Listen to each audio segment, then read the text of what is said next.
The Final Trial, Gift Bonus Chapter. Thanks to Blood Ore for the gift, Wang Wei sent a projection to the ancient spirit world, where the barbarian siblings came from. As soon as he arrived, he immediately noticed the dangerous surroundings. He was currently in a place where an intense winter ravaged the land. Not far from his position, Wang Wei saw a group of tall men, women, and children dressed in animal-made clothes. As they traveled eastward, the group led a herd of sheep, goats, cattle, and horses. Migration? Wang Wei used his divine sense to learn about these people's language and current situation from someone who appeared to be their leader.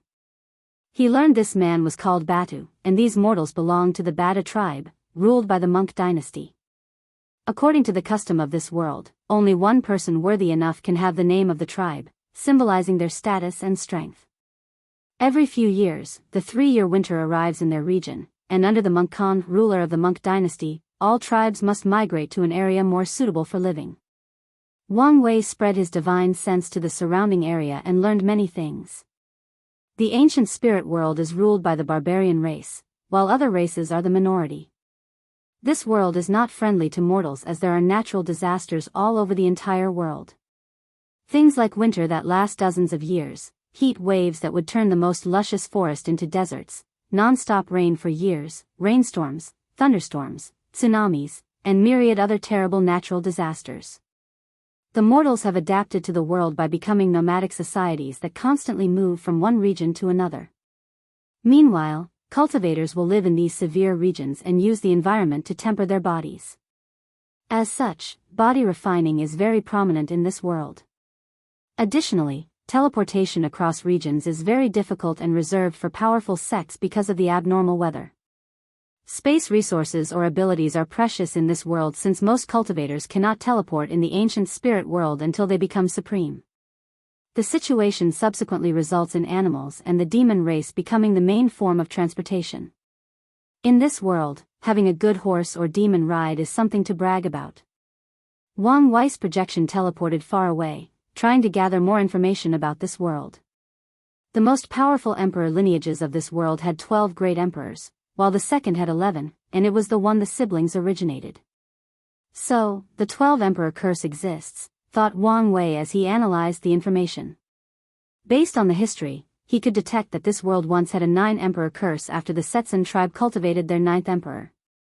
Then, out of nowhere, the Kutulan tribe began to rise, producing their 9th emperor soon afterward. The Setsun tribe then cultivated their 10th emperor, and a few other tribes also cultivated their 9th emperor. The situation repeated itself after the Setsun tribe cultivated its 12th emperor. With the existence of the siblings, Wang Wei can predict that the Kutulan tribe will catch up in this generation, maintaining the balance that heavenly Tao desires. As for eternal emperors, the ancient spirit world had 4s, one from the Setsun and Kutulan tribe, the other from the most powerful human faction with 6 great emperors, and the last one was a loose cultivator. After getting the general situation of this world, Wang Wei checked the ancient spirit realm, a dimension where countless spirits resided. The spirits level varied from ordinary animals to innate demons and fallen emperors who have become spirits. As soon as he entered this realm, Wang Wei's projection frowned. He sensed a gaze that even brought tremendous pressure on him. I was detected. And to give me such a level of pressure, it must have the power of a great emperor. After pondering for a moment, he did not go snooping and left. He headed straight for the nearest great thousand world in that community to check things out. He discovered the custom and environment were similar to the ancient spirit world. The creatures in this place could also access the ancient spirit realm. Could the ancient spirit realm be the reason for the uncontrollable natural disaster? Thought Wang Wei for a moment before focusing on something else. This world community is perfect for preaching Buddhism. Although the resources are abundant, the disparity between mortals and cultivators is two extremes. Cultivators use the environment to their benefit, while mortals have to constantly migrate, losing countless lives in the process. If there were a faction willing to help and support them, the amount of incense gathered would be astronomical.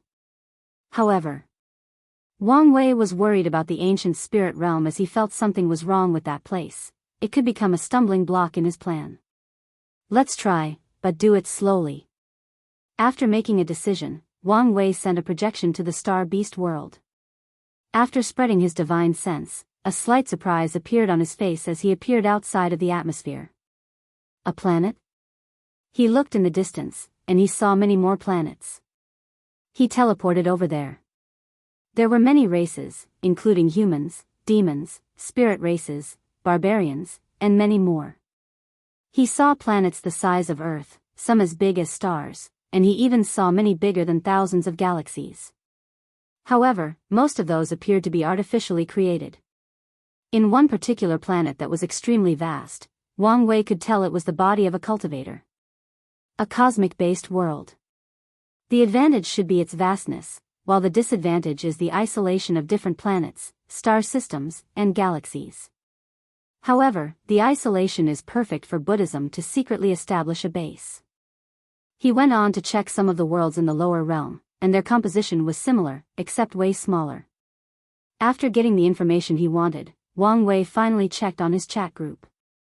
Mad King, the assassin, the doctor, the scholar, the butcher, and wannabe god had all become tier 6.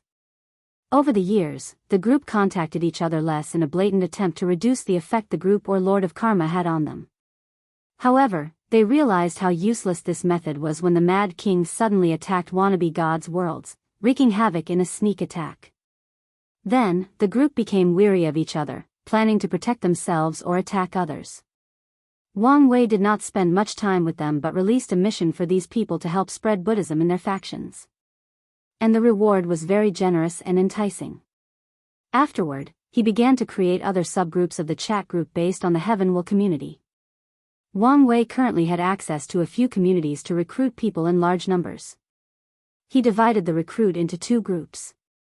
The first one was sovereign or rulers, people who controlled a large population. Wang Wei chose people who had rights to the throne but did not have power for myriad reasons, mostly political or military. He would help them sit on the throne in exchange for making Buddhism the main religion and allowing them to gather incense. The second recruited group were people with a high affinity with Buddhism, and they were the group he would grant the Buddha world seeds. These people would become monks and practice Tao Buddhism. He also lured a few quasi-emperors into converting, making them serve as the protector of these new and weak monks. All these things took him 3 days to accomplish. On the first day, he received a notification from Lord Spirit that the final trial would occur in a week despite the upper-seated players leaving. Wang Wei exhaled deeply after accomplishing his task. The seed has been planted. Now, all I have to wait for is the towering tree. He did not just spread Buddhism in these world communities, he also left his Fate's shadow guards along with some other secret factions. And as long as he acquires more coordinates, his tentacles will continue to spread throughout the endless void. Of course, Wang Wei did not intervene in the Heavenwell worlds. He did not infiltrate or leave any factions, it was too risky. Since he had time, Wang Wei returned home to cultivate his acupoints into the Turtle Defense Array. The idea of the Turtle Acupoints Defense Array is to condense a talisman that contains the power of the Sex Array. Wang Wei has to keep the talisman inside his Divine Sea. He can set up the array with his acupoints, and the talisman would be the primary power source. The sex formation could be moved, and Wang Wei could keep it inside his Divine Sea. But that would leave it vulnerable, so he had to use this alternative method. The downside of both ways was the fleshly body had to be of a certain level to bear an emperor-level talisman or array, and not all its power could be mobilized. In just 4 days, Wang Wei barely started learning this array. Regardless, he had to leave to return to the trial. Once everybody had arrived and taken their position, Lord Spirit spoke. The main theme of this final trial is longevity. Seeking longevity, The final trial is simple. Your mind will be sent to a mortal body. The setting will be a mortal world with little to no spiritual chi. Your mission will be to create a method of longevity. The ranking will be based on the person who can live the longest, said Lord Spirit. You said little to no spiritual chi. Can you be more specific? Asked Tong Ruobing. There was a vast difference between a world with absolute zero spiritual energy to one still having some trace of it, no matter how little. You can find out on your own. Any more concerns? No one said anything as they contemplated how to pass this trial. From the basic information provided, it was obvious that things would be more complex than stated. In that case, let's begin. The participants proceeded to the pagoda. When Wang Wei opened his eyes, he found himself lying on a rock-hard bed, wearing old clothes that had been washed too many times. He stood up from his bed and immediately saw how skinny and malnourished he was. Even when he was an orphan back on Earth, he was never this weak. Wang Wei slowly walked to a bronze mirror to see his reflection. It was his face instead of somebody else. Then, some information appeared in his mind, which simply stated he was an orphan in this village. The info also contained some basic information about the villager and its villagers. Wang Wei took a moment to ponder his next course of action. The first step was to decide whether this world had any spiritual qi and its quantity. This information would determine the method he would use next. Unfortunately, he could not sense anything as this body severely restricted the power of his soul. He needed to enter a deep state of meditation to sense energy. But with how weak his body was, he could die if he did so. The mind or spirit connects the soul to the body. If he entered deep meditation with his malnourished body, his fleshly body could not bear the process. I need some meat and nutrients, thought Wang Wei as he considered his options. Hunting would not work in his current state, so he decided to steal. There were a few villagers with livestock, so he targeted them. He memorized the layout of the village and the villagers' habits, like sleeping and drinking time. Then, he stole some vegetables and a chicken from one of the neighbors to make soup. There were no spices, including salt, so the food tasted horrible. I can't remember the last time I felt hunger, thought Wang Wei as he munched on a chicken leg. Ever since he began cultivating, he never felt the sensation of hunger. If he counted the time he spent listening to his ancestor preaching, he was now over 100,000 years. And the sensation was the first time in a very long time. It somehow felt nostalgic. He still had his desire for good food, but the Buddhist instinct for nutrients. Aging, sickness, hunger, and death are fundamental things defining a human. So, am I a human without these things? Wang Wei was not having an existential crisis about his identity since he did not care that much. He believed that since he still had his emotions and desires, and since he thought himself to be human, he was human. However, now that he had nothing else to do, he wanted to ponder this philosophical argument. Of course, once he finished stuffing his face and digested the food, he went to bed since he was tired. For the next month, Wang Wei became a thief at night while helping on the farm in the morning. Because of his quiet and helpful personality, no one suspected him when his thievery reached a point it could no longer be hidden. The villagers organized a night watch group to catch the thief, and Wang Wei offered a few opinions on better organizing things. Of course, no one caught him. During this month, he used a martial breathing method he knew to maximize the absorption of nutrients from all the food he ingested. As such, he could return to normal health in just 1 month. Wang Wei had to wear more oversized clothes to hide the changes in his body since he was no longer as skinny as a bone. And with a semi-healthy body, he could finally attempt deep meditation. Unfortunately, he did not have the environment to do so.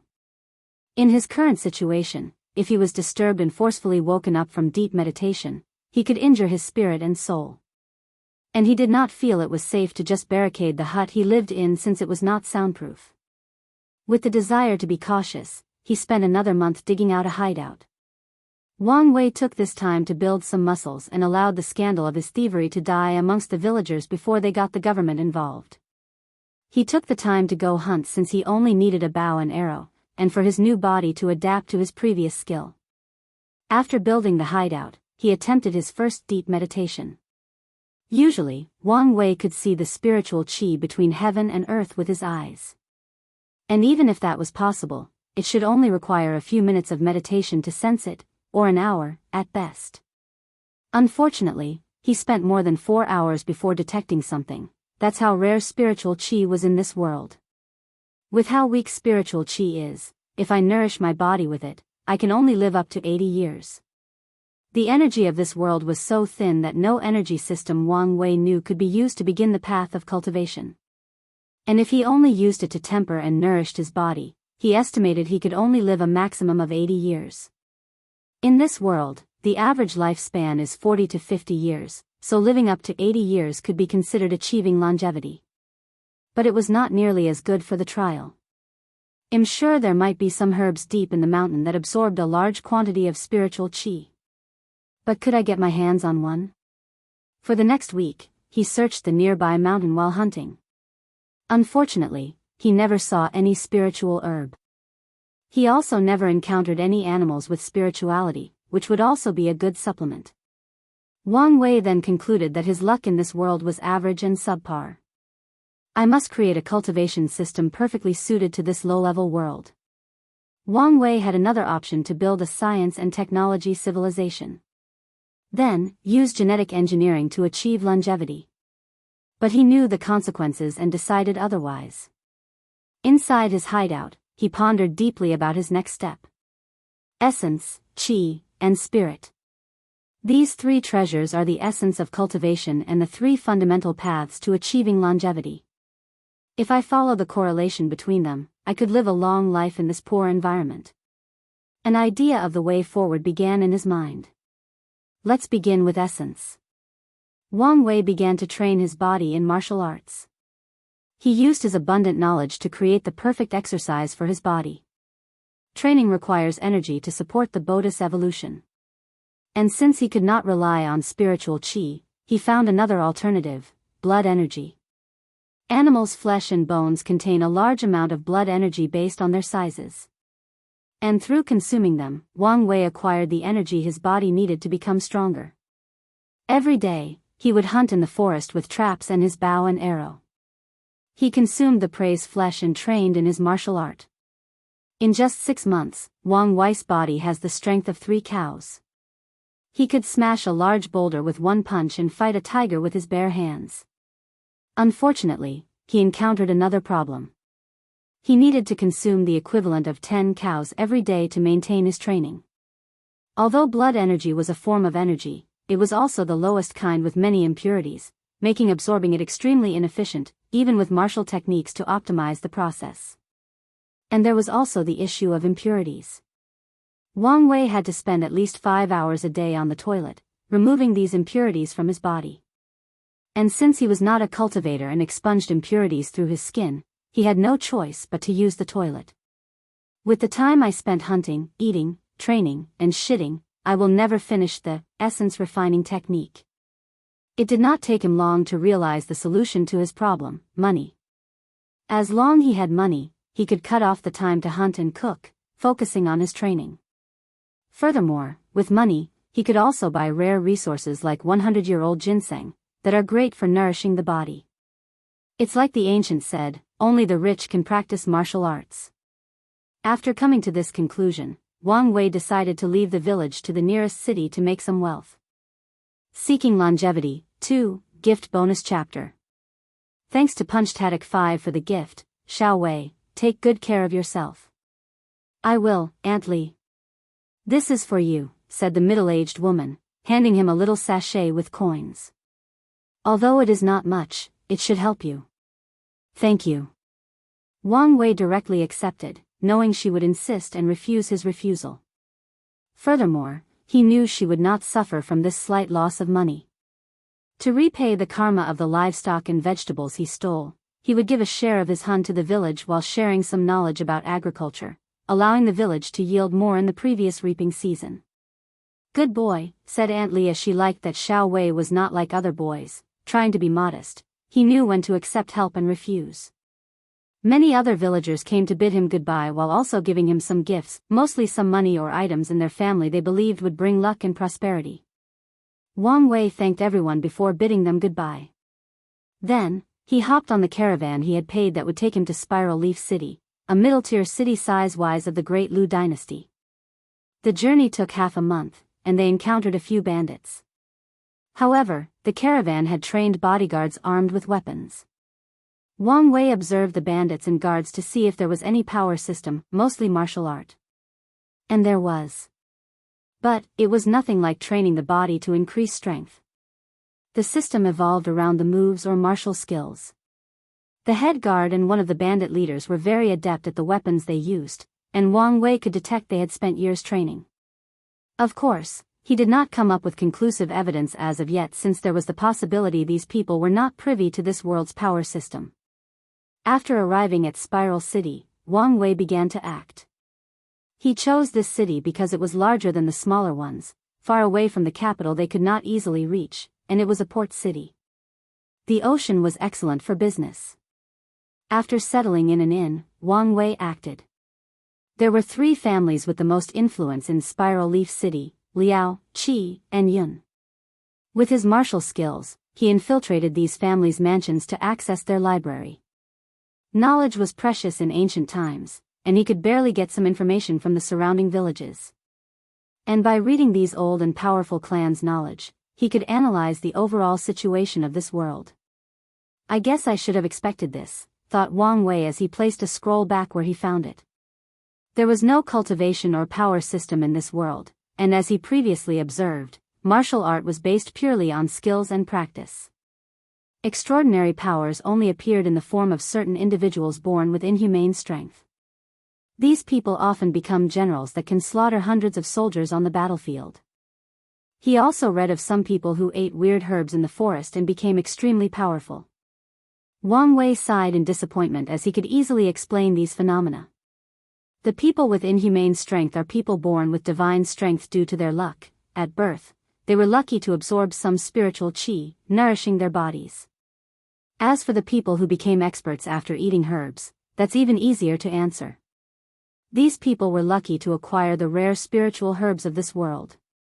Wang Wei quietly left the Liao clan's mansion with the reaffirmed belief that he must rely on himself to achieve longevity. If I want to make money, there are a few paths before me. The first is to become a scholar and use the government's power to acquire wealth. This path is too long and full of too much uncertainty. In this ancient times, a person could not become a scholar simply because they were talented. Scholars, especially ones from low backgrounds, needed to attend schools built by noble clans. And after years of serving them, they can get recommended for government positions.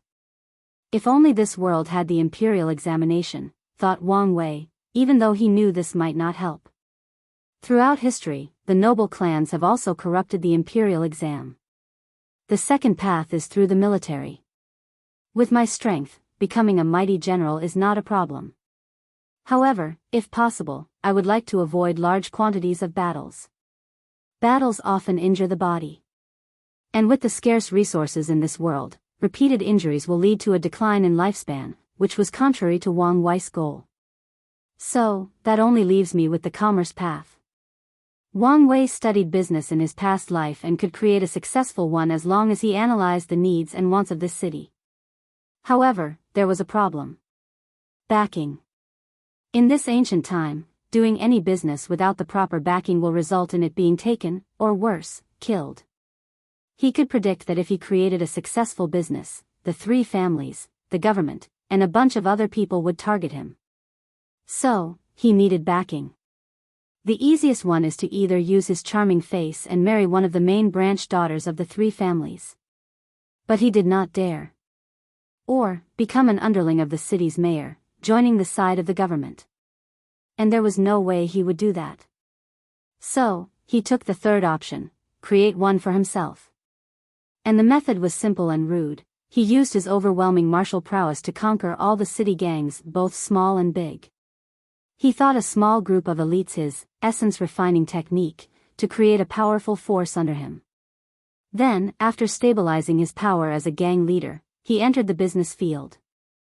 Wang Wei did not go for the obvious shipbuilding and transportation since Spiral Leaf City was near the ocean. The royal family banned shipbuilding out of fear of people creating private navies, and Wang Wei did not want to get on the wrong side for now. He went for the salt business, which was also outlawed. However, he knew this ban was not from the royal family but the result of a few powerful clans in the capital who had monopolies in the salt business. Since he was far away and had less scruple dealing with these clans than the royal family, which was still in its prosperity age, he did not mind slowly taking over the salt business. With his new method of refining seawater into salt and a better purification process, he rapidly swapped the surrounding cities' markets. And when some people tried to intervene, they were in for a rude awakening. Nevertheless, this was not all of Wang Wei's business plan. The next step was the casino and red light districts. Wang Wei revitalized these two industries. He added new games to the casino along with marketing tactics to get more people to participate. He did the same for the red light districts. In the brothels controlled by his gang, the women no longer sold their bodies but art. He taught these girls how to read, write, sing, dance, play instruments, calligraphy, and poems. People came to the brothels to witness these girls' talent, not for their bodies. Of course, it helped they were all attractive and had beautiful skin because of a herbal lotion he made, another business, after trying to create a herbal bath for his training. Wang Wei was a man who liked to do this well and thoroughly when he began something. So, he went above and beyond in his business path. He created roads that facilitated more accessible travel from other cities to Spiral Leaf. He conquered the surrounding bandits and turned them into an escort service. As long as merchants paid a specific price, they would be escorted without worrying about their merchandise being robbed. And when merchants realized it was guaranteed to arrive in Spiral Leaf City with their products, more of them traveled there, turning the city into a hub of merchants. And they were not the only people attracted. Many scholars rushed to this city, rumored to give birth to countless surpassing poems. Wang Wei had no shame in embezzling the famous poems from his past life. Plus, with his intelligence and experience, he could create many literary masterpieces. Copying them was easier. In just a few years, Wang Wei became the wealthiest man in the Great Lu dynasty, spreading to many fields across the nation. He had his hands on every business possible. However, he also ensured he did not have a monopoly on all of them to prevent people from rioting and to partner against him. As expected, he acquired the ire of many clans and factions. Unfortunately, everyone who tried to intervene in his business would not end well. Even the royal family suffered many losses after they attempted to deal with him. Of course, Wang Wei did not care about his abundant wealth as in terms of real value. His current worth was not as good as the pocket money his grandma used to give him when he was a child. Nevertheless, wealth served its purpose. With money and a large group, he did not have to hunt for meat for his martial art training. Furthermore, he had many people searching for spiritual herbs in every corner of the dynasty, using any means to acquire them. Bang! Wang Wei threw a punch, generating a small shockwave.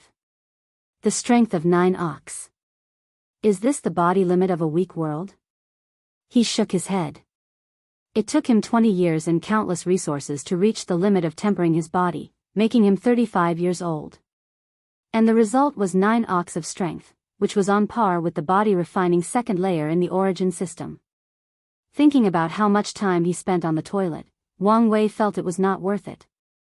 Luckily, after reaching a certain stage where he had complete control over his body, he could expel impurities from his pores. He also developed some cooking methods to reduce animal meat impurities. It doesn't matter. With the essence refining technique completed, I can live for 120 years. The next step is qi refining. He looked in the distance, thinking about the next step in his plan. Seeking longevity. 3. Wang Wei rode a horse to a city very close to the capital of Great Lu. His departure alerted many people, thinking he was heading to the capital. As such, he encountered a few assassination attempts in the process but dealt with them quickly. After arriving at his destination, he headed straight to a mansion he had built more than 20 years ago. The hired maids had cleaned the villa before his arrival, but the caretaker dismissed them before Wang Wei's arrival.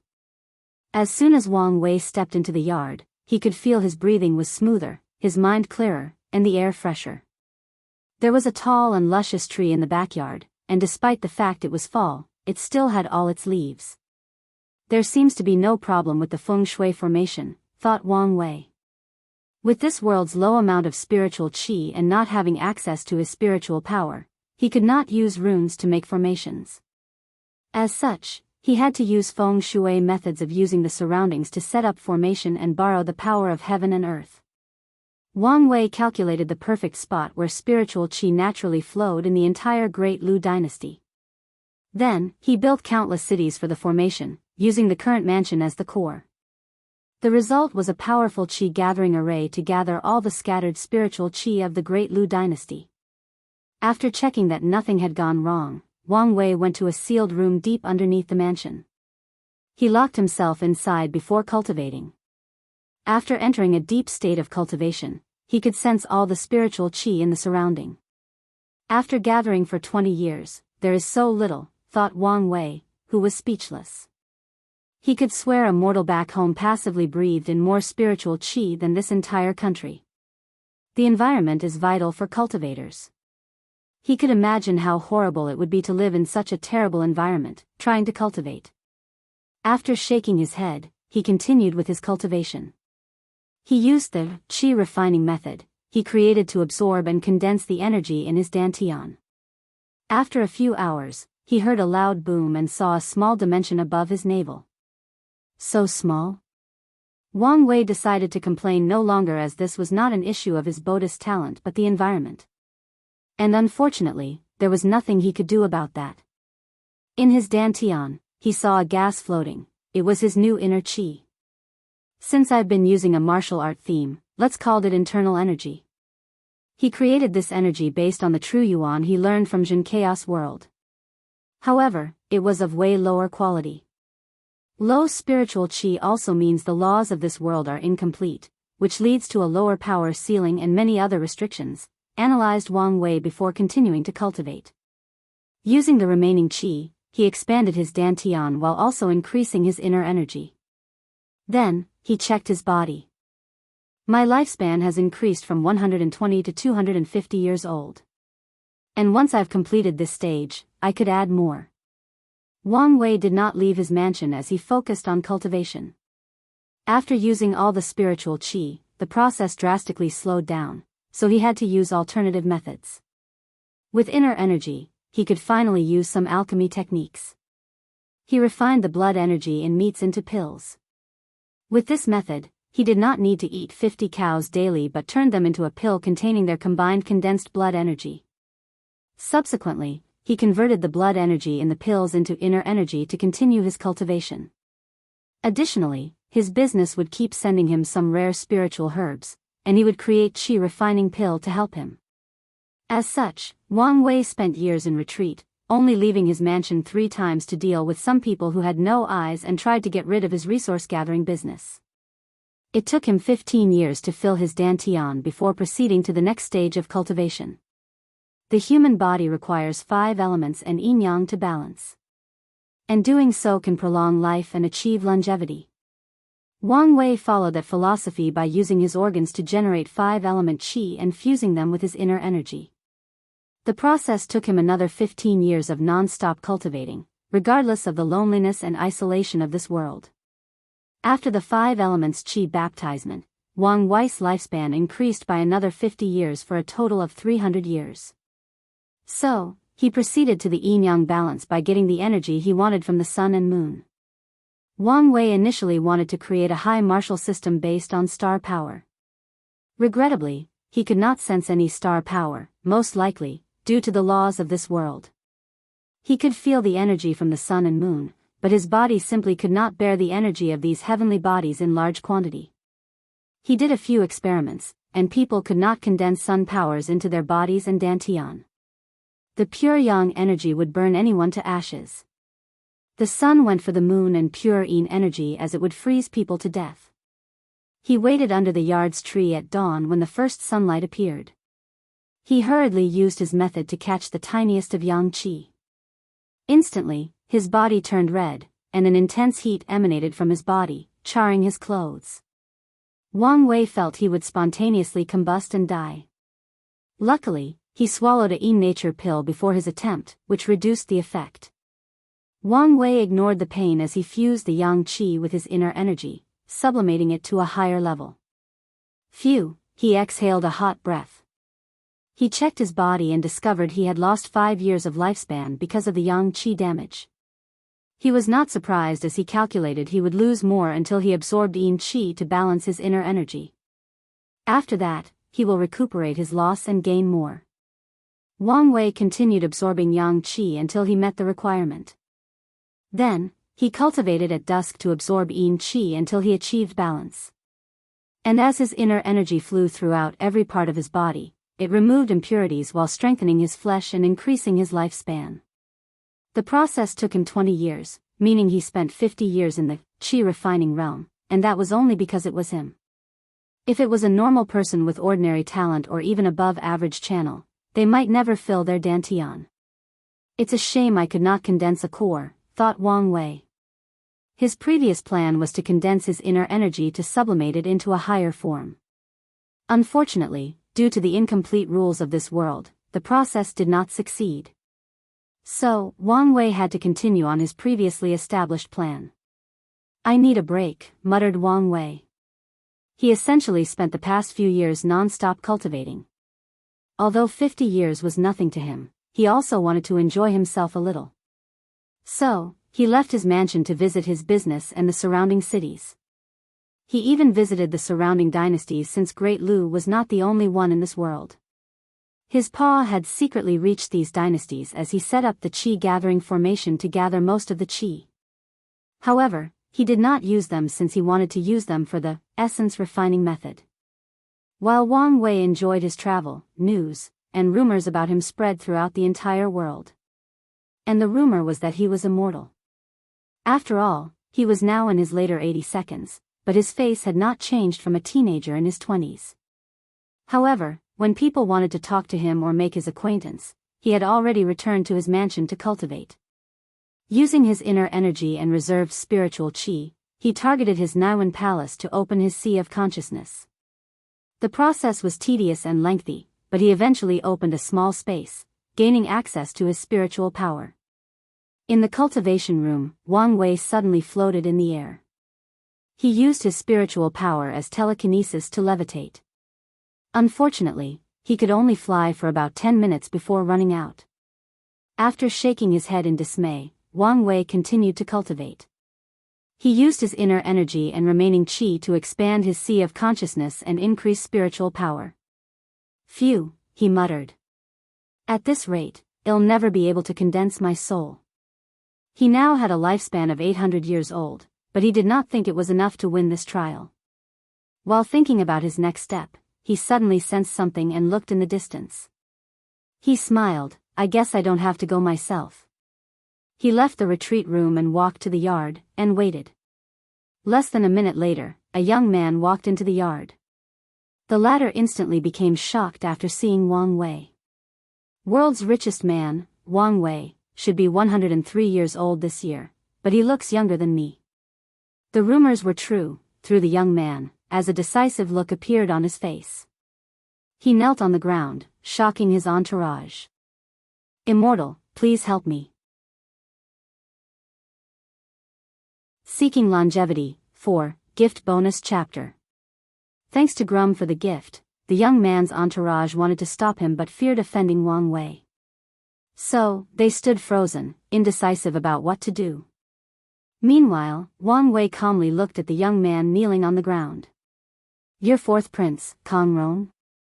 It is the lowly one. Interesting. So, why are you asking me for help? I have nothing to do with your royal family. Kong Rong gritted his teeth and said, I want to be sovereign.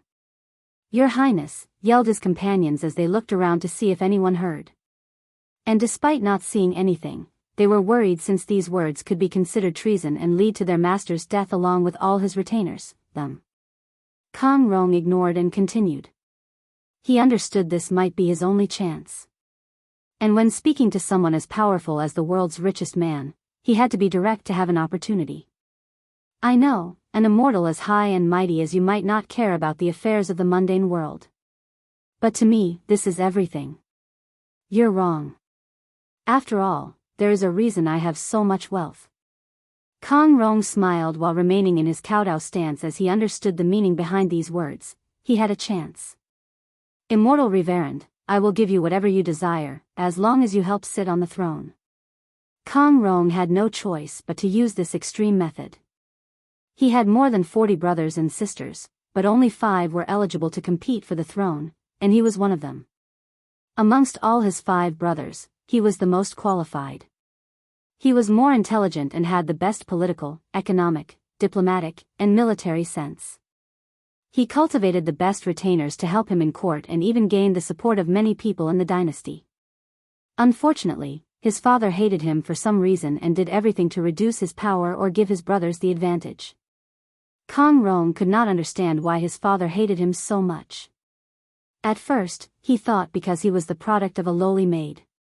But his eighth brother has a similar background, and his father did not treat him the same. Recently, his father passed an imperial decree that essentially banished him to the borders, removing him from the competition. After that, Kang Rong thought about rebellion. Unfortunately, his father had absolute power in the empire. He easily removed Kang Rong's power and prestige, so he knew rebellion would result in his death. After pondering the situation for many days, Kang Rong concluded there was one person who could give him what he wanted, the world's richest man, Wang Wei.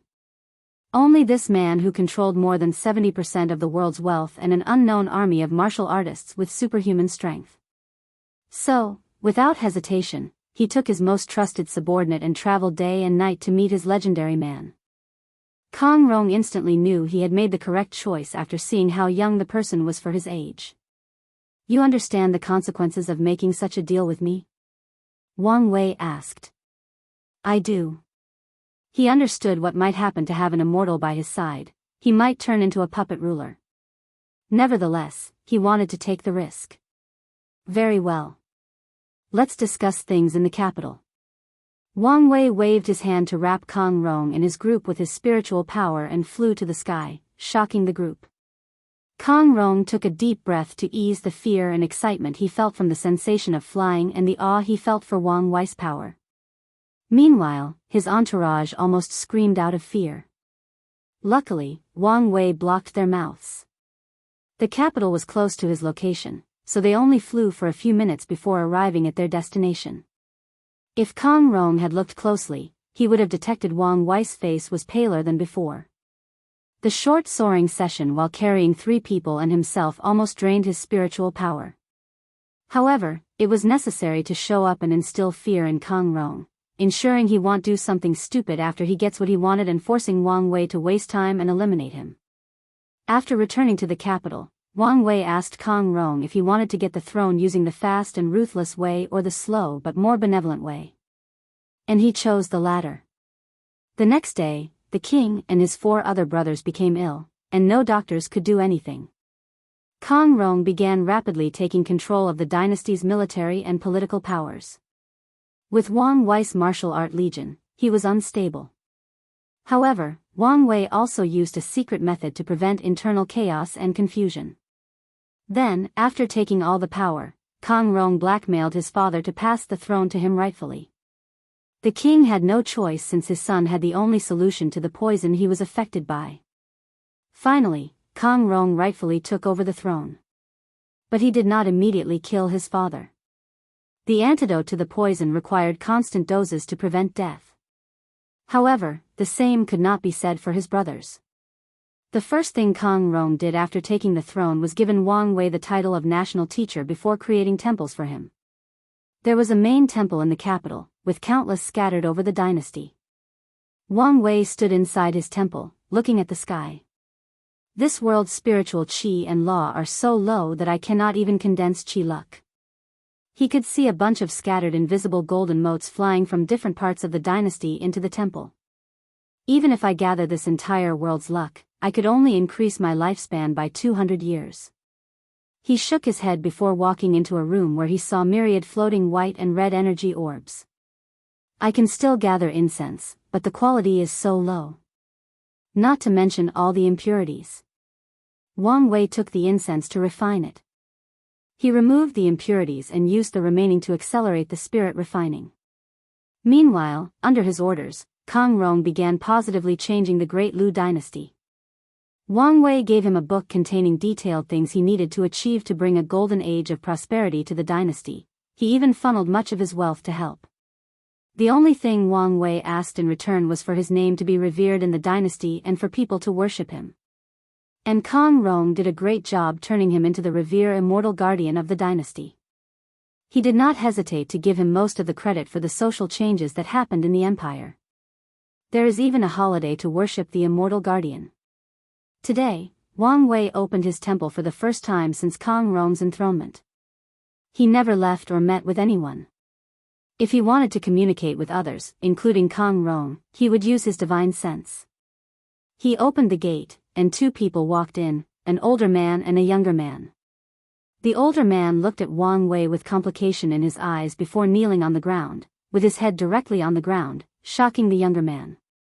However, he also berated the younger man, forcing him to kneel, and after a moment of hesitation, the latter followed.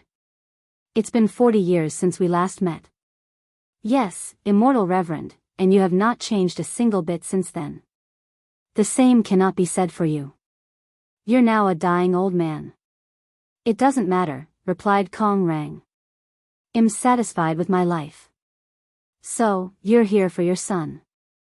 Are you here asking me to support him on the throne or asking for immortality for him? I knew I could not hide it from your divine eyes.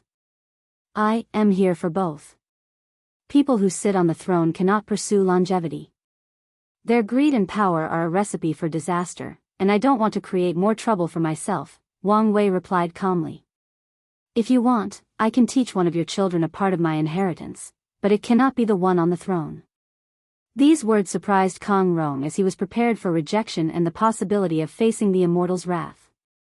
As you wish. Sir. Wang Wei nodded his head before looking at Kong Rong's son.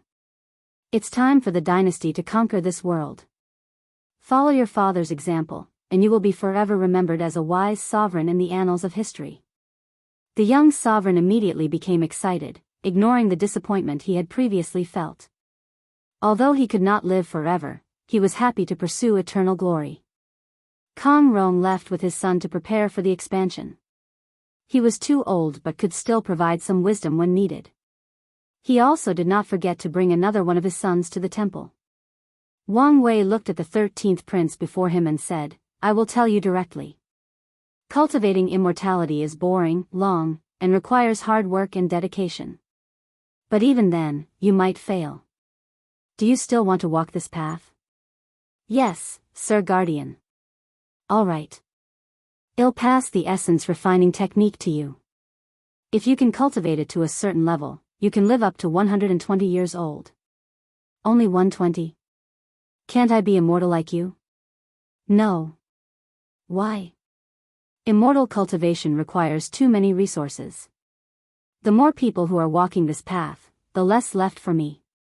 If it were not for the fact the essence refining technique only required food to cultivate, he would never pass it to someone else. So, regarding the qi refining that required some spiritual qi, no one in this world will know this method beside him. Oh, replied the young prince. Don't be disappointed. The chances are you will give up cultivating after facing the difficulties. Wang Wei's guess was correct. 3 years after this conversation, after Kong Rong's death, the young prince gave up cultivating. He hated the constant practice, the constant eating and defecating. Without his father forcing him, he gave up. Seeking longevity, finale. Inside the Great Lu National Teacher's Mansion, Wang Wei continued his cultivation. As the Great Lu dynasty expanded its borders, improved people's lives, and built more temples, he gathered more incense to help him refine his soul. The last time Wang Wei met Kong Rong, he was 143 years old and had spent 40 years with little result. And he finished the process when he was 330 years old. A few things in the outside world caught his attention during this time. Kong Rong's son, Kong De, who succeeded him and united the entire world, came to see him before his death. He wanted Wang Wei to give the royal family another chance at immortality, and he refused. Meanwhile, the 13th prince, who previously gave up on cultivating, came back asking for another chance. In his late 30s, when his body began to weaken, he had scared and feared death. So, he tried to practice now, but his body was old, his foundation weak after years of drinking and partying, resulting in feeble blood energy. So, when he tried to practice, he needed at least 10 times the effort for half the result. Fearing for his upcoming mortality, he ran back to the temple, asking for help for the immortal guardian. He tried to use the pity card, asking Wang Wei to consider his late father's last wish before his departure. Unfortunately, Wang Wei did not open the temple door or answer him. Soon after, he felt ill and died. As time passed, Great Lu remained prosperous, and Wang Wei's reverence kept increasing. However, one of the sovereigns was unhappy about someone being so loved and popular amongst the people since he could easily incite a rebellion. He tried to do something, but Wang Wei immediately scared him by sending a message directly into his mind with his spiritual power. Unfortunately, the foolishness did not stop, as his successor directly rebelled against Wang Wei. He led the Great Lu's army to the temple. However, to all the people's horror, a humongous palm descended from the sky and crushed the sovereign before the people. This event was forever scarred in the annals of history because the people heard the immortal guardian speak for the first time when he said, "Making me waster so much qi." The royal family quickly gathered a new ruler and came to the temple for Wang Wei to decide whether he approved. After telling them it was fine and not to disturb him, he continued cultivating. Wang Wei's eyes were closed, looking at his soul. The thing was so weak that it could not survive under the sun for more than 30 seconds. It was so weak that he did not dare absorb even a ray of pure yang from the sun, so he had to use the yang energy produced by his body to nourish his soul. My lifespan went from 800 to 1,400 years. Now, for the next part, the 3 flowers. He already had the method of condensing the 3 flowers of essence, qi, and spirit. However, he had to modify it a little to fit this world and his current situation. Wang Wei also used all the little luck he gathered from the world to accelerate the cultivation process. After condensing all 3, his lifespan reached 2,000 years old, but he discovered something. Limit. This world has a limit on lifespan, he thought while frowning. He could sense that he had hit a barrier on his lifespan, and nothing could remove that limit. He walked out of his room to a tree nearby. He placed his hand on it, and an absorbing force came out, swallowing something into his body. Absorbing life force does not increase lifespan. On the contrary, the impurities in the tree affected and reduced my lifespan. He frowned for a moment before proceeding to another room in the temple. He placed his hand on an altar and injected his inner energy.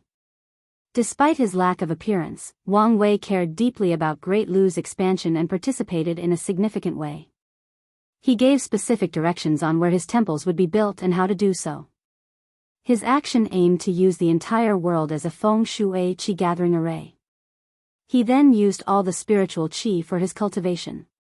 However, the array also had a purpose, to revive spiritual qi in this world and elevate it to a higher level. After activating the array, the world trembled slightly, but no one detected this anomaly. People noticed that all the temples scattered in the dynasty's territory began vibrating. This sudden change alarmed many people. So, throughout the world, mortals began to kneel and pray Wang Wei's name since he was the only immortal in this world, and this anomaly was probably the result of his powers. Wang Wei looked at the sky, waiting for something. Unfortunately, nothing happened. So, he stayed for a few days to even a month, but nothing occurred. So, this world is isolated. He planned to change the world, bringing back spiritual qi and, in turn, elevate the level of this world and break the limitation of his lifespan. He would also improve his cultivation environment. However, spiritual qi does not come out of anywhere. If he wanted to increase the quantity, he had to access the source qi space or convert one form of energy to another. He knew he could not do the latter, so his plan focused on the former. Wang Wei wanted to summon some unknown energy source from space and, after studying it, found a way to convert it into spiritual qi. Regrettably, it appeared that the trial took place in a specially created world that is heavily isolated. What should I do now? Without changing the world, no matter what he did, he could not increase his lifespan. However, Wang Wei also did not want to spend the remaining time doing nothing. I wonder if I could break into the other people's trial to plunder their worlds? Fantasized Wang Wei even though he knew this would not be allowed. So, he shook his head to remove these fantastical ideas from his mind. Lord Spirit, can I leave the trial early? Wang Wei asked out loud. No, he received a reply a few seconds later. Why not? Lifespan does not equal how long someone can live. That was true. Lifespan was not an indication that someone would live exactly to that age. For example, someone with a lifespan of 10,000 years might die between 800 to 9,700 years old. The reason is that cultivators undergo many battles in their lives, leaving hidden injuries after healing.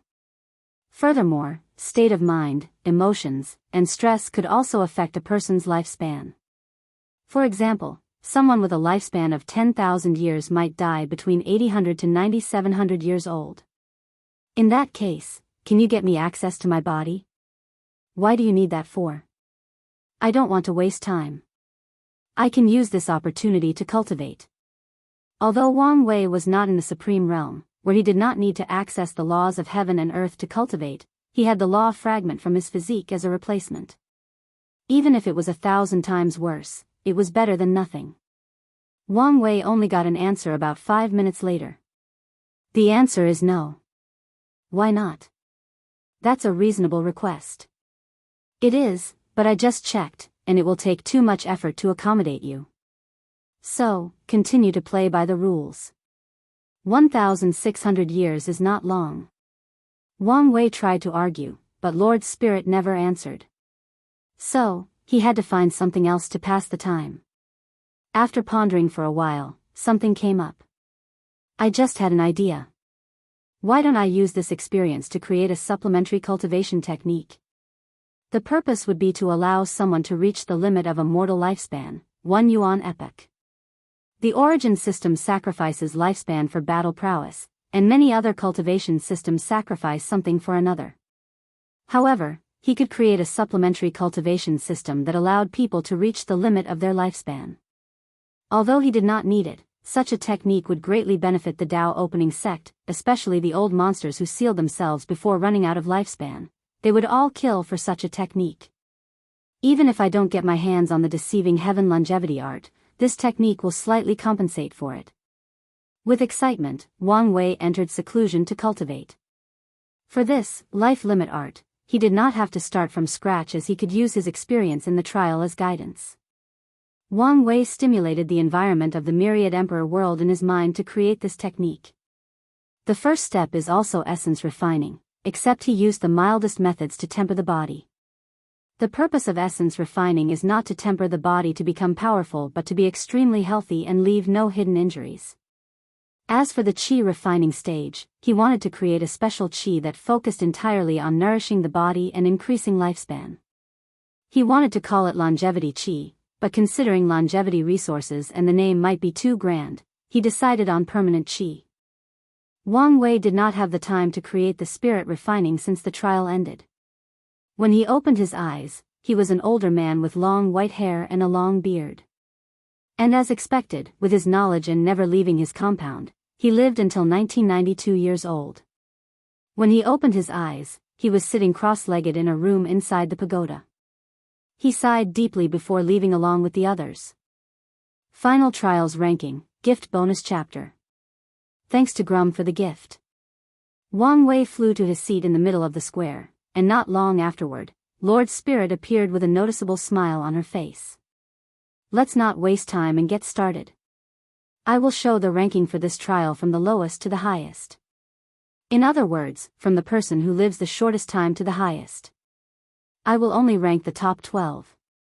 Lord Spirit waved her hand to the number 12 with a few dots. She appeared to be building suspense. A few seconds later, Shi Qian's name appeared, making her face pale in the fifth seated player seat. An image appeared to display the things she did in the trial.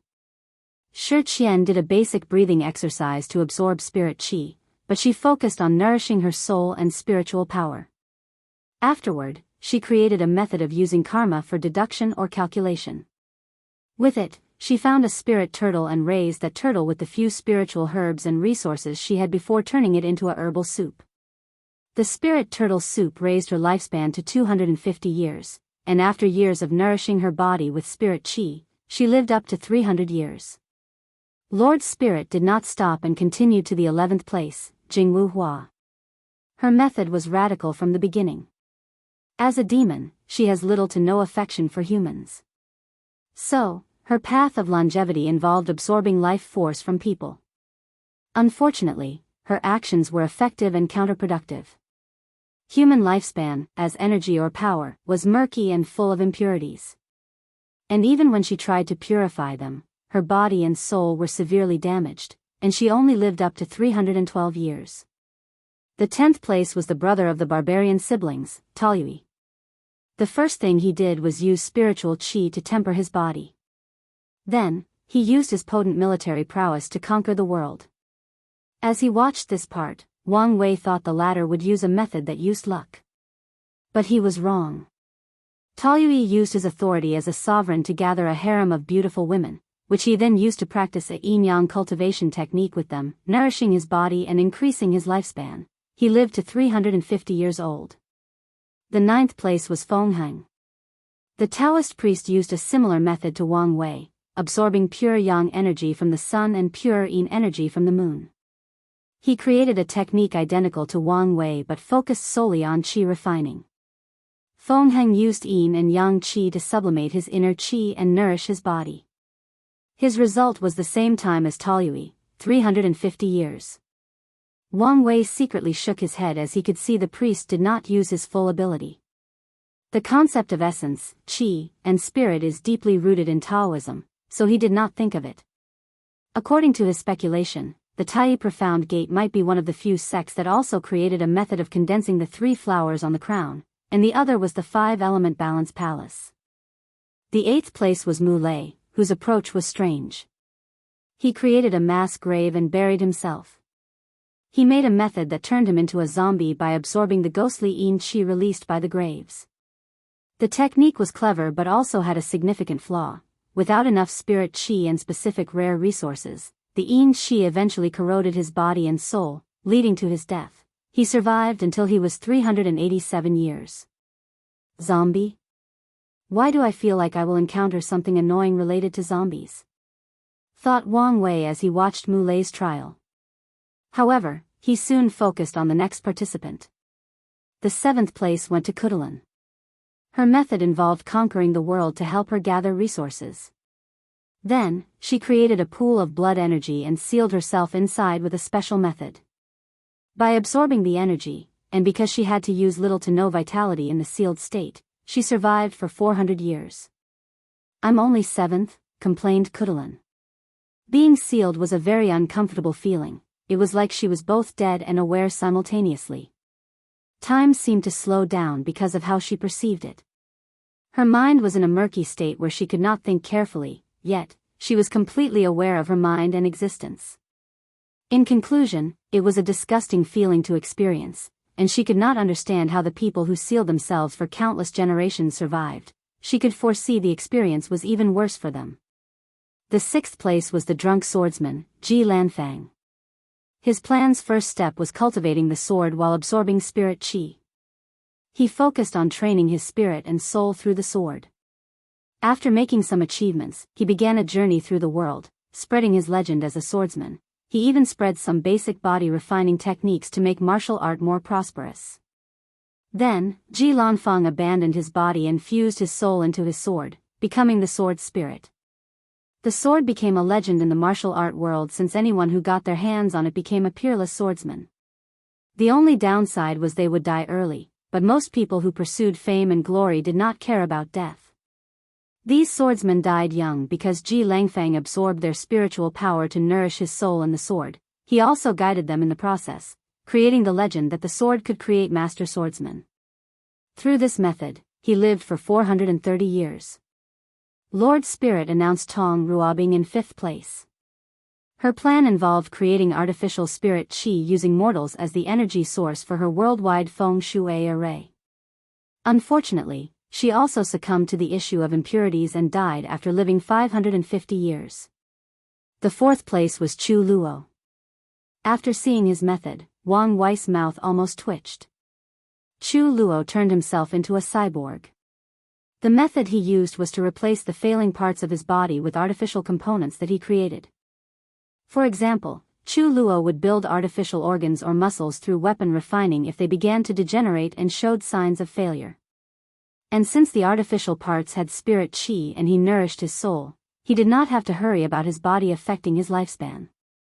Unfortunately, his soul could not be replaced, so he only lived for 624 years. The third place went to Liang Shixian. He used a basic method since it involved his race as a god. He conquered the world and had everyone worshipped him as a divine being. Then, he abandoned his body to live as a pure soul creature. After dealing with the impurities in the incense and low spirit chi, he lived for 687 years. At this time, most knew that only 2 people were in the lead for the first position. And Lord Spirit made sure to play the dramatic as the second name took so long to show up that many people became annoyed and impatient. Eventually, he revealed Su Shi as the second-place winner. Her method involved fusing her mind with a mountain, becoming a mountain spirit. And because mountains had longer lifespans than swords, she lived for 720 years. Her spirit could not support her body without spirit chi or other resources, so she died from the backlash. Finally, Lord Spirit revealed Wang Wei's position as number 1. The other participants watched as he methodically created a system ideally suited for himself and the environment. They saw his ingenuity and ability to assess the situation and respond accordingly. They saw how he could use anything to his advantage to achieve his goal. They saw how he could maximize profit while being highly efficient. They saw the demeanor of a Tao overlord. The participants saw what would happen to them if they were stranded in a low-level world, weakened beyond measure, and without outside help. They would struggle to survive, while this man would probably find a way to prosper and even get out of the situation. After all, while they tried to live as long as possible, the Tao overlord reached the limit of the world. And if it were not in the trial, he would have broken that limit and maybe lived as long as heaven and earth. The vast difference made a few people sigh in desolateness, but many also increased their fighting intention. They would not acknowledge they were inferior so quickly. They would learn from this situation and strive to improve. And if they could never catch up to this man's back, it was all right since he was an excellent motivation to keep moving forward, never faltering. Now that all the trial sections have been accomplished, it's time to announce the final winner, said Lord Spirit. And for many of you, the answer is already obvious. After totaling the results of all the previous sections, the final winner is Wang Wei. Congratulations. The square became quiet only for a moment before Ji Lanfang said, Congratulations, fellow Daoist. You deserve it. Thank you. Don't forget to have your father contact me. I want. Tong Ruobing and a few others congratulated Wang Wei, and he replied respectfully. However, he could sense that Chu Luo next to him was not happy. However, the latter did not say anything, seeming to accept his loss. Gu Xian's deception Dao. So, you want to take from my hands? Thought Wang Wei as he analyzed Chu Luo's reaction. He was fine with that outcome as well. Meanwhile, Lord Spirit seemed happy that no one had an objection, and she did not have to justify his choice. Tomorrow, you can accept the inheritance. Wang Wei nodded and went to rest. The next day, he met with Lord Spirit before the talisman. You seem excited, commented Wang Wei. Of course I am. My master has been waiting for a worthy inheritor for too long. And once he succeeds, I can finally reunite with him, replied Lord Spirit, his joy and excitement exuding from his tone and eyes. That's good for you, Wang Wei replied calmly. He followed Lord Spirit into the pagoda, where he found himself in a brightly lit room, with a bunch of torchlight with white flame surrounding the room. In the middle was an altar with candles. In front stood a middle-aged man with long black hair tied in a bun and a long black beard that was exceptionally trim.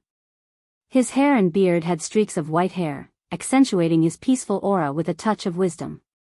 Master, said Lord Spirit before kneeling and kowtowing. Lord Gu Xian, said Wang Wei as he cupped his hand and bowed. Gu Xian smiled and nodded in salutation.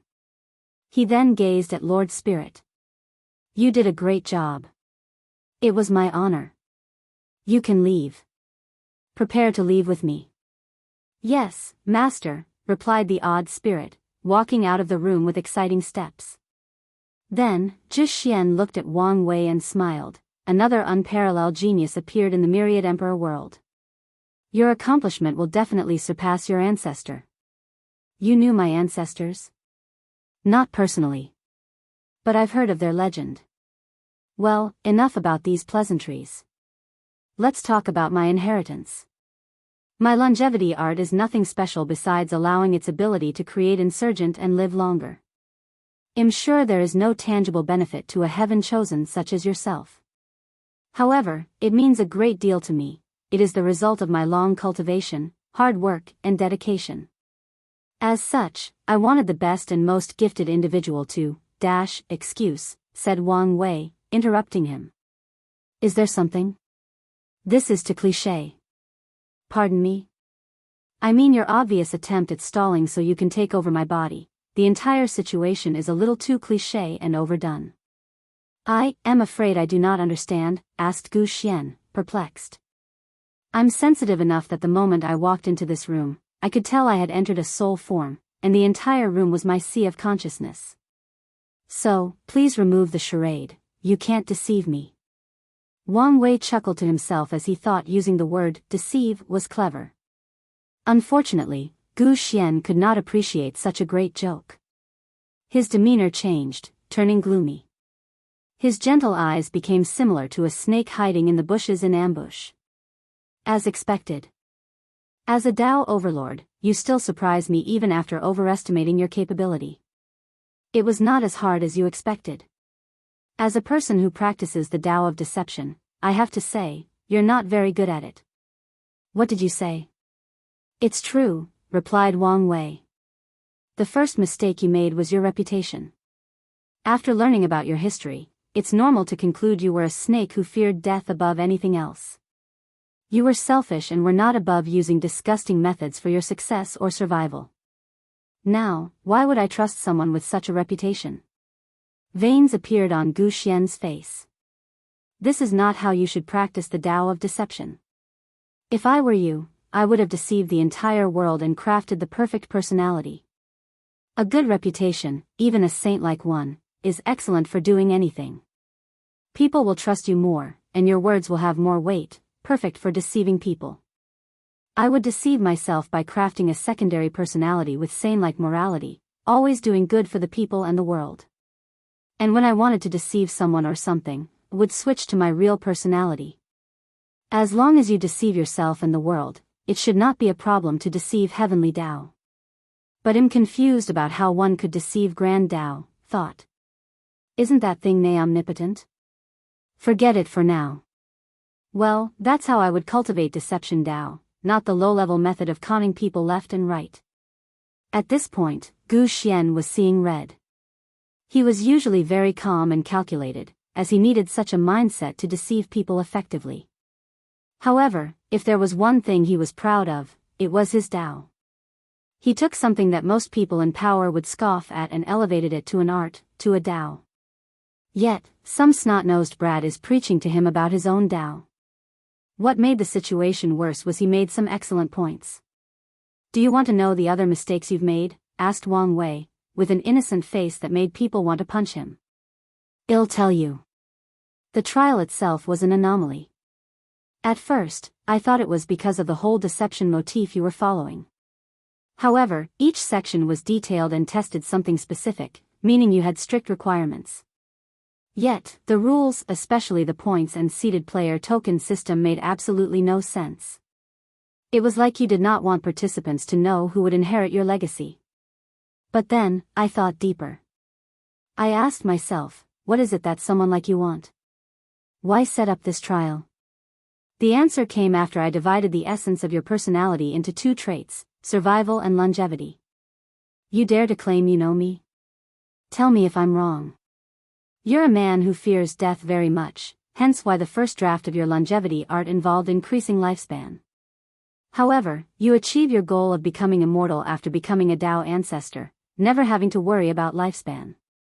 Your life became even better when you discovered that you could make your scripture into an insurgent one and used it as a longevity technique. This also meant the longevity aspect of your personality was fulfilled. However, I am guessing something happened that gave you a wake-up. If I had to guess, you died and only survived because of the longevity aspect of your art. It's then the second aspect of your personality kicked in, survival. You realized even if you did not have to worry about lifespan, you could die at any moment. So, you asked yourself how to deal with the situation? How to ensure your survival? And the answer you came up with was to acquire the power of eternity. You wanted to become an eternal emperor. Am I right? Gu Xian did not answer, his mind traveling to that moment when he faced death. It was the worst sensation he had felt in his life. Unfortunately, you knew yourself well, continued Wang Wei. You were self-aware of your limitation. You knew with your talent, you would never become an eternal emperor. Disillusioned, you continued the path of cultivation, hoping by reaching higher realms, you could conquer these feelings of fear and inferiority. Unfortunately, they never went away. So, you decided to do something drastic. You decided on your ultimate deception, deceive heaven and earth and take the identity of an unparalleled genius. You would receive their strength, Tao heart, will, comprehension, intelligence, luck, karma, etc. You would inherit their entire existence and, with that newfound talent, prove the Tao and become an eternal emperor. This act should be the last part of the deceiving heaven longevity art, the ultimate deception of the self, becoming someone else. Gu Xian had calmed down, squinting his eyes at Wang Wei with no expression. Honestly, if you had chosen someone else and just given me the inheritance, your plan might have succeeded. Gu Xian's eyes twinkled slightly, and Wang Wei caught that slight change. So, that was originally your plan? Let me guess, after seeing how exceptional Chu Luo and I were, you changed your mind. And you chose me even though I'm technically weaker than him, because of that last trial. My success in reaching the lifespan limit of the world appealed to the longevity part of your core personality. Someone like me would survive and prosper even if you failed to become an eternal emperor. So, you chose me since I was more prone to success than Chu Luo. Enough, said Gu Xian. I applaud your wit and cannot wait for it to belong to me. Nevertheless, this will not change anything. How so? No one will come to save you. I've sacrificed most of my cultivation to set up the deception ceremony. I've completely isolated your sea of consciousness from the outside world. Even if the lower dimension were not sealed, these parasites would be unable to detect your presence for quite some time. Is that so? I guess I don't have to use my methods. What do you mean by this? Asked Gu Xian, raising his guard. Seriously? You know I'm a Tao overlord, and I spent all this time telling you this information. For what reason would I do that? Do you think things will go smoothly for you? Gu Xian's face changed for a moment before he regained his bearing. I can already guess you will say something stupid like in front of absolute power, all plots are useless. Gu Xian almost choked since that was the exact words he was going to say. The whole point of the Supreme Outlaw trial is to overcome the odds. Plus, you don't even have the absolute advantage in power since you had no choice but to sacrifice most of your cultivation for this ceremony. So what? My soul still has some of the quality and power of a Tao monarch. True. That's why I need to use some drastic means. Purple chains appeared on Wang Wei's body before they broke, falling to the ground. And what Gu Xian saw afterward almost made his soul scared to death. Inheritance acquired, gift bonus chapter. Thanks to Gavin the Grape for the gift. Gu Xian watched as the weak mortal before him turned into this massive purple cloud-like creature with a terrifyingly large mouth with razor-sharp teeth. The spiritual pressure released by the creature sent shivers down his spine, making his soul unable to move. Then, he remembered a legend he had read about ancient times, especially during the middle stages of the Second War of Origin. The Myriad Devourer, he almost screamed. Myriad Devourer? This name seems to resonate with me, said Wang Wei, his voice booming throughout space, making it tremble. Then, he no longer wasted time and went for the kill. No, no, screamed Gu Xian as he tried to escape. Wang Wei opened his mouth, trying to swallow him. A flash of light emanated from Gu Xian's body, but Wang Wei ignored it and continued biting down. Crunch. He chewed something for a moment before muttering, escape. He could tell he did not swallow all of Gu Xian's soul but took a significant piece. So, He decided to go after him to finish the job when Wang Wei suddenly felt something. His body was on the verge of explosion. His flesh could not contain his soul, so he hurriedly placed the seal back and attended to his injury. Of course, he did not forget to notify ancestor Wuqing to be on the lookout for Gu Xian's remains. Meanwhile, after leaving the pagoda, Gu Xian's soul was pale and on the verge of collapsing. Damn it. How could I be so unlucky? How could this guy be related to the myriad devourer? If it was before, he could have sold this information to the parasites for an excellent price. But in his current state, if he showed up in the upper dimension, he would not survive for long. Now is not the time to be distracted. I need to act swiftly, there is still hope. Gu Xian looked toward one of the mansions and headed there. He ensured to hide his aura since he knew these participants had Dao protectors, many of whom were insurgents. Gu Xian first headed in the southeast direction before stopping. Then, he gritted his teeth and changed direction to the southwest. He soon found himself before a mansion with a formation. As the creator of this trial, he had some control over the entire small world and used that power to bypass the formation. He headed directly to the room where he sensed the most extraordinary presence. Inside, he saw a young man in deep cultivation. He could tell this person seemed to be waiting or preparing for something and wanted to get in the past state beforehand. Chu Luo, it is you. Gu Xian did not hesitate to enter Chu Luo's sea of consciousness, accessing his soul. Ji Gu Xian, asked Chu Luo, his face suddenly changed as he thought of something. He reacted swiftly to activate his power. Regrettably, he only saw Gu Xian waving his hand to manifest 4 chains that bound his arms and legs. Chu Luo resisted by mobilizing all the power of his 9-extremity foundation, but it was useless. Despair overcame him as he watched Gu Xian walk before him with a weird symbol on his palm. When the latter's palm was only a few inches from his forehead, Chu Luo's heart sank as he knew the fate awaiting him. He would die, his body possessed by that vile old monster. His life flashed before his eyes, and all he could think about was his myriad of regrets, especially for his parents. He thought he would never see them again, telling them how much he loved and appreciated what they did for him. He would never repay their kindness by ensuring they lived a life of pride, richness, and joy. Chu Luo struggled more fiercely. He did not want to die. Unfortunately, it was useless. Swish. 2 white lights appeared next to him. And from them emerged 2 handsome individuals, a man and a woman. Father? Mother? They looked at Chu Luo and smiled. With a wave of the man's hand, he removed the soul chains binding his son. Luoer, you know what to do. Chu Luo ignored the tears in his eyes to create a soul-swallowing pot. Then, his father and mother used their energy to power up the pot. Meanwhile, Gu Xian knew the situation had gone out of control. In his current state, he could not deal with an emperor-level threat. He immediately tried to run away, but another power locked him in position. And before he could think of a countermeasure, Chu Luo's pot suspended above him and swallowed him. He tried his best to resist, but Wang Wei had weakened him to an unimaginable level. After a few seconds of resistance, the pot swallowed him. Chu Luo did not care about the final result. Instead, he looked at his parents. Mother, father, how are you here? We left some means to protect you in case something went wrong during your reincarnation. Chu Luo lowered his head, ashamed. Thank you for saving me, again.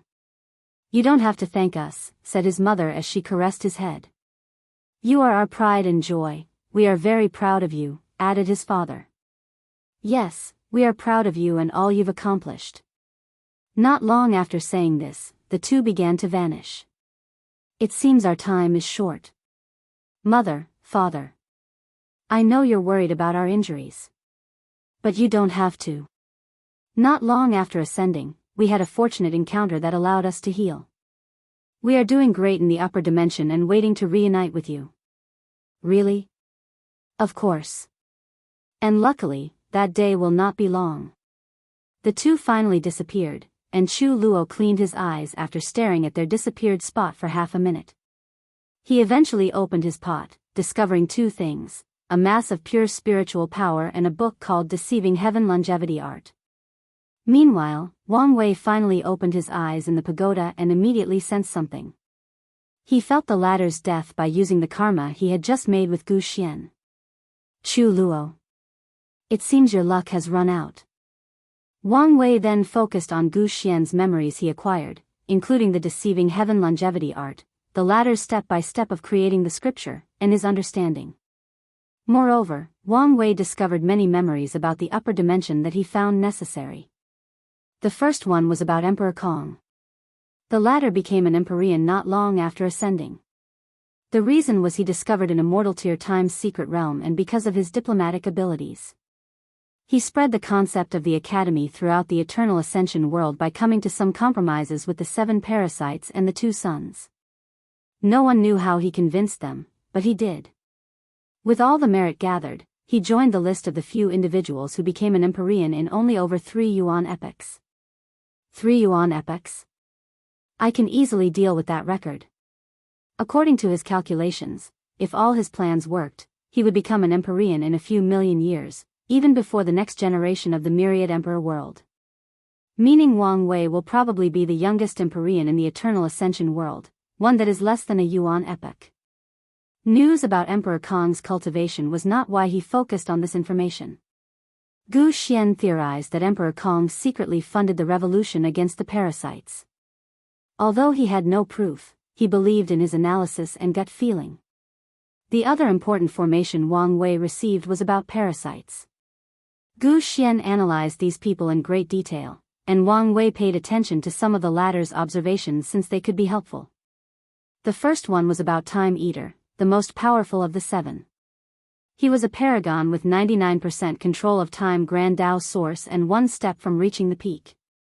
Time Eater was a paragon during the ultimate taboo but did not participate for some reason. Gu Xian believed that Gu Xian was the secret mastermind behind the 7, besides the 2 sons who used 7 Cauldron and Twin Flower as proxies to monitor and control the group. Time Eater was the one who suggested they usurp the entire world and ruled the era. The second important piece of information was the relationship between the Undead Phoenix and the 5-Feather Phoenix. Undead Phoenix was a pseudo-eternal emperor during the Incense era. Based on his talent, he should have long reached the peak of Paragon and participated in the ultimate taboo. However, something happened after meeting a young 5-Feather. They had a relationship, and something happened between them, which resulted in Undead Phoenix being stuck in the Empyrean realm for too long, making him miss the ultimate taboo. Although these two are now on the same side, Gu Xian analyzed there was probably still animosity between the two. The third valuable information he learned was the possible existence of a hidden 8th moon. Gu Xian was pretty confident that this was the parasite's hidden trump card. Finally, he focused on Earth Emperor. According to Gu Xian, this man might be the most ambitious of the 8 and the one he was most weary of. Human Emperor, Earth Emperor, Heavenly Emperor. Wang Wei squinted his eyes as he felt the Human Emperor was planning something with the Earth Emperor. And the title of Heavenly Emperor will be important. Wang Wei then focused on the Deceiving Heaven Longevity Art. He felt this scripture had so much potential, but it also made no sense. The Deceiving Heaven Longevity Art. The information Wang Wei received confirmed one of his predictions regarding the fate of the Heaven Devourer Emperor. After being exiled to the Eternal Ascension world, a group of emperors from the Myriad Emperor world were not too receptive to his actions that almost destroyed their homeworld, and took matters into their own hands to deal with the traitor. They banded together and besieged him, destroying his body, soul, and Tao. Regrettably, these people did not have the ability to erase him from history since Wang Wei knew very well of the Heaven Devourer Emperor's existence and accomplishments. If the Heaven Devourer Emperor has possessed Imo Xingyun, many things will make sense. But a few more questions will also be raised. Wang Wei shook his head, placing these thoughts in the back of his mind. He then focused on the Deceiving Heaven Longevity Art. He felt this scripture had so much potential, but it also made no sense. A few hours later, he had a basic understanding of the scripture. Now, it makes sense. The concept of deception as Tao always bewildered him, especially when it involved deceiving Heavenly Tao or Grand Tao to access the Grand Tao source.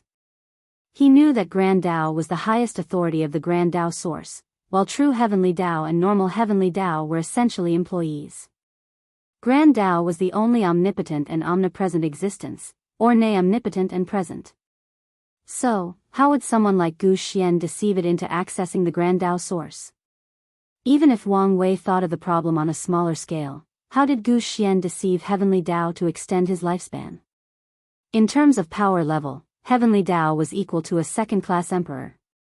Okay, Wang Wei admits this part was slightly believable, but the access to the Grand Dao source that made this technique an insurgent made no sense.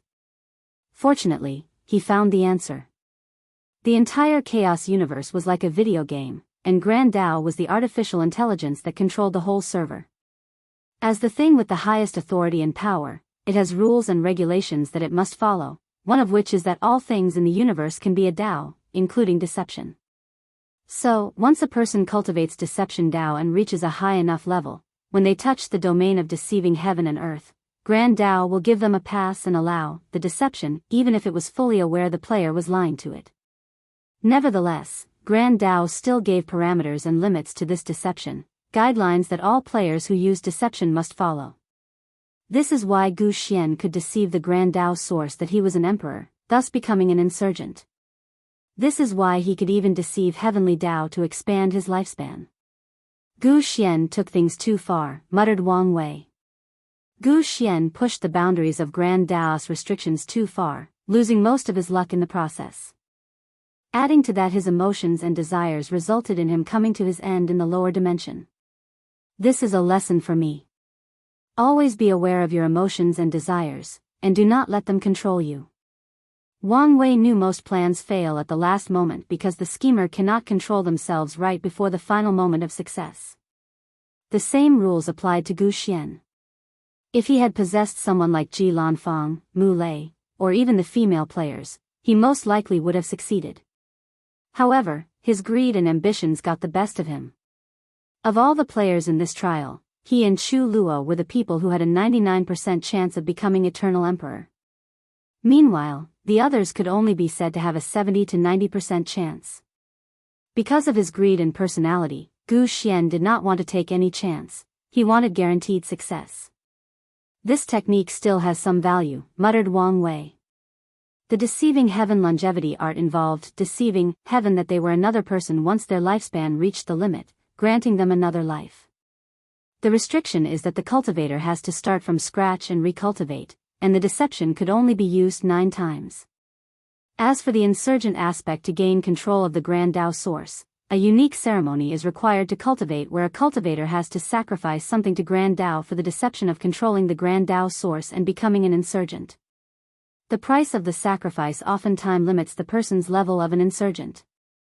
For example, if a Dao ancestor wanted to achieve the strength of a third-class emperor, they would need a minimum of 5 emperor weapons as a sacrifice, and their comprehension of the Grand Dao source has to be at least 20%, meaning it was not a one-to-one exchange. Moreover, the insurgent part no longer functioned after reaching the Dao ruler realm, since Gu Xian did not come up with other methods to increase its power. He once tried sacrificing even more powerful treasures for Grand Dao to allow him to become a tier 11 insurgent, but it did not work. Nevertheless, this is a scripture with a lot of potentials. Wang Wei knew this scripture would shine after he proved the Dao. The benefit that it was a longevity scripture granting him 1 extra life was worthy of it. However, the real value was that he should be able to deceive Heavenly Dao after he proved the Dao, allowing him to accomplish many things. And when he becomes a paragon, he should be able to deceive true Heavenly Dao, unless it is on the same level as the 2 suns, as he theorized as a possibility. And one day, this technique might prove useful when he can stand at the same height as Grand Dao. If I play my cards correctly, I might be able to use this technique to hide from the parasites after I ascend. Wang Wei knew he would be enemy number 1 after ascending. And as he is still determining whether he will be able to fight paragons in the Empyrean realm, he might need to hide for a while. And this scripture could be the method he uses. After going over everything, he finally exited the pagoda, where he saw Lord Spirit waiting for him. Gu Xian used some methods to control the spirit, so now she was loyal to him. Gu Xian left most of his treasures in the upper dimension as resources for when he ascended. However, he left a few valuables in the pagoda, including 2 insurgent chis that could create first-class emperor strength insurgents. He wanted to have 2 loyal people, slaves, protecting him during his cultivation journey and ensure nothing went wrong. Now, these things would serve to increase the Dao opening sect's foundation. Go send the participants away, ordered Wang Wei as he prepared to refine the pagoda. There were not many valuable resources remaining, including the tempering qi. However, it was a great artifact to temper disciples and even selected them. Furthermore, he could still use the understanding section for a while before it also ran out of power. It should be enough for Wang Wei to reach the peak of the Saint Realm as fast as possible. 3 days later, the participants left one by one. Wang Wei exchanged communication talismans with the friendly ones, wanting to keep a watch on some of them. Then, he exited the pagoda, preparing to take the entire miniature world. Unfortunately, someone did not leave. "What do you want?" "I want to fight you," replied Chu Luo. "Why?" "From what I know, you should have also gotten your hands on the inheritance." Chu Luo frowned as his mind flashed back to that incident. He remembered that Gu Xian seemed severely injured. Now, he understood the reason. "I want to know who's better between us." "Competitive, I see."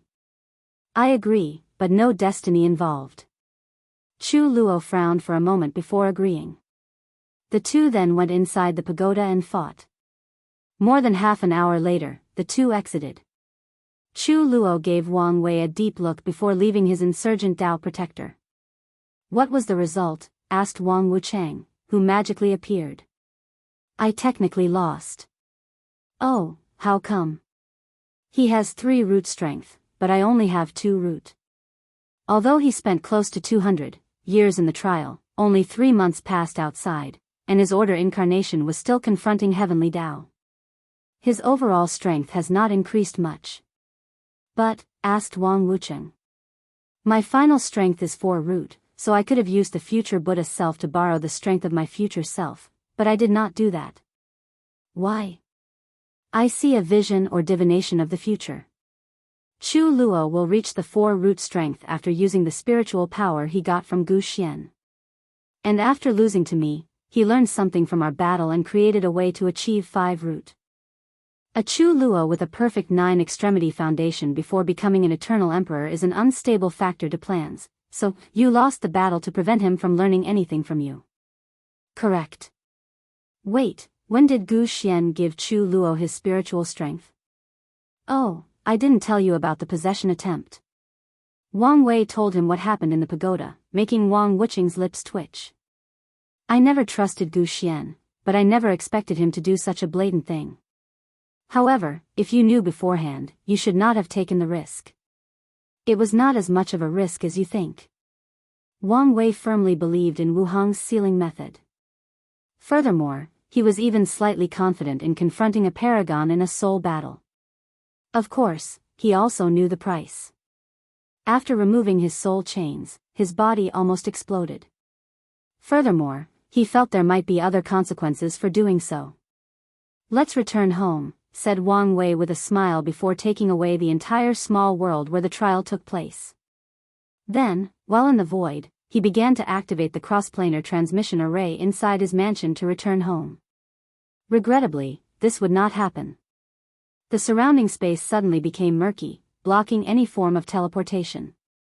Then, Wang Wei and Wang Wucheng sensed countless horrifying auras surrounding them. No you can. Gift bonus chapter. Thanks to heaven_will_Daoist for the gift. Myriad Emperor World, Dao Opening Sect. A terrifying aura suddenly enveloped the sect, alarming not only the disciples and elders but also many of the other factions of the world, thinking something of great significance had occurred.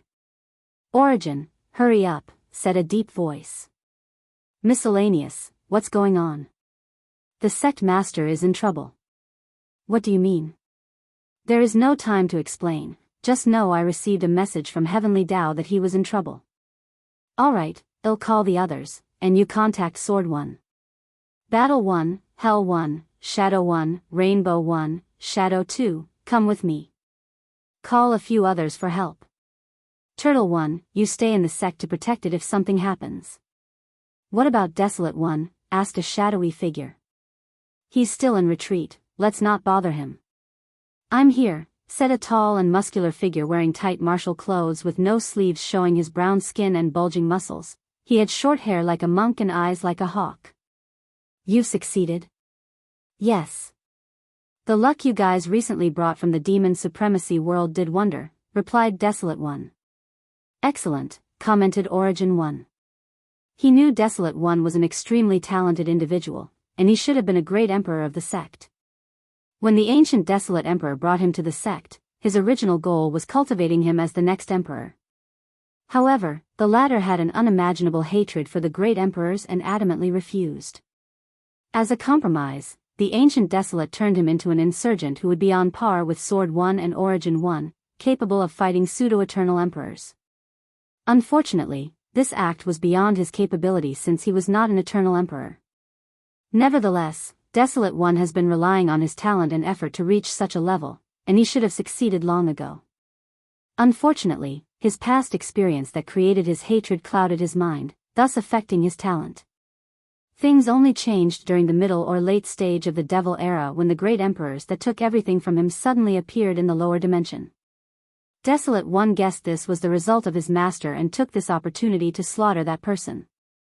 After dealing with the issue of his Tao heart and state of mind, he focused on his talent, reaching the same level as Sword One and Origin One.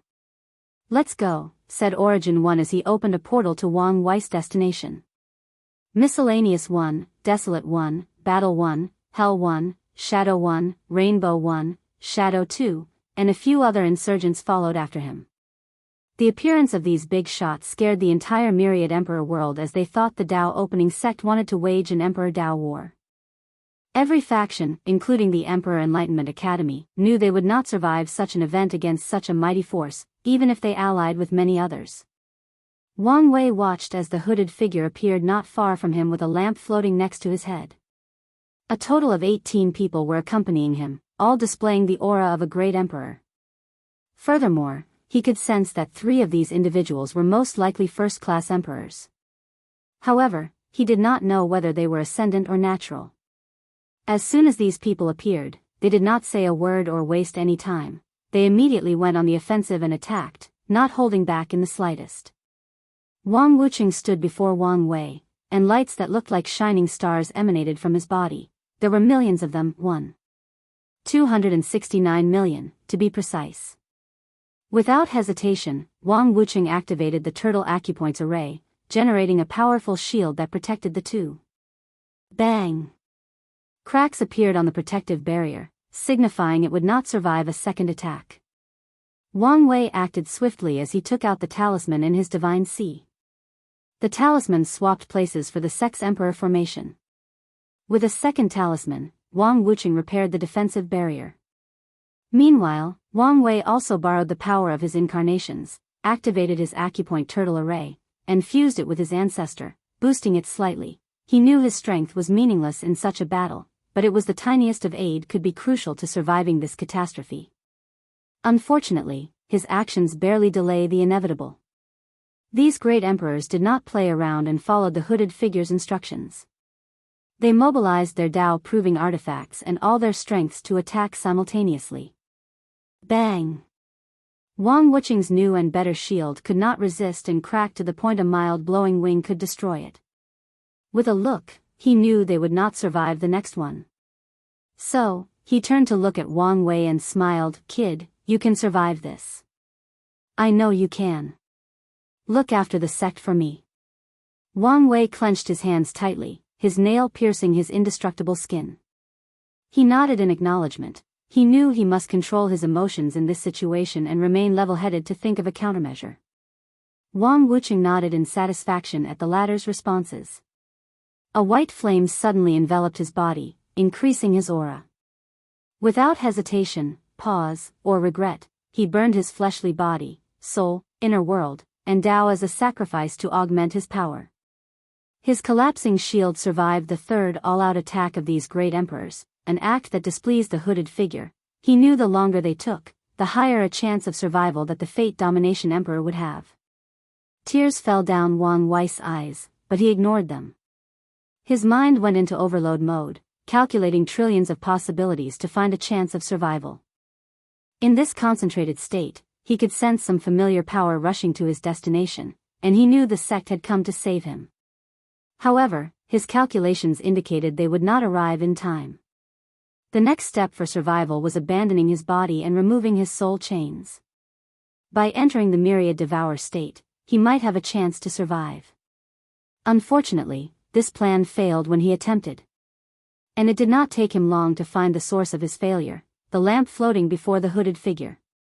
Wang Wei then watched as ancestor Wuqing began disintegrating into particles, returning to nature.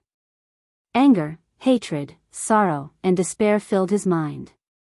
However, he used his willpower to control himself and remain calm.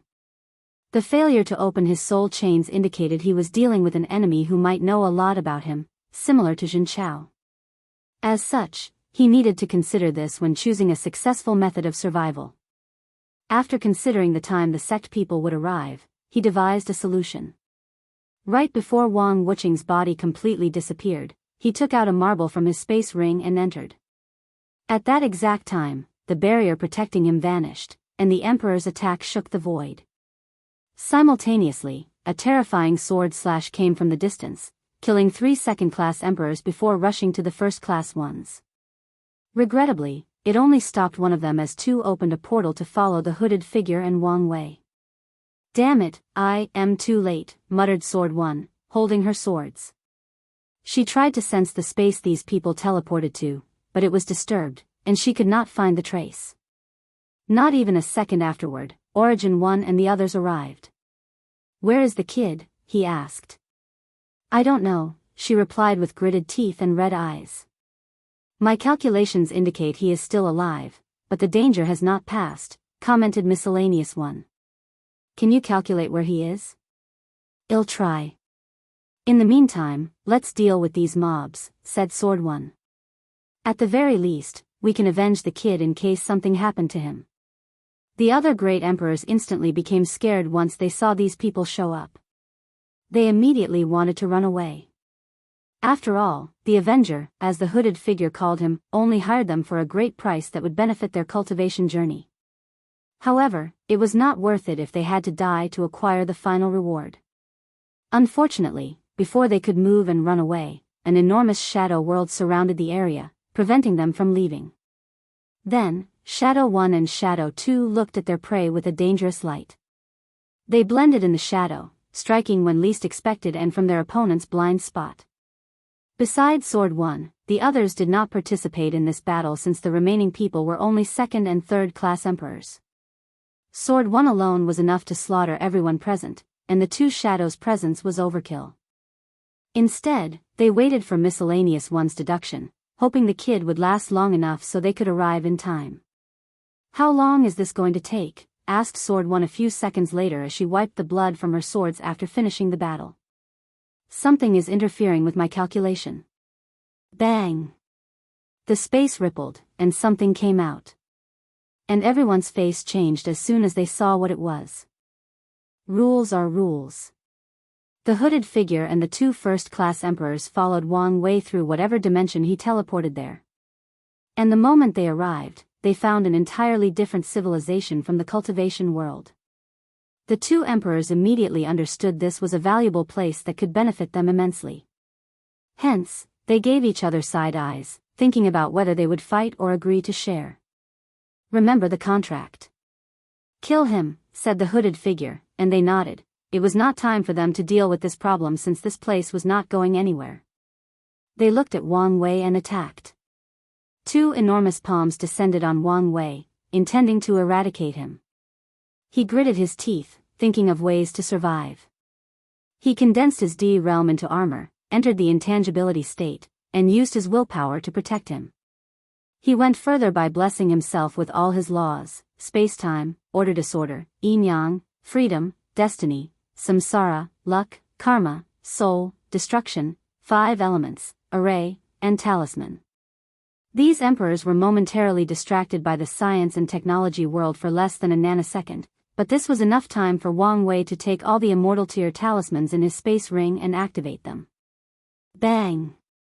The two palms landed, and Wang Wei's measures were utterly useless.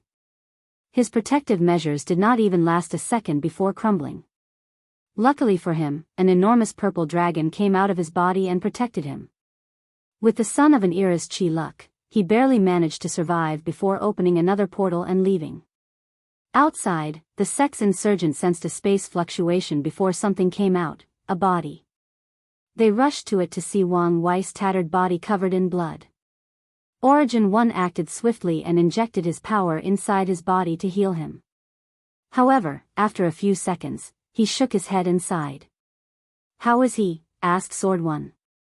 "His existence was destroyed. He is only relying purely on his willpower to defy death and prevent himself from returning to nothingness."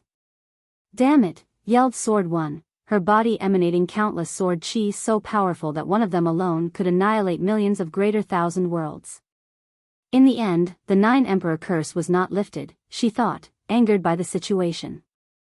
Their sex finally cultivated an unparalleled genius that would create probably one of the greatest eras the world had ever seen. Yet, he died before their eyes. The void suddenly shook again, and 3 people appeared. Immediately, Sword 1 released a terrifying aura to lock on these people, making the 2 great emperors almost soil their past. And considering these godlike beings have not defecated for trillions of years, it was indeed an unpleasant feeling. Meanwhile, the hooded figure watched Wang Wei's dead body, and he suddenly began to laugh maniacally. Sword 1 wanted to wipe him from the face of existence, but Origin 1 stopped her. He wanted to know some information so that they know who to destroy and avenge their fallen heaven chosen. "Ha ha ha, he's finally dead. Ha ha ha, the great and mighty fate dominator, the conqueror of worlds, the controller of fate, the taker of free will, the chaos universe's ultimate tyrant, you're finally dead. The universe is safe. Master, I've avenged you. I have saved all sentient beings like you wanted me to." He raised his head to look at the sky, tears falling down his cheeks. The hooded figure reminisced about that final moment. A fog appeared in the world, and that tyrant manifested. He demanded that all living beings in the chaos world surrender peacefully. But they refused. But the tyrant did not take no for an answer. Unfortunately, he was unmatched. He would either suppress or kill anyone who stood in his way. At the last minute, his master gave him a few things and told him he was chosen for a mission to prevent the rise of this tyrant. With determination, the hooded figure traveled back in time to a period before the tyrant proved the Tao.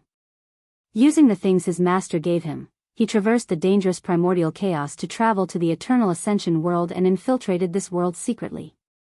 Unfortunately, even in his youth, the Fate Dominator was a genius that the hooded figure could deal with.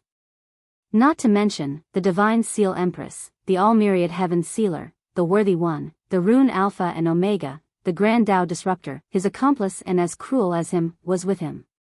Given the situation, the hooded figure had to enlist foreign help while waiting for the opportune time. Luckily for him, his master seemed to have granted him many memories about the life of the young Fate Dominator, allowing him to know the perfect time to strike. "I can finally go home," muttered the hooded figure. Dumb. Everything in the surrounding turned black and white. An enormous single eye suddenly appeared above the sky, towering above heaven and earth. Grand Tao Eye. This thought popped into the mind of all the people present. They instantly knew who this extraordinary being was and how mighty he was. Immediately, everyone present began to tremble. The eye looked at the 2 first-class emperors who were secretly calculating their escape route. Their face changed as they sensed danger. They activated their powers to try to run away. Unfortunately, before they could even react, they disappeared from the world, their existence completely wiped out. Then, the eye looked at the hooded figure. "No, no, no. You chose me for this mission. I did it. Now that I succeeded, why are you getting rid of me? I'm a hero." The hooded figure did not want to die. He had accomplished his goal and could return home. He could meet his master again and redo his life, fixing all his regrets. He could use this opportunity to reach the peak of cultivation and see the scenarios he did have the chance to. Regrettably, Grand Tao did not care about his words. With its indifferent eyes, it wiped out the hooded figure from existence. The one who showed up was nothing but a clone, while the real body hid behind the scene. It, too, was also erased. Then, Grand Dao gazed at the Dao opening sect's insurgents. After not sensing the taboo from their bodies, it disappeared. The group did not dare to breathe for more than half a minute. I knew this kid had many secrets. But I did not expect it involved taboo and Grand Dao, commented Miscellaneous. None of that matters now, replied Origin 1. With this situation, they understood the kid was destined to accomplish many great things. However, he also made too many enemies in his path, resulting in the current situation. Crack. The space trembled as cracks manifested, alerting everyone. Then, they saw a beautiful woman in a long white cheongsam, cut off on the lower bottom to show her long legs with no shoes. Her flowing black hair accented her beauty, but no one would care about that because of her serious demeanor. Wu Hong looked at the dead Wang Wei and frowned. Her eyes changed as she manifested everything that happened, including how her husband died and the fate of the hooded figure. This timeline is rapidly going out of control. Someone from the future came to deal with him?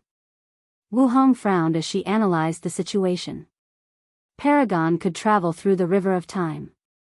However, many restrictions are placed on them to prevent them from messing with history and creating too many paradoxes.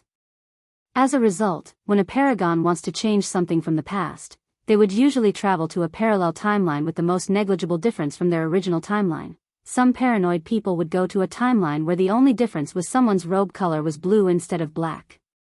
Heavenly Dao or Grand Dao did not care if these guys messed up the alternate timeline, but they could not mess with the main one. Furthermore, timelines become more complicated when they leave their home chaos world and have to consider the entire chaos universe. Of course, Wu Hong concluded Grand Dao was involved in this operation. However, her memories only went as far as when Wang Wei reached Paragon. Has Wang Wei's detachment path changed in this timeline? Is this the reason he did not even intervene? She shook her head to not think further about this problem. She held him in her embrace and began using existence reconstruction, helping him revive. This technique requires great talent and a deep enough understanding of existence. One wrong mistake in the process can fail. Or worse, the person she created looked exactly like Wang Wei but was an entirely different person with different existence. As Wu Hong slowly reconstructed Wang Wei's existence, her face became pale before blood began to fall from her nose and ears. She frowned before looking at one of the dead emperor's bodies. She opened her mouth and swallowed 3 second-class emperors, returning her complexion to a somewhat normal look.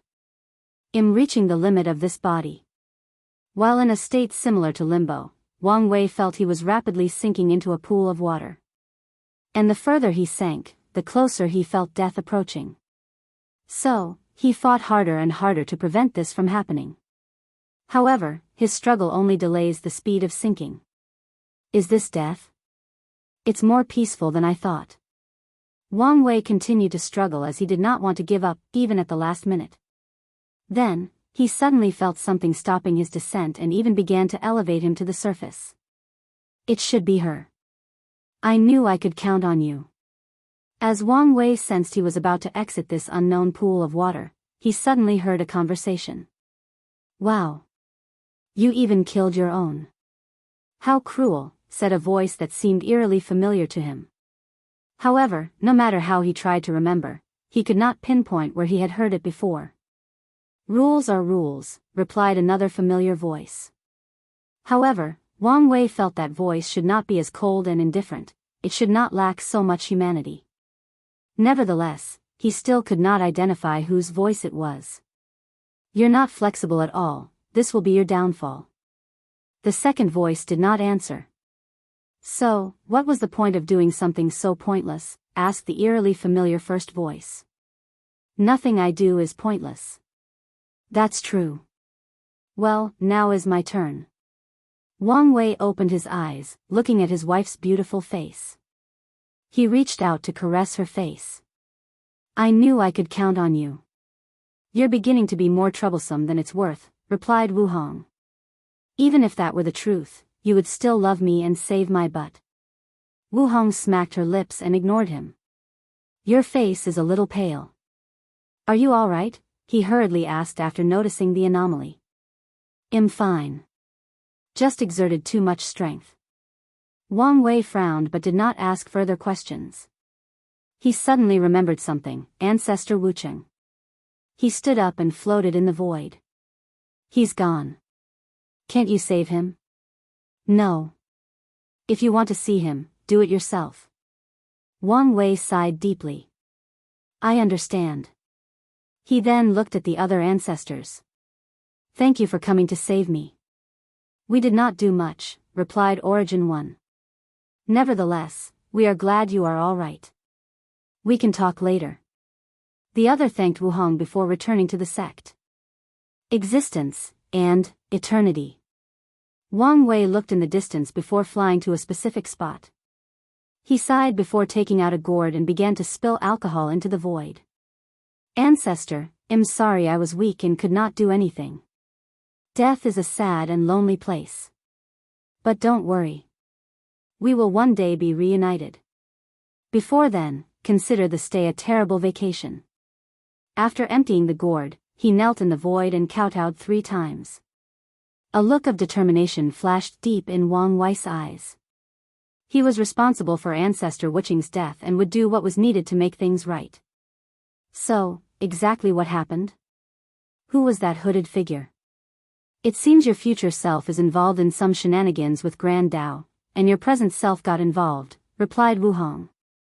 Is that so? Then, why didn't he intervene? Why didn't he save Ancestor Wucheng? Who knows? It could be he wanted to temper and motivate you, it could be your future self has become so jaded that he does not care, or it could be a completely different reason. I have to say, this situation is frustrating. Although I'm technically the one making these decisions, I really want to beat up my future self. Being powerless and being used as a pawn, even by himself, is not a good feeling for someone like him. I know the feeling, Wu Hong replied as he hugged his left hand. Wang Wei then became dazed as he looked into the distance. After a few minutes of silence, Wu Hong asked, what are you thinking? The cultivation world is genuinely unpredictable. 1 minute, I'm cocky after scheming and dealing with a Dao monarch. The next moment, I died under the siege of a bunch of great emperors. You never know what's going to happen. Struggle is a fundamental aspect of cultivation, especially for people with great luck like yourself. I get that, but I don't like the unpredictability of the world. Isn't this one of the reasons you wanted to be free and unfettered? To be able to control your destiny. Of course. So, you should have expected this path not to be easy. I know. I'm just taking this opportunity to complain. As long as you know, nodded Wu Hong. Anyway, don't you benefit from these catastrophes? That's true. After his revival, Wang Wei could feel that his understanding of existence had drastically increased compared to before. For now, he could not use much of this advantage, but it should be helpful when proving the Dao. Furthermore, his life and death talent had evolved. After experiencing true death, his understanding of life and death laws also strengthened his talent.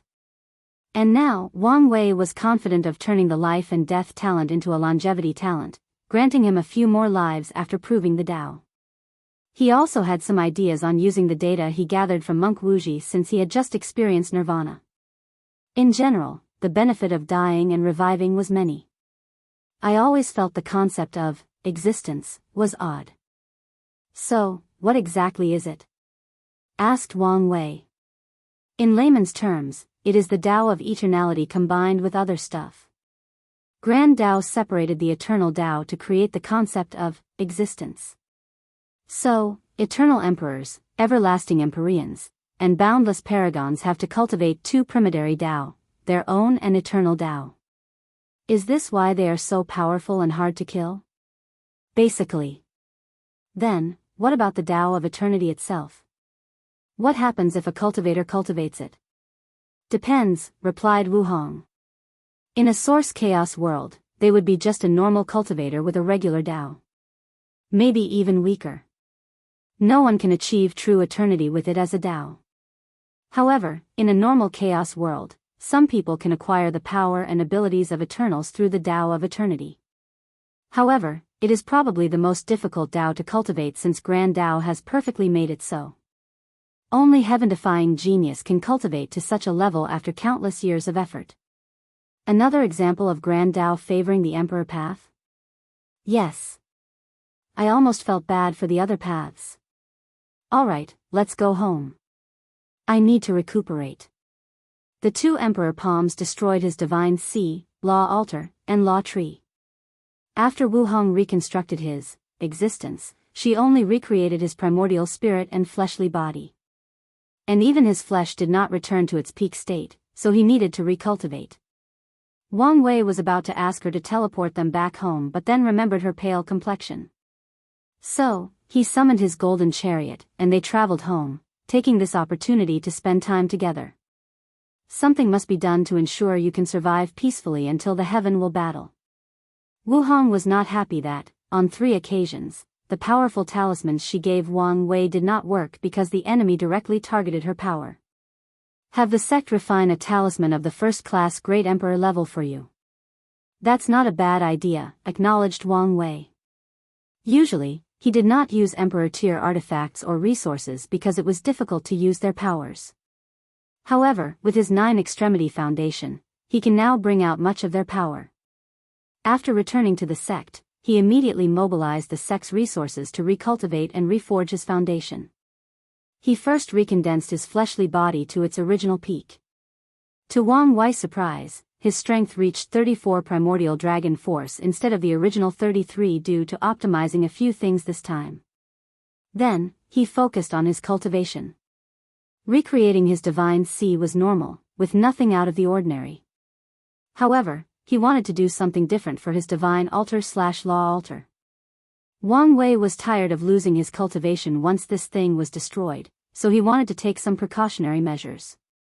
After condensing his divine altar, which was in the shape of the Temple of Heaven from his past life, Wang Wei condensed his understanding of nothingness into a core or jewel and inserted it as an ornament in the temple. The power of intangibility oozed out of the jewel and fused with the temple. Immediately, Wang Wei could see the difference. His divine altar was now in a semi-permanent state of intangibility, meaning it was almost impossible to destroy. As Wang Wei watched the red jewel in the temple, his eyes lit up. He knew after proving the Tao, great emperors would undergo a sublimation process where their cultivation and foundation would nourish their bodies and strength. As a result, things like the energy inside their bodies, law altars, law trees, and Tao fruits will be transformed by the power of the grand Tao source and turn into abilities or power of the emperor. For example, someone like Wang Wei has more origin essence than his peers. After the grand Tao source nourishment, his origin essence will wash over his body and grant him some power. Like an increase of 0.2% grand Tao source regarding power. The nourishment will also grant him an increase in battle strength after considering his silver law tree and his fleshly body. This nourishment is why great emperors have a different level of strength after proving the Tao, even if they have the same percentage of comprehension. After the nourishment, this nothingness core should make it easier for me to enter the void stage. Wang Wei did not care much about protecting his divine altar and law tree since these things would vanish after proving the Tao and would no longer be a weakness. He just wanted to prevent any trouble in the mortal stage of his cultivation. However, he cares about the benefit of his nothingness Tao. After nodding in satisfaction with this new discovery, Wang Wei continued his cultivation. He condensed his law seed before cultivating it into a law tree. Then, he noticed another advantage. He could bless some of his laws with the power of nothingness to bless them. For example, he could bless his destruction Tao with the power of nothingnessness, making it even more deadly. Before now, he always had to separate his nothingness Tao from the others. Finally, they could intersect to some level. Wang Wei stood up from the ground and cracked his bones. He walked out of the cultivation room while calculating his time in retreat.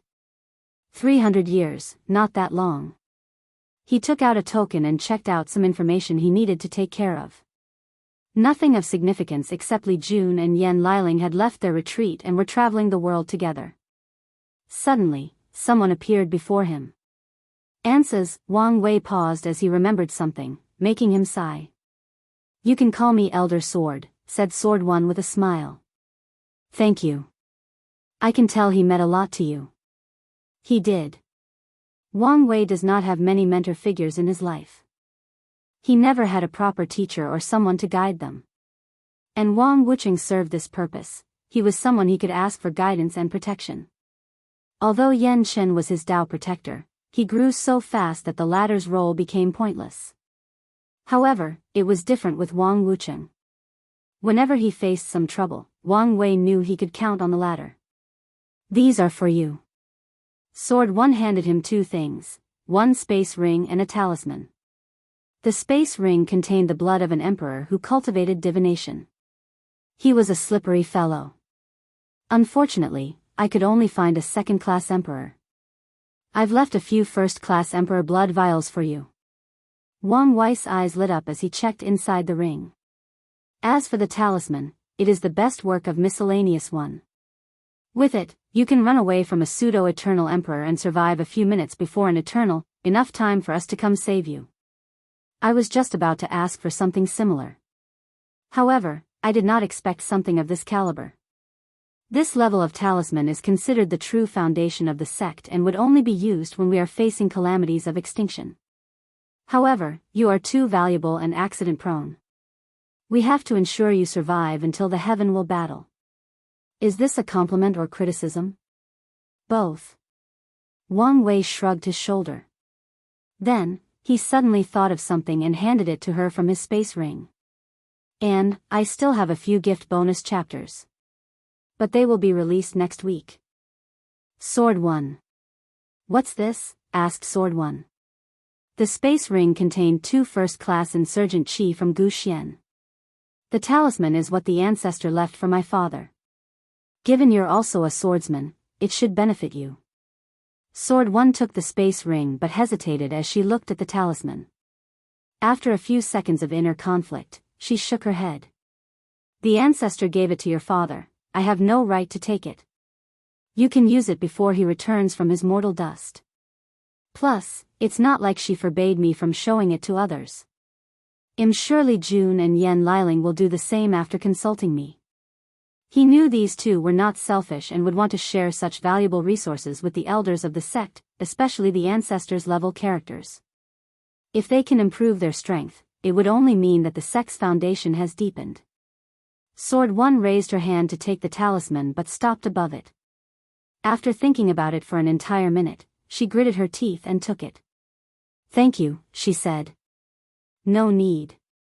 I know you would do the same if the situation were reversed. Wang Wei bowed to her before flying back to his mansion.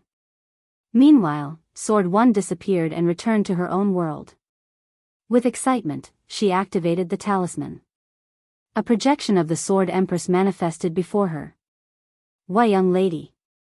I guess the kid was not selfish enough to keep the thing only for his family. Our legacy is good hands, commented Sword Empress. Xiao Zhu, long time no see. Young lady, Xiao Zhu is happy to see you again, said Sword One, tears falling down her eyes as she removed her silver mask. Sword Empress looked at her, caressing the gentle face she remembered and wiping the tears in her eyes. She remembered a distant time, long ago, when she was a mortal and before she even met Brother Qiyuan. She was the rich young lady from a somewhat wealthy family. And she had a maid called Gao Zhu. Even since childhood, Gao Zhu has been with her, following and caring for her. After meeting Qiyuan and beginning her cultivation journey, Xiao Zhu followed them for a while in their journey. However, Sword Empress had to leave her behind at some point because the situation was getting too dangerous. I should have taken you with me. I should never have left you behind. No, replied Sword One as she shook her head. It was my decision to stay. I knew I would not be able to keep up with you. And guarding your inheritance has been very fulfilling. Sword One had a second chance at ascending after Battle Maniac proved the Tao and asked her if she wanted to ascend with him. But she refused since she wanted to protect her young lattice sect and inheritance. Maybe, it was for the best, muttered Sword Empress, thinking about everything she had experienced since ascension. Things would have been more complicated if her enemy knew she had a weakness like Xiao Zhu. Let's get to the point since I cannot stay long. Do you know the situation about the upper dimension? Yes, I learned it from the kid, and I sensed an anomaly in the endless void. Alright, that saves me an explanation. Without the upper dimension's restraint, many emperors and other beings secretly hiding will begin to take action. The true heavenly Tao is operating at a slower speed than usual, delaying the time it needs to repress these people or even reinforce certain rules. And when these people figure this out, the lower dimension might be clad in chaos. Sword 1 frowned as she instantly analyzed the situation. Heavenly Tao of any heaven world is only equal to that of second-class great emperors. They have to borrow power from the true heavenly Tao for a situation requiring more power. Therefore, if it has a problem, heavenly Tao will become useless in most cases. I'm not worried about most of these people, continued Sword Empress. I'm worried about the eternal emperors and immortal sovereigns remaining in the lower dimension. Some will definitely act on the myriad emperor world and the Tao opening sect. What? Master, what should we do? Sword 1 survived the ancient emperor and knew how scary these people were, especially the immortal sovereigns. If it were not for a limit to the amount of power they could use in the lower dimension, one of them was enough to conquer most of the endless void. You don't have to worry too much. The immortal sovereign will still have to act on the limit of their power. Sword Empress knew that whether it was true heavenly Tao or supreme unity, they would not allow severe damage to the lower dimension. But the consequence of any Tier 11 entity using its full power in the lower dimension could result in its destruction. As a bottom line, supreme unity and heavenly Tao will compromise and work together to ensure the world's safety.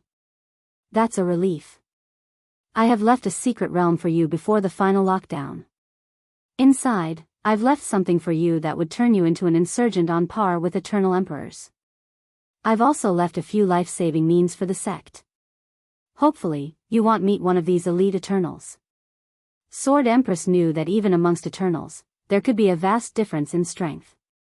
For example, Shi Qiuan and Wu Hong had battle strength above 20% Grand Dao source after proving the Dao. Thank you, young lady. No need. I still feel guilty. If I took you with me, you would have an even higher achievement in the cultivation path. There is no need to blame yourself, replied Sword 1, shaking her head. I still remember our life back then. I never thought I could have any achievements in the cultivation path because of my low talent. You motivated me and used countless efforts and resources, allowing me to achieve today's achievement. Although I would like to continue this journey, I'm still content with the speed at which I do. After so long, Sword 1 had understood 48% of the Grand Dao source and could power its power. Compared to the 4% she could control before becoming a 5-root Dao ancestor, she was happy and content despite the slow progress. Contentedness is good, added Sword Empress with a smile. Alright, I must leave. So soon.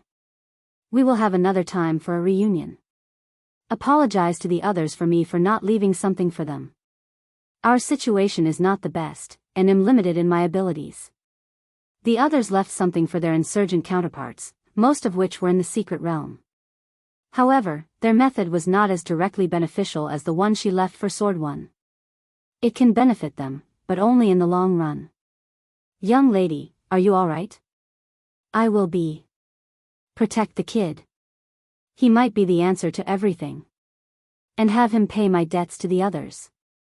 I'm sure he has a way to provide a better cultivation environment for all of you. As Sword 1 watched her young lady disappear, she tried to control her emotions and running tears. Have a nice, young lady. Don't forget to eat and take care of yourself. Tiny teardrops appeared on the corner of the Sword Empress' eyes. She had not heard these words for countless yuan epochs. Back then, Xiao Zhu would always tell her to eat and take care of herself even when she was a mighty cultivator feared by many and had no need for earthly necessities like food. I will, replied Yan Ai, as she always had. Sword 1 took a few minutes to gather her composure. After taking a deep breath, she placed the mask back on her face. The old Xiao Zhu was gone, only leaving Sword 1, the sword protector of the Dao opening sect. She contacted the others and told them of the news and gave them the insurgent cheese. Finally, she departed for the secret realm. While flying home, Wang Wei suddenly sneezed. Is someone talking about me? He stopped as the sneeze reminded him that he forgot to place the deceiving trial pagoda in the sect. So, he summoned a few elders and asked them to find a place for it. The elder gave him an attitude, and when asked why, the latter explained how irresponsible he had been since becoming a sect master. He only attended a few meetings before leaving all the workload on them.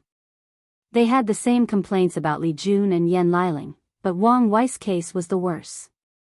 Ashamed and embarrassed, Wang Wei promised to take his sect master duties more seriously. He then flew back home, where he saw his lovely wife lying in bed, reading novels. I thought you would return to seclusion. I decided to create a clone with most of my power and abilities to go in my place. We can spend more time together. That's good, I guess, he replied somewhat blandly. Don't think about these things. Come write me a few more novels. Wang Wei lay next to her. Where is the pile I previously gave you? I thought you wanted to read them slowly. It's been so long. Not really. Anyway, which one is your favorite? I like the one you write about cultivating fate Dao. Although I know it's based on you, I still enjoyed reading it, especially since it was not a harem. It's one of my best works. But, I'm not very satisfied with the beginning. It's not that bad. Anyways, it gets way better later on. You should write more in the same style. However, I want a female protagonist that is similar to me. Alright. However, have you tried writing yourself? I did. Let me see.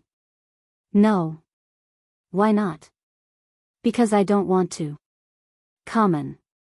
You know I'll pester you if you don't show it to me. Fine.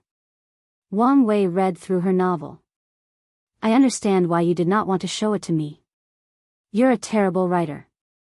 You want to say that again? I finally found something you're not good at.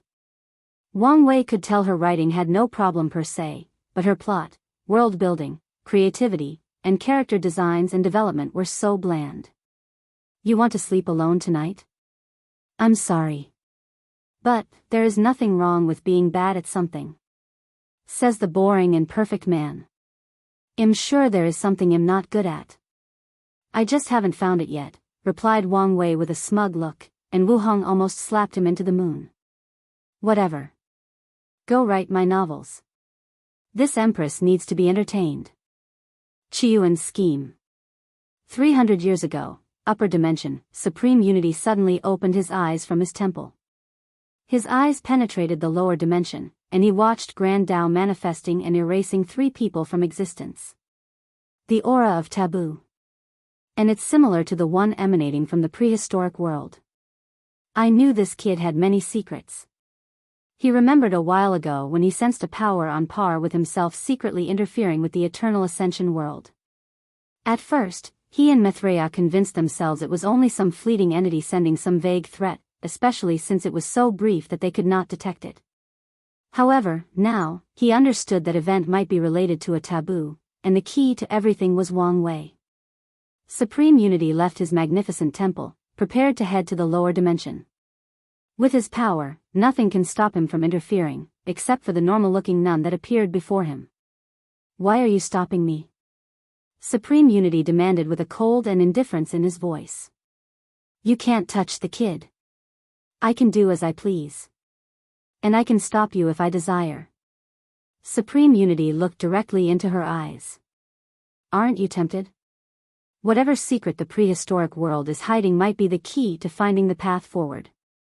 At their level, where there is no single cultivation path of advancement, exploring taboo's secrets is another way to experience new things and possibly find the way forward. I do. But I prefer to wait until he reaches the same height as us and ask him. Mithraea knew that with Wang Wei's personality of always paying his debt, he would tell her if he asked about the prehistoric world. However, she would prefer to wait until they are on equal ground when he feels more secure and confident to ask. That way, they can have a genuine and open conversation. That is the mindset of the weak. Supreme Unity does not believe in this nonsense. He believes in the hierarchy of power. He will take what he wants from anyone weaker than him. You were once weak. The key word is was, implying the past. Besides, your plan is flawed as it implied he could reach the same realm as us. Why not? You and I know that our realm became more common after the arrival of the ultimate taboo. That was true.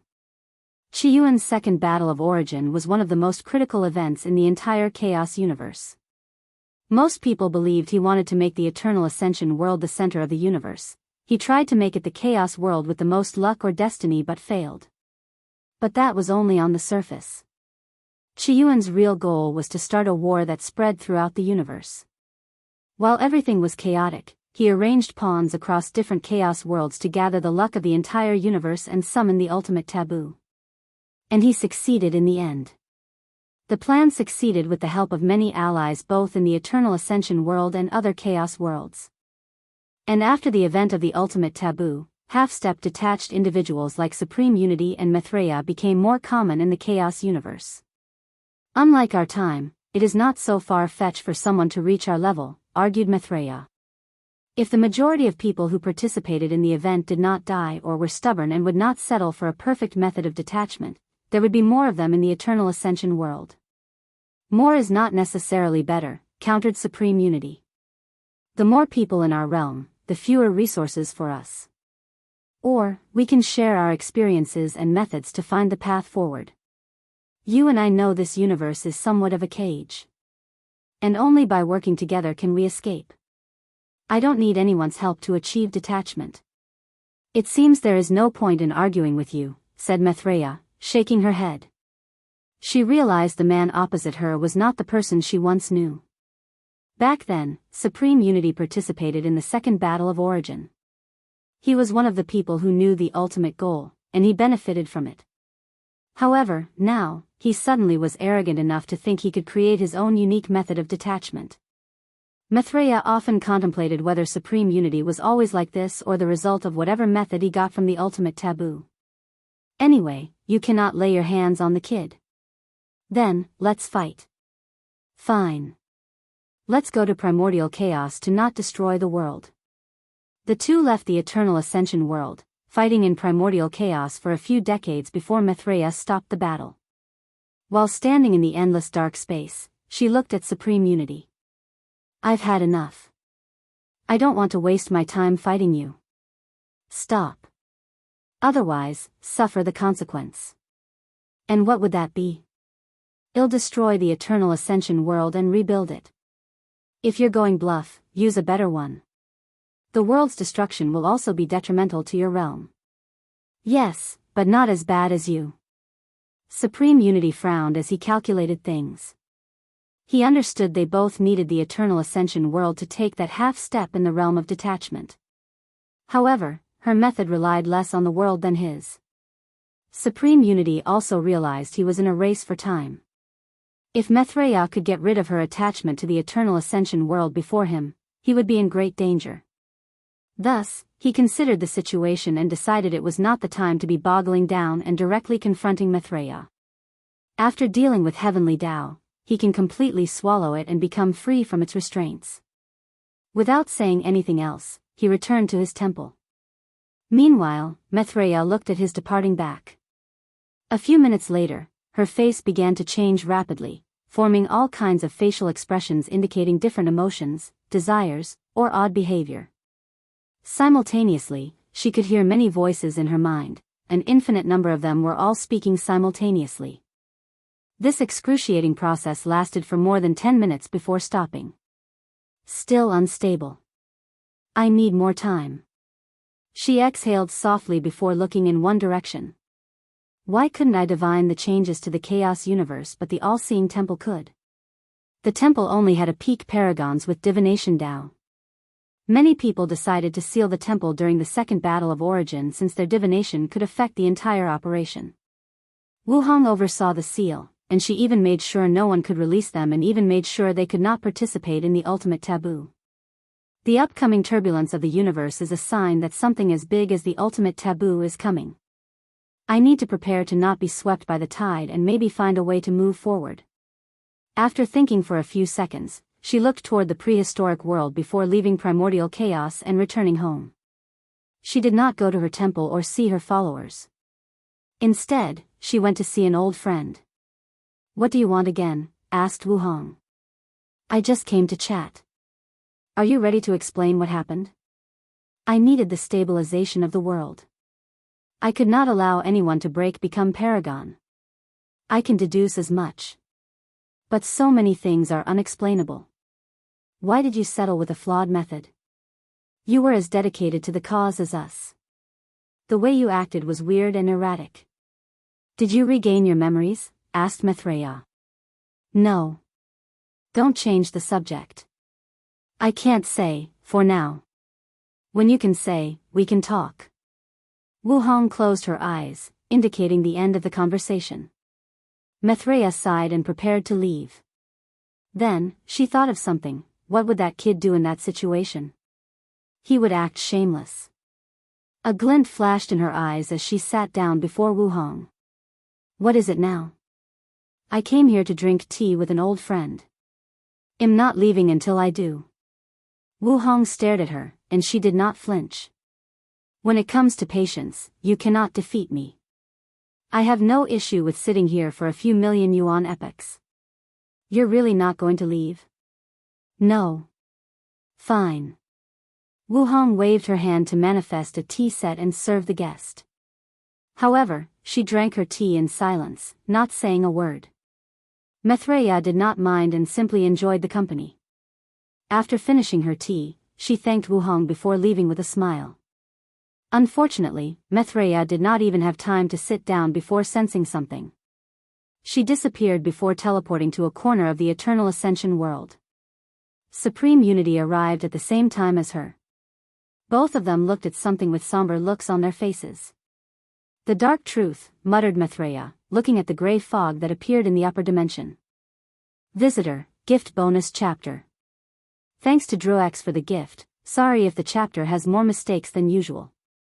I'm in a hurry and do not have time to edit. I'll do it later. Wang Wei lay in bed with his favorite wife. Of course, he would never describe her with the word favorite, fearing she would ask him if he had others that were not his favorite. He did not know he was so close to being killed after surviving the hooded man's catastrophe, nor did he sense his karma debt had increased. He was simply enjoying some time with his wife. As they were both reading a novel, Wang Wei suddenly said, "I just had a great idea." "What is it?" "Why don't you change your hair color to match mine? I think we would look good with gray hair." "No," replied Wu Hong casually. "Why not?" "I like my hair color. But we would look so cool if we match." "In that case, why don't you turn your hair black?" "No, thank you. I like my current image and don't want to change it." "That's what I thought." Wang Wei shook his head before continuing to read. Then, he suddenly remembered something. "I got a gift for you, but I don't want to give it to you." "Why?" Wang Wei took out something from his space ring. "Red bottom heels," commented Wu Hong. "Yes. I made these ones, especially for you. But then, I feel it would be a crime to cage those beautiful feet and toes."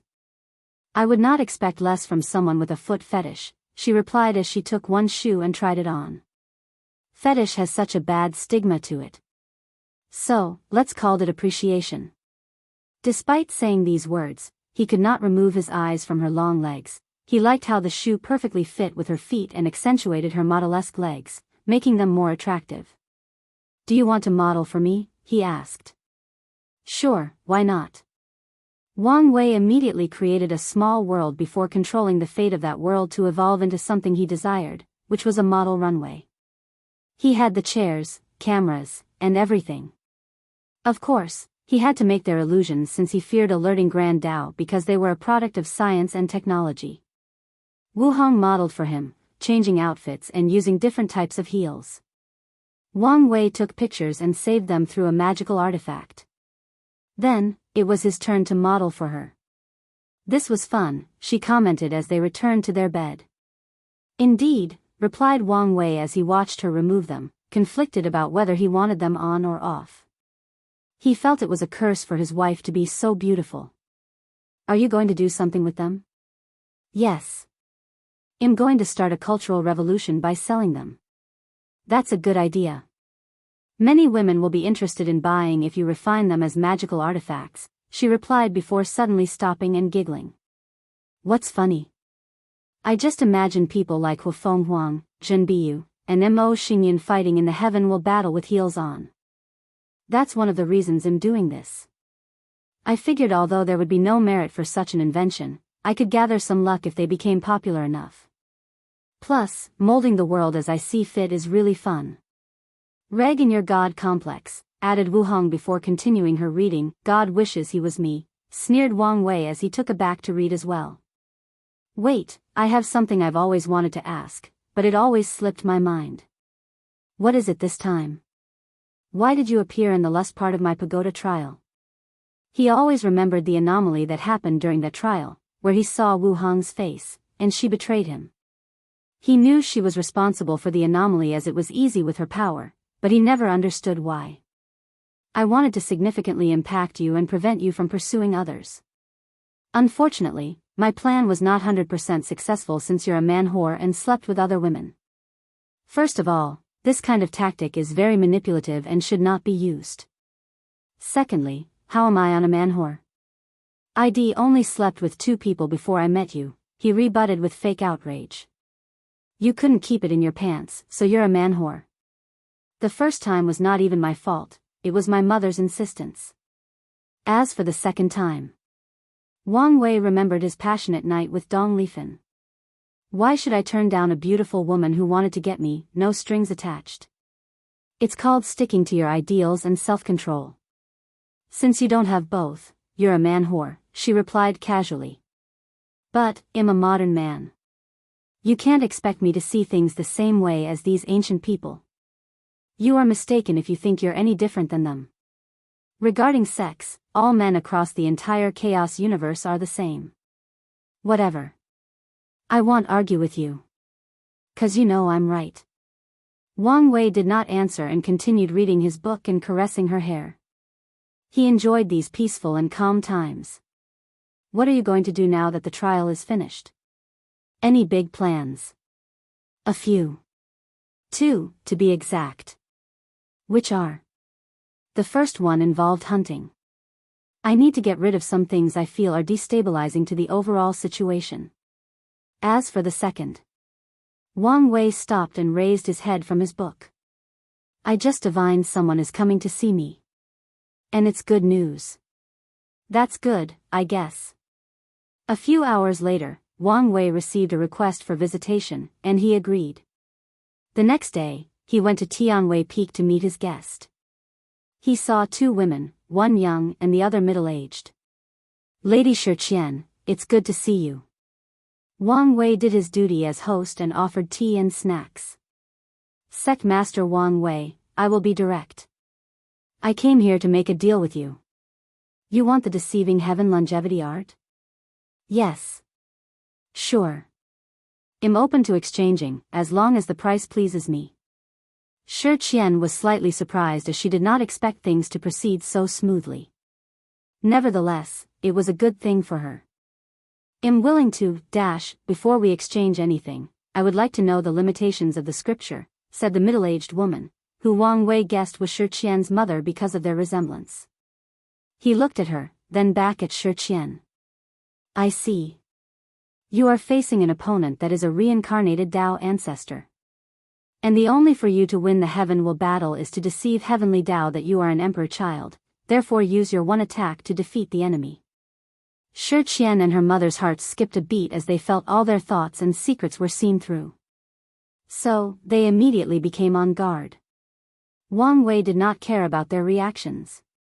Reading people's fate line when they are in his territory is 1,000 times easier. The scripture can indeed do so since you are an immortal child. However, for you to skill becoming a Dao child and become an emperor child will not be easy. Shi Qian became relieved but did not know how to proceed. So, she glanced at her mom, to which the latter just nodded. She took a deep breath to calm down before continuing the conversation. In that case, I offer more opportunities to wash away karma for your sex people. As members of the light race, washing karma is easier for us after proving the Tao. I don't care for that. Although rare, my sex still had a small pole of karma washing water, replied Wang Wei. You know the value of the scripture. It's both an insurgent and a longevity technique. So, directly take out your highest offer. Shi Qian sighed softly. Fine. After proving the Tao, I will offer you most of my Tao ancestor and immortal venerable spots. Excellent. Let's sign the contract, said Wang Wei. He would not refuse any opportunity to increase the sex foundation. Then, they signed the highest binding contract that even a great emperor could not annul. Wang Wei made clauses that stated she could not pass the scripture to anyone besides her mother. He wanted to exclude her as well. However, considering their situation in their homeworld, he feared the poor woman could not protect his investment. Thus, he allowed her to use it to become an insurgent and have the ability to protect her daughter.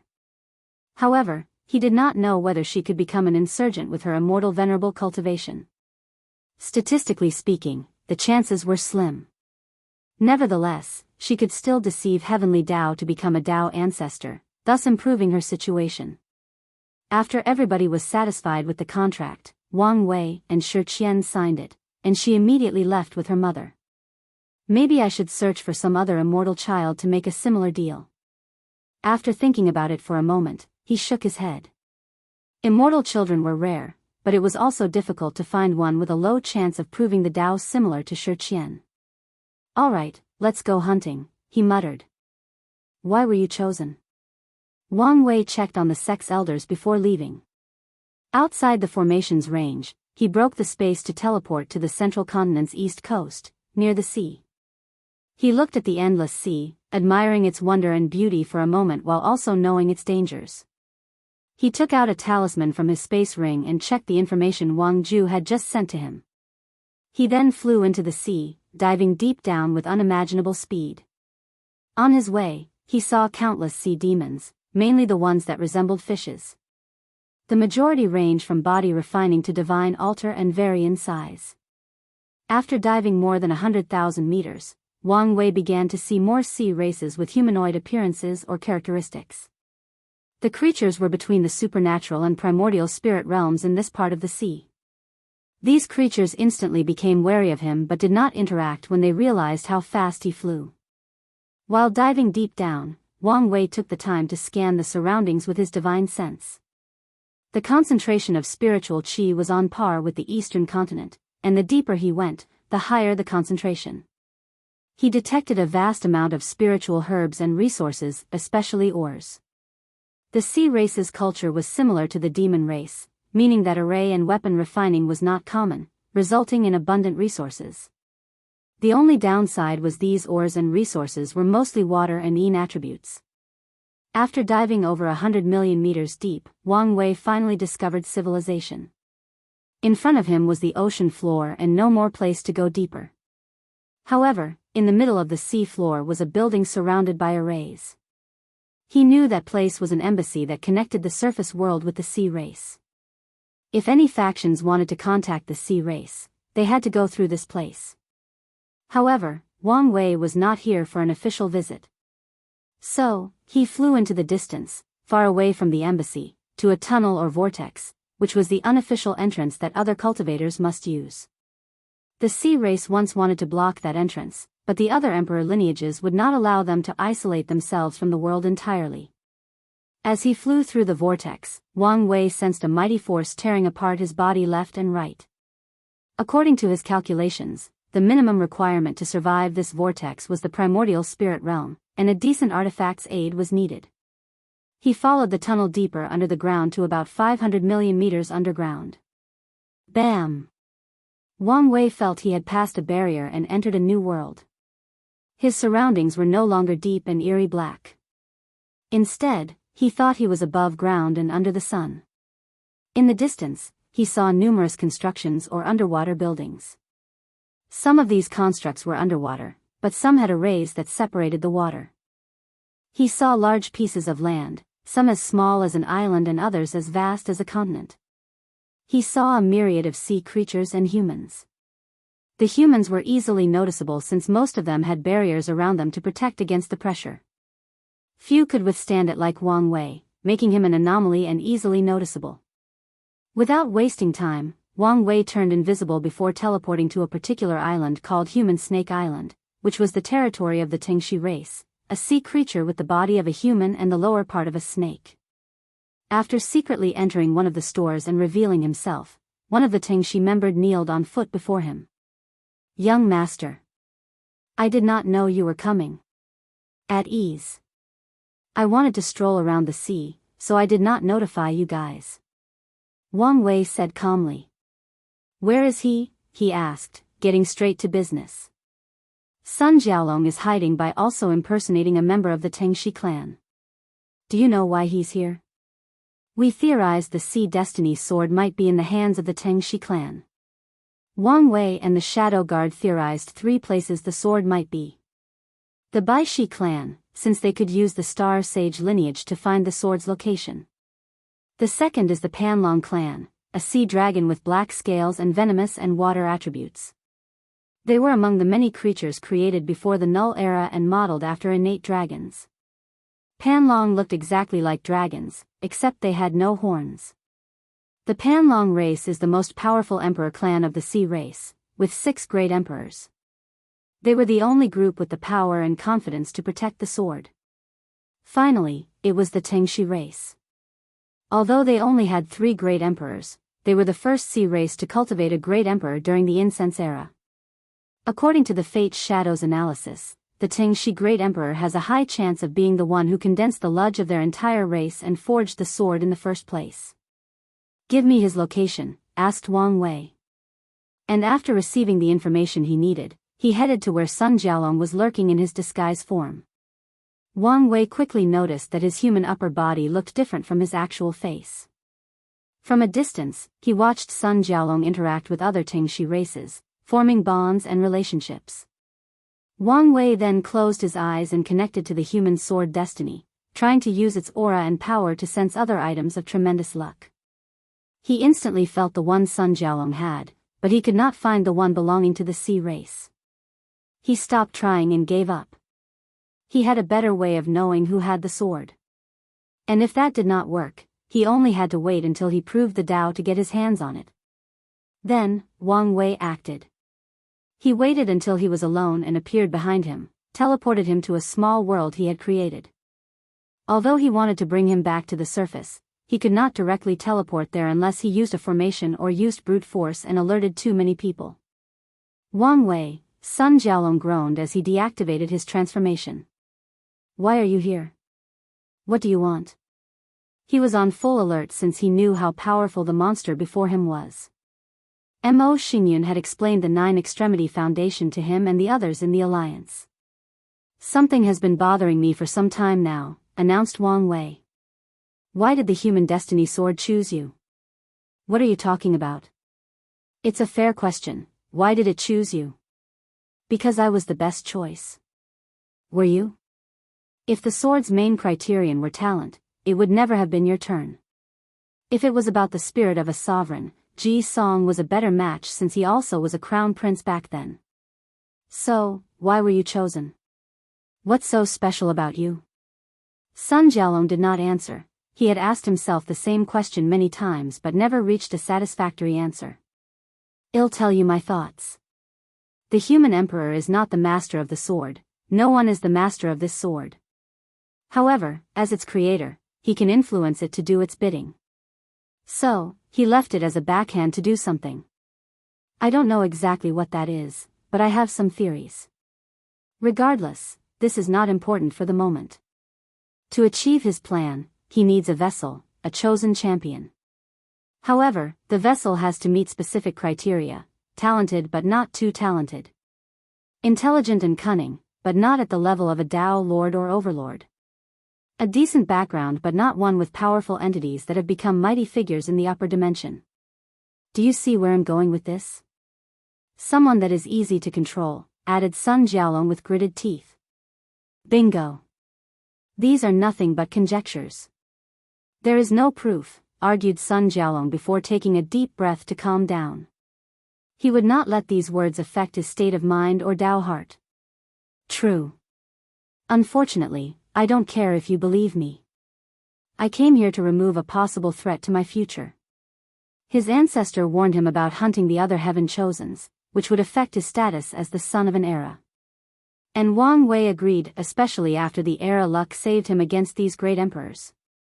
However, he felt that some people were too dangerous to keep around, they were unstable factors, so he would remove them before they could grow and affect the overall situation. And killing one or two will not affect his status. He rushed towards Sun Jialong and punched him. He moved so fast that the latter had no chance to react. Boom! The Great Wu dynasty's future sovereign exploded into a pool of blood, leaving nothing behind, including his soul and Dao. However, Wang Wei frowned after seeing the final result. Fallen Dragon. Sun Jialong's body reformed while also transforming. He grew an additional 3 meters. Golden hair grew on his body, covering him from head to toe. A red battle armor appeared on his body, along with a black staff that Wang Wei identified as a transformed demon destiny sword. The Battle Saint bloodline? Not quite. More like a mutation, muttered Wang Wei. And immediately after the latter finished transforming, he rushed with incomparable speed and plunged his hand into Sun Jialong's chest, ripping it out of his heart. He also used the Rooster Zodiac Acupoint to convert his raw physical strength into spiritual power, destroying Sun Jialong's primordial spirit. Wang Wei calmly watched as the latter's body dropped on the floor, a fist-size hole in his chest. And as expected, the hole instantly healed, and Sun Jialong returned to the land of the living. Without hesitation, the Crown Prince flew away, creating a portal that would teleport him from this small artificial world. And when he exited the portal, he found himself in the same place. Wang Wei watched him with a mocking gaze. Interesting innate talent. You can revive yourself, and your battle strength will increase with each death. This must be the result of your strange bloodline, a bloodline made for battle. Sun Jialong did not answer but activated a void-breaking talisman instead. He only wanted to leave this place as far as possible. The space around him fluctuated, but nothing changed. He was still in the same spot. I can't even feel a domain. How could he be so powerful? Mused Sun Jialong as his mind raced, trying to think of a feasible solution to his predicament. Let's see how many times you can die and revive. Wang Wei glanced at him, and the power of death suddenly enveloped him. Sun Jialong dropped from the sky, dead despite no physical or spiritual injury. Death came to him, so he died, nothing else, nothing more. It was that simple. Sun Jialong opened his eyes while breathing heavily, as if his lungs had not worked properly for a long time. Death was never scary to him, at least not until now. Things had gotten to the point he was about to be desperate. He opened his domain, which slightly surprised Wang Wei. According to his calculations, only the people who attended the trial should have made their breakthrough, and the rest should still be in the void-shattering realm. It seems this generation was growing even faster than previously predicted. He snapped his hand, and a bunch of strings materialized before impaling Sun Jialong, immune to the luck power of his domain. A red armor that covered his entire body manifested on Sun Jialong. He had used his law armor, condensing his power of law into an ultimate form of protection. Wang Wei secretly shook his head as he watched the strings impale him, ignoring the so-called defense. This kind of method was useful in the void-shattering realm but not in the Saint realm. It would have been better to condense his domain into a small area around him as protection. Although this tactic requires talent, Sun Jialong could do it after practice. His actions showed his lack of battle IQ and the fact he had just entered the Saint realm and did not take the time to cultivate or practice. This is what happens when someone focuses too much on foreign aid, neglecting cultivation and individual strength. Wang Wei walked before Sun Jialong's corpse, and when the latter revived, he placed his hand on his head to forcefully read his memories and fate line. It was not the first time he witnessed Sun Jialong's life. After the heaven-chosen selection trial, he had read the latter's fate line. This time, however, he decided to be more detailed and not miss anything. He wanted to find any connection Sun Jialong had with the human emperor. Nothing, he muttered as he dropped the body on the floor. A few seconds later, a desperate Sun Jialong revived, his aura immensely more powerful. So, only 6 lives, commented Wang Wei as he sensed the latter would perish for good this time. And despite all these boosts, your strength is still nowhere near the immortal venerable level. A frown appeared on his head. The human destiny sword only showed up during rare times when the world needed it. I can conclude it appears in this generation because of the change in the era, and the human emperor chose you for the same reason. However, why are you so weak? Could it be he did not foresee that the power ceiling in this era would be such a high amount heaven chosen's? I told you, am not the human emperor's pawn. Is that so? Then, let's see. Wang Wei clenched his hand into a fist and punched. Bam! Sun Jialong tried to block with the demon destiny sword, but it was to no avail. Luckily for him, an unknown and mysterious power emanated from his body, sending Wang Wei flying away. Here you are, he groaned as he got up. That power was on par with one root Dao ancestor. So, was the human emperor planning on interfering with this generation's heaven will battle? Many things started to add up in his mind while also gathering even more questions. These people usually should not be able to influence the heaven will battle. But things might be different with the situation of true heavenly Dao. The human emperor should know one root Dao ancestor's strength is not enough for Sun Jialong to win the final battle. So, what is the point of his actions? Although he only recently achieved this level of power, Di Tian was here since the beginning, and the latter should know what the 9-extremity foundation was. Unless his backhand was only to protect Sun Jialong in case of an emergency. The clear conclusion is that Sun Jialong's objective is not related to the heaven will battle but the whole karmic position of humans, Earth, and the heavenly emperor. More reason to kill him. The heavenly emperor position can only be mine. He had many plans for the position. Honestly, he did not know about the 3 karmic position until he learned about the Earth Emperor from Gu Xian's memories. However, he had long planned to create the position of heavenly emperor as part of his future plans. And this fact made him feel that the human emperor calculated him. He felt the latter was waiting for someone to create that position. Wang Wei did not like this feeling, so Sun Jialong must die. Suddenly, Wang Wei sensed something outside and checked with his divine sense. He saw a young man with jaws of sharp teeth smiling at him after detecting his scan. Is this Yi Lianchang from the Deep Squid race? What an eerie aura, commented Wang Wei. Nevertheless, he did not want to deal with the political implications of his unannounced visit. So, he waved his hand to create a transmission array into his small world and teleported to the surface. As he floated above the sea, he closed his eyes to sense something. Northern continent? He broke the space and teleported to a mountain range where he sensed a secret realm protected by formation. He punched the secret realm and instantly destroyed it, revealing a disheveled Sun Jialong. He was not in the best shape, not only because of his injuries but because of the mysterious power that suddenly appeared in his body. I don't care if I'm a pawn. Please give me the strength to kill my opponent, he yelled in his mind. And someone or something answered his prayer. A terrifying power emerged from his body, giving him an intoxicated feeling. Sun Jialong looked at Wang Wei like a hunter looking at prey. Drunk on power? Until your end, you were a disappointment.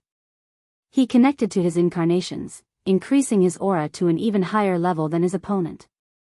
A few minutes later, Wang Wei held Sun Jialong's corpse, dangling it in the air. He doubled, tripled, and quadruple checked to see if the latter was absolutely dead. Even after sealing the demon destiny sword and putting it away, he was not sure and checked again. In the end, he burned Sun Jialong's body to ensure nothing unexpected occurred. Finally, he used his era destiny status to contact Heavenly Dao and made it delay the announcement of Sun Jialong's death. As a heaven chosen, his death will show visions to the entire world, announcing and worshipping his death. Wang Wei wanted a delay before he went after his next opponent. Without wasting time, he opened a portal to the western continent. Limbo, the place between living and non-living, the place between existence and non-existence, the human emperor sensed Sun Jialong's death. What's going on? According to my calculations, there should not have been any problem with the first step. His plans involved acquiring the heavenly emperor position. However, after many years of calculations and divinations, this was supposed to be the easiest part of the plan. Was my divination wrong? According to his divination, the first step only required him to win the heaven will battle in the myriad emperor world at a certain point. So, he waited until now, but there seems to have been a hiccup. After pondering for a moment, he denied the possibility of wrong divination. He used a great treasure gifted to him by Hung Jun, and knowing the latter's realm, he doubted there would be an issue. The human emperor sensed that Wang Wei was responsible for eliminating his pawn. So, he calculated again to determine his next step. Let's just wait. Let's focus on acquiring the Earth Emperor position first. Unlike the Heavenly Emperor position, which would require him to do a lot of work, the Earth Emperor position was a ripped fruit ready to be picked. Known Truth, Gift Bonus Chapter. Thanks to Daoist for the chapter, Wang Wei went to the Western continent, in the Mo clan's domain. Of course, because of his previous rampage, he was not welcome in this place, so he had to hide his identity. A month passed, and Mo Xingyun was nowhere in sight. Wang Wei then decided to take a more proactive method. He contacted one of the Fate's shadow guards with a high status in the Mo clan and had them find an excuse to send her out. This plan worked, but Wang Wei had to wait an entire 6 months before she actually left. And a few times, he sensed this weird method trying to find him, trying to find danger, to be exact. He had to use many techniques to hide effectively. Luckily, his patience was soon rewarded as Mo Xingyun left the clan. Once she arrived at a destination, a few domains from her clan, Wang Wei finally intercepted her. Cautious, aren't we? Apparently, not enough, replied Mo Xingyun calmly. Should I call you Mo Xingyun or Heaven-Devouring Emperor? Why would you call me by my ancestor's name? She rebutted. I have to say, your method is truly wonderful. No matter what technique I use, I cannot see any signs of body possession. Even your bloodline appeared normal. That's because your assumption is wrong. Mo Zongyan. Then, how do you explain the anomalies? Why is it do you know things you should not know? I don't have to explain anything to you. True. Anyway, after confirming the Heaven-Devourer Emperor died miserably after many people jumped him, I've already labeled you as his means of revival. And that is enough for me to remove your existence. Wang Wei punched with all the power of his main body. Boom! The area around Mo Xinjian twisted as 10 small vortexes that resembled black holes protected her by swallowing the force of that punch. She was intact. For leaf strength and a terrific control of the Devour Dao, commented Wang Wei.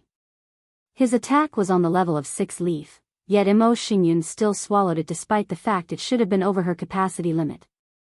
And the reason for that is she has an unmatched speed for swallowing and refining anything she devoured. Her ability would be nothing even Wang Wei could do, even if he had cultivated the law of devouring. Should I be delighted for your appraisal? You should. However, I'm somewhat disappointed. Oh, and why is that? I can't sense the power of 9 Extremity Foundation from you. That's not something anyone can achieve. True. But you're the Heaven-Devourer Emperor. I am not. With your understanding of existence, you should have used the unorthodox way. Your words literally prove that I'm not the Heaven-Devourer Emperor, rebutted Mo Xingyun, trying to think of ways to get out of the situation. She pondered ways of escaping and surviving this encounter. No, I'm missing something, replied Wang Wei as if he was thinking out loud. One of the fastest ways for an emperor to revive themselves is to possess someone related to them by bloodline, since family is a perfect vessel for their powers and Dao. However, the order of heaven and earth would not allow you guys to simply participate in the heaven will battle and use your power to win. There must be restrictions, one of which is that you can only rely on the power and talent of the people you possess. You can use your knowledge and experience to make Mo Xingyun's body as strong as she currently is. But you cannot use your understanding of existence to use the unorthodox method of 9 extremity. She could only achieve 9 extremity if she had the talent to comprehend existence. Am I correct? Wang Wei's understanding of the world's order deepened. Heavenly Tao does not allow great emperors to abuse the heaven will battle system to cultivate, similar to the way the Five-Heart Emperor did. However, the latter will, in turn, ignore them if they use this method to revive themselves. Of course, Wang Wei did not believe all emperors could use this method, and there might be a price to pay. Otherwise, too many dead emperors would try this method to revive themselves instead of waiting for countless Yuan epochs. As I said, I'm not my ancestor.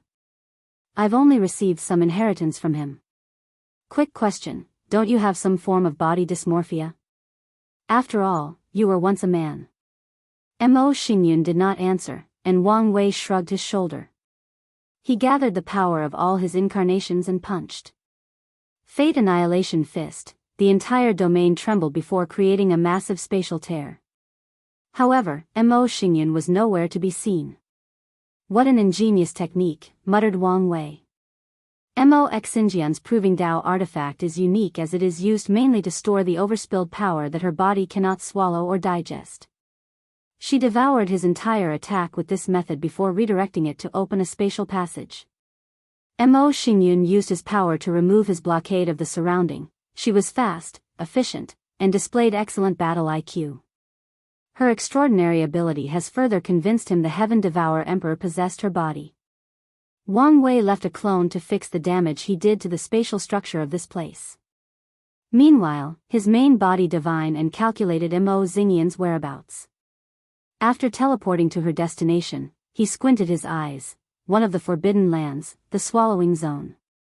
The power of time flashed in his eyes, and he saw her rushing inside less than a second ago. Wang Wei pondered for a moment before deciding against further pursuing. He was dealing with a possible eternal emperor, even if it was severely restricted.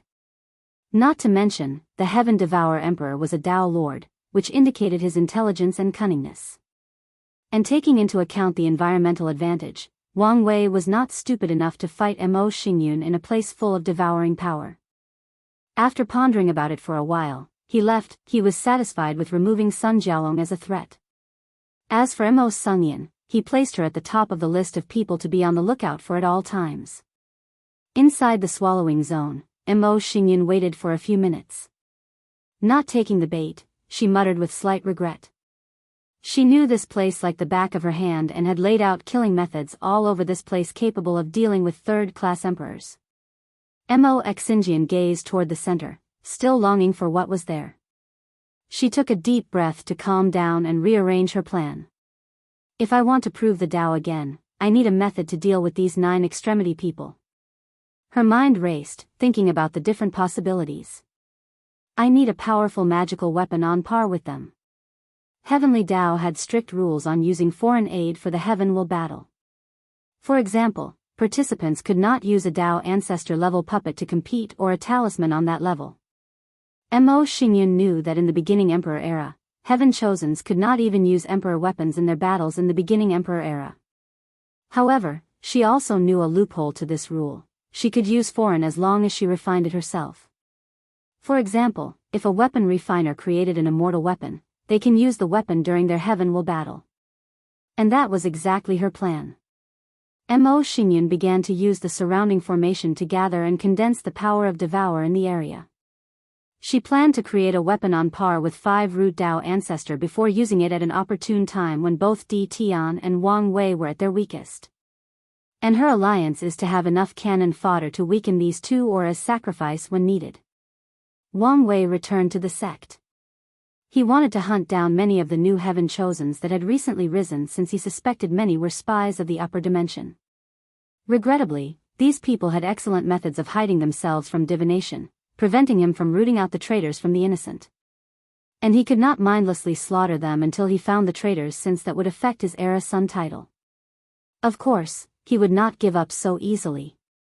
Since he could not divine their identity, he would use his intelligence network to find who he was looking for. He contacted Wang Ju as soon as he returned home to get information from her. How is it? Did you identify anyone? Yes and no. We have identified a few people who we could label as small fish, she explained. As for the truly important individuals, we only have one suspect. She showed him a picture using an image talisman. It was a picture of a young man with dark eyes with no pupils or iris and a flame mark on his forehead.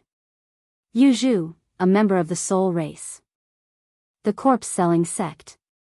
The soul race was one of the minority races of the myriad emperor world, with their population barely enough to classify them as a medium-sized races. As for their overall power, they only had 2 great emperors.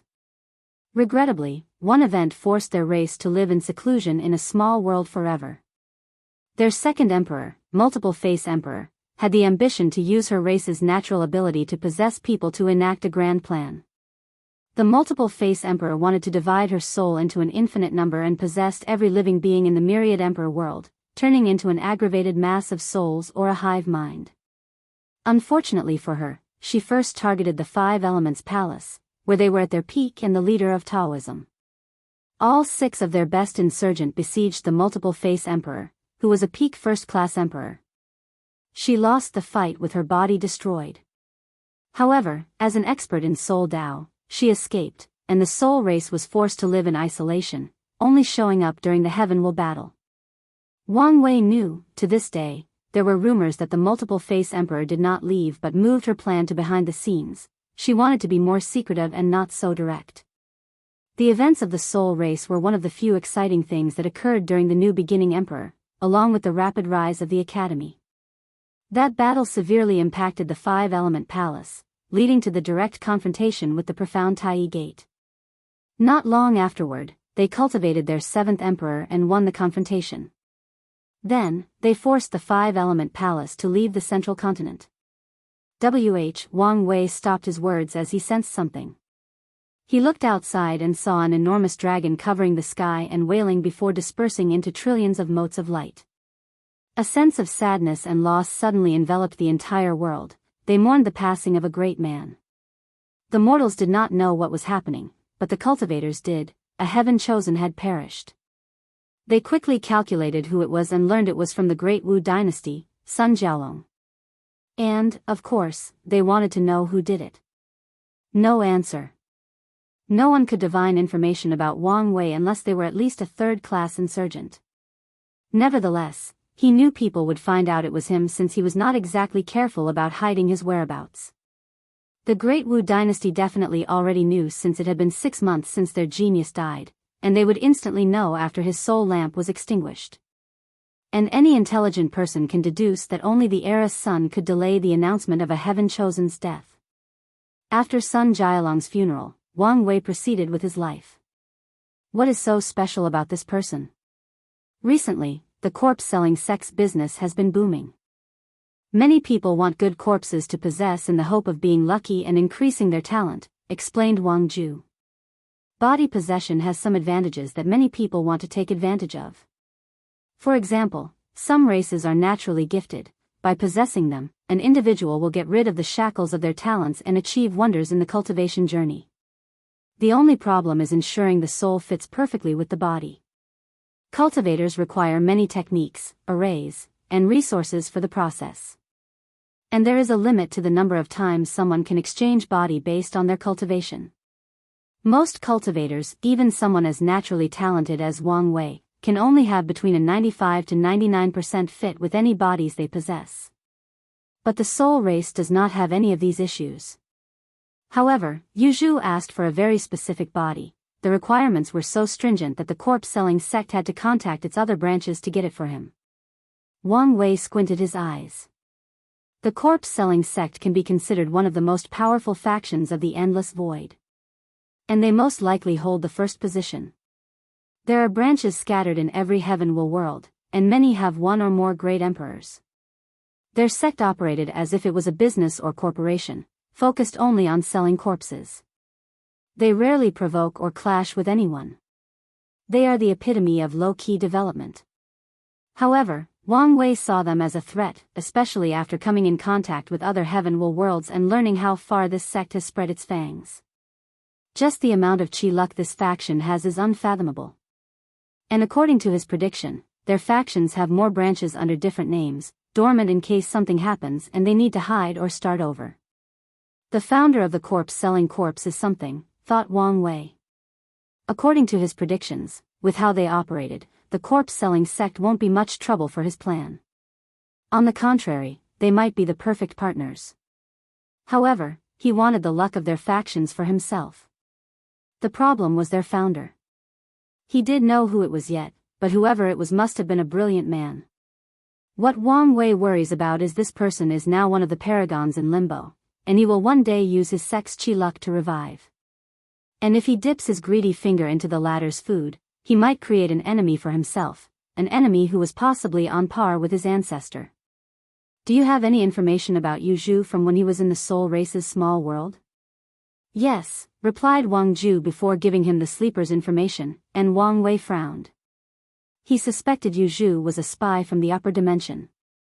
However, his life had no anomalies.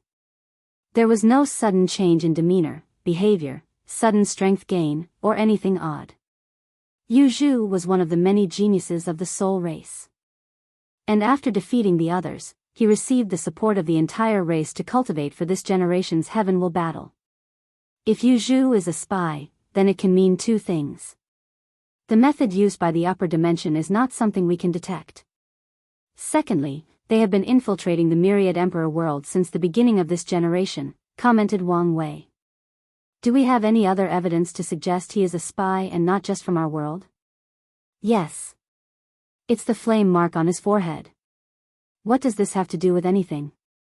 This kind of mark could be a fashion sense or an indication that Yu Zhu cultivated a powerful flame technique. From the records, we discovered that someone used to have a similar mark in his youth, the undead Phoenix Emperor. Wang Wei squinted his eyes. He told the Fate's Shadow Guard to be on the lookout for any information related to undead Phoenix Emperor and the Disaster Emperor since they had a connection to the Myriad Emperor world. Keep a lookout for Yu Zhu. Even though he only received the undead Phoenix's inheritance, he is suspicious. Send a few people to test his ability. As you wish. What about the corpse-selling sect? We should have people in high positions, right? Yes. Can they also infiltrate the other branches? Not very likely. Contact with the other branches has strict requirements. What about the Fate's Shadow Guard branches I've instructed you to create? Thanks to your help, the initial development is going well. But, without the sleepers, it's almost impossible to infiltrate the high levels of so many factions without being detected. Indeed. With his Spirit Flower's ability, Wang Wei helped the Fate's Shadow Guard spread in other heavenward worlds. However, if he wants things to be in the Myriad Emperor realm, with spies in high positions in every sect, it's not possible in a short time, especially since there are no sleepers for him to take over. All right. Continue monitoring laying low in the corpse-selling sect. Place them as a priority when it comes to news. As you wish. I have a few important things to do before I go into retreat. I will take this time for us to go through the ceremony for you to officially become my shadow. Wang Zhu's eyes lit up in excitement. She bowed to him before excusing herself to attend to her duty. Meanwhile, Wang Wei used his sect master to send a request to the ancestor. He needed to do something crucial that required their help. And only after succeeding will he be able to sleep soundly. Then, he rushed home to see his wife. Wu Hong looked at him with a side eye.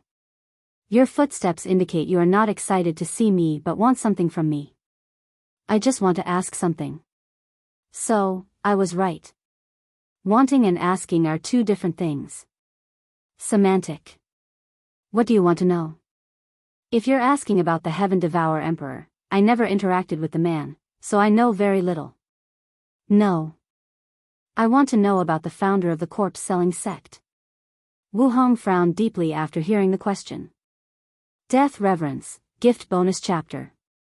Thanks to Druex for the gift. You're asking about Death Reverence? Is that his name? Commented Wang Wei. The corpse-selling sect's founder was a mystery because no one knows where the original sect started. Two branches claim to be the main one and where the founder originated, from the soul sublimation world and the underworld Een world. The corpse-selling sect in both these heaven-will world has cultivated 5 great emperors and is the branch with the highest number. Do you want to deal with the corpse-selling sect? Asked Wu Hong, somewhat worried. Yes. I feel their faction's chi luck is worth the trouble. But I want to know your opinion. I don't know. What do you mean? I'm somewhat conflicted, reiterated Wu Hong. Part of me wants you to deal with them as this might be the only chance. However, I also don't want you to have anything to do with death reverence, especially early in your cultivation journey. So, who is this person that even makes you hesitate? Death reverence was a boundless paragon on par with me and your ancestor. He played a significant role in all major events. However, we did not like him since we were always wary of him. Wary of what? Of his ambitions, ideals, goals, stated Wu Hong. When he was young, he became obsessed with death. He believed death was a beautiful thing that all things in existence should experience. That's dangerous. Yes, with his unparalleled talent, it was a recipe for disaster. So, what exactly did he do? We originally thought he spread the corpse-selling sect throughout the endless void to gather more luck and stuff.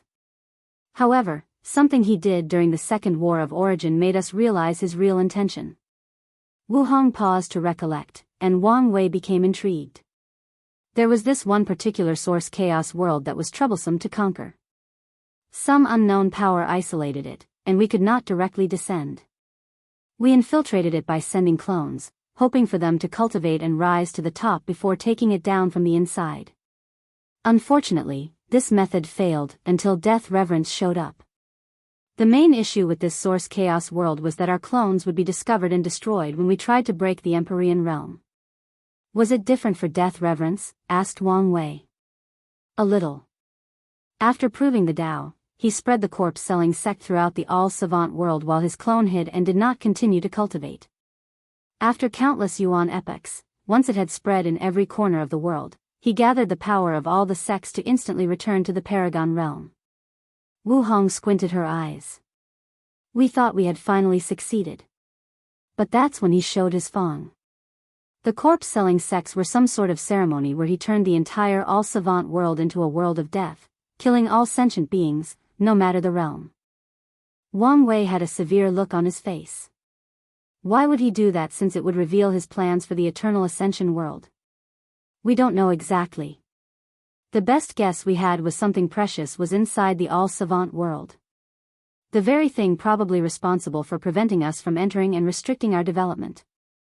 Wang Wei caressed his temple as he felt things were more complicated than he previously thought. He was only greedy for their sect's chi luck. He did not expect to be dealing with a powerful secret boss. What happened next? We did not hesitate to besiege him. After all, we did not want our home to suffer the same fate. And he survived? Asked Wang Wei in shock. Yes. Not only that, he ran away with only severe injuries. She remembered that battle. Countless peak-boundless paragons tried their best to eliminate death reverence, but he still escaped. Later on, he even participated in the ultimate taboo after the all-savant world suddenly disappeared from the face of the universe. That's scary to think. In that case, what about the corpse-selling sect? Why didn't you guys remove them? We tried but failed because of too many restrictions. What do you mean? Great emperors cannot intervene whatsoever in the lower dimensions after the ascension. Empyreans can be sent a projection, but they can only attack if willing to receive punishment from heavenly Tao.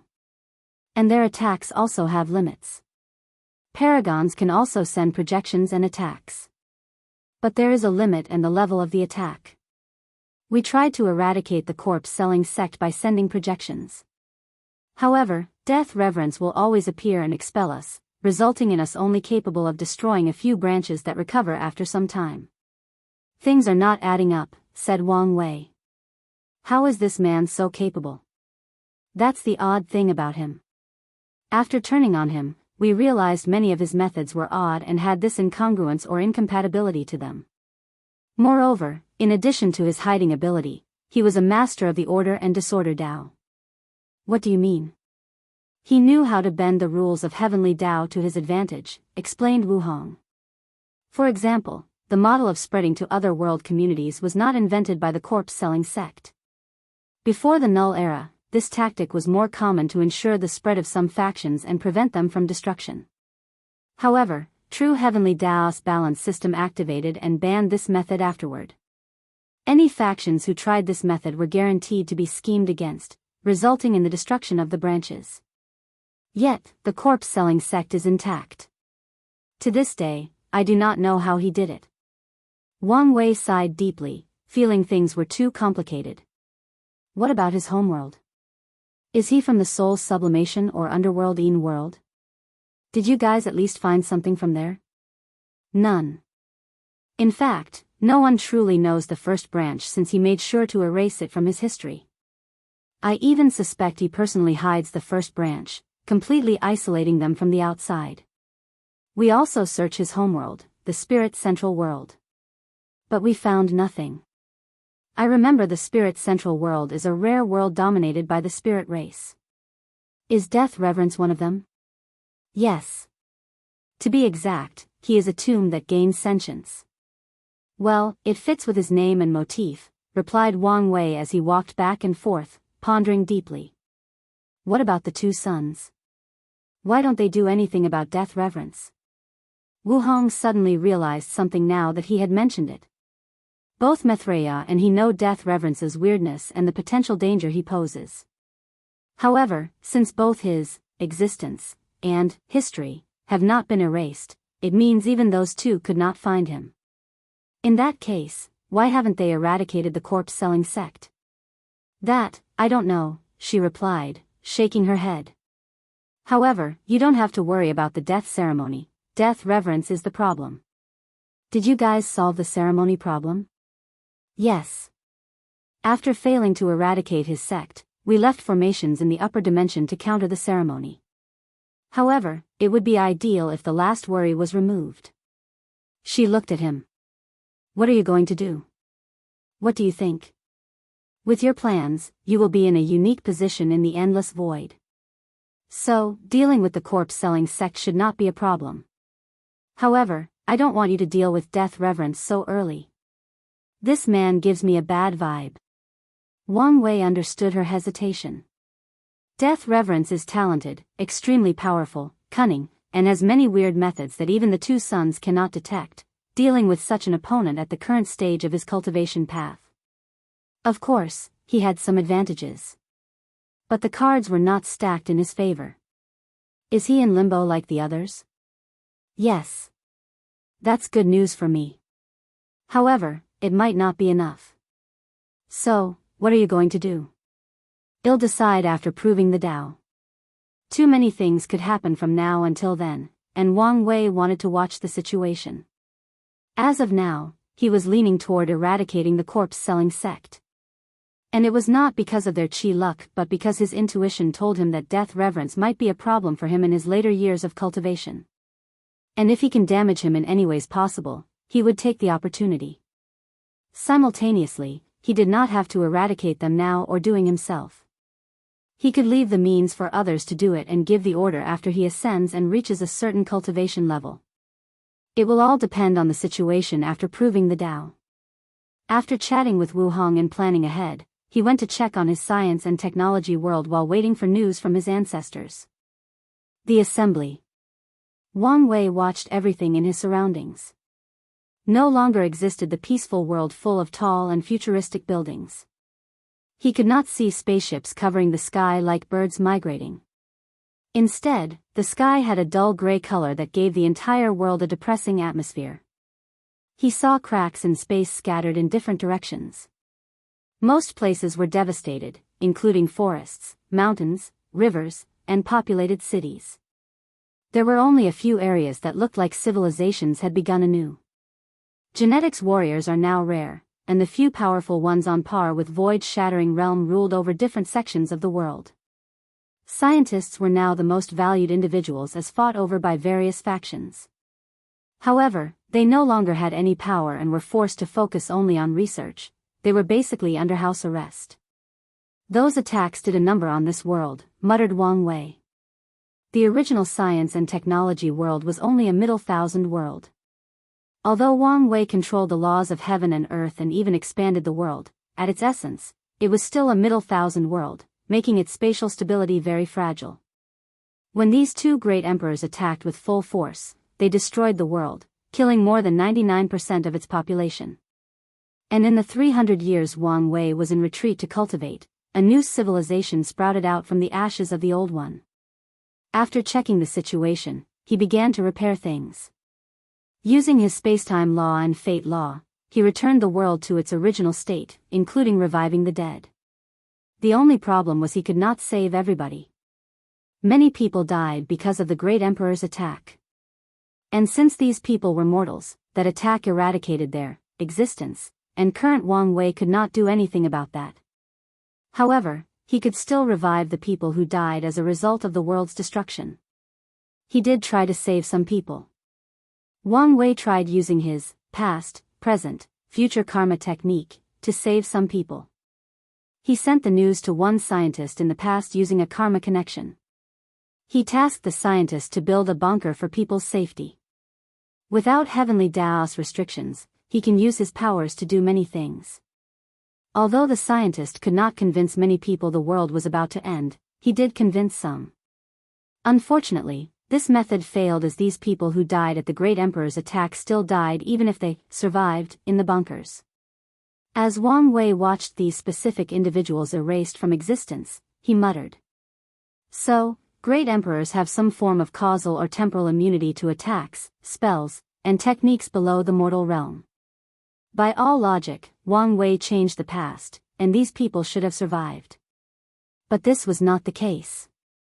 Helpless, he continued to return the world to its previous state. He returned society to its original order, but he had to deal with the lack of population. He tried to clone the people he could not revive. And as expected, the emperor's power did not allow these people to revive themselves in this manner. Helpless, he had to resort to create a large number of clones before modifying their faces. Luckily, there would be no problem in a short time because of the advanced genetic technology of this world. Nevertheless, Wang Wei also passed laws to encourage birth growth. He even removed the memories of the catastrophe from most of the population to prevent mass hysteria, depression, and anxiety. Finally, he left the blood samples for Saint, Supreme, and Quasi-Emperor for the scientists to continue their research. After exiting the science and technology world, he was somewhat worried that Grand Dao would show up and waited for a few minutes before he could move. He sighed in relief while also wondering how powerful Hong Jun was even to protect him from Grand Dao. For the next few days, he waited for news from his ancestors while spending as much time as possible with his lovely wife. A week later, he received a summon and teleported to one of the sect's secret realms. "You are?" he asked, looking at the middle-aged man before him. He had a peaceful aura that indicated he was a very stable person. Maybe too stable. Origin 1. "You can call me Sir Origin." Wang Wei cupped his hand to salute, but Origin 1 stopped him. "You're the sect master. You don't need to salute any of us." Wang Wei nodded, knowing this was one of the sect's rules. "Is everything already prepared?" "I thought it would take longer," continued Wang Wei. "During Gu Xian's trial, we already had a semi-official alliance. So, it was simpler to gather everyone." "That's good." He nodded. "Can I ask you a question?" "Sure, but I might not answer." "I've heard about the others. Sword 1, Desolate 1, and so on. Do you all cultivate the same Tao as our emperors?" "Some of us do, but not all of us," Sword 1 replied. "For example, I cultivate Thunder Tao. However, Qiyuan blessed me with many abilities from Origin Tao. And it's the same for the others who cultivate different Taos." "That makes sense. So, it's just a title. You should understand that titles, or words in general, have power." "That's true." "Last question, the way you call the answer seems very intimate. Did you know him personally?" "Very astute," commented Origin 1. He knew this kind was intelligent, but it was different when you interacted with him and noticed this trait. "I was one of his elders back in the ancient Wang clan. I supported and protected him when others scorned him for his ideas and beliefs. I guess he would not be here today if not for you."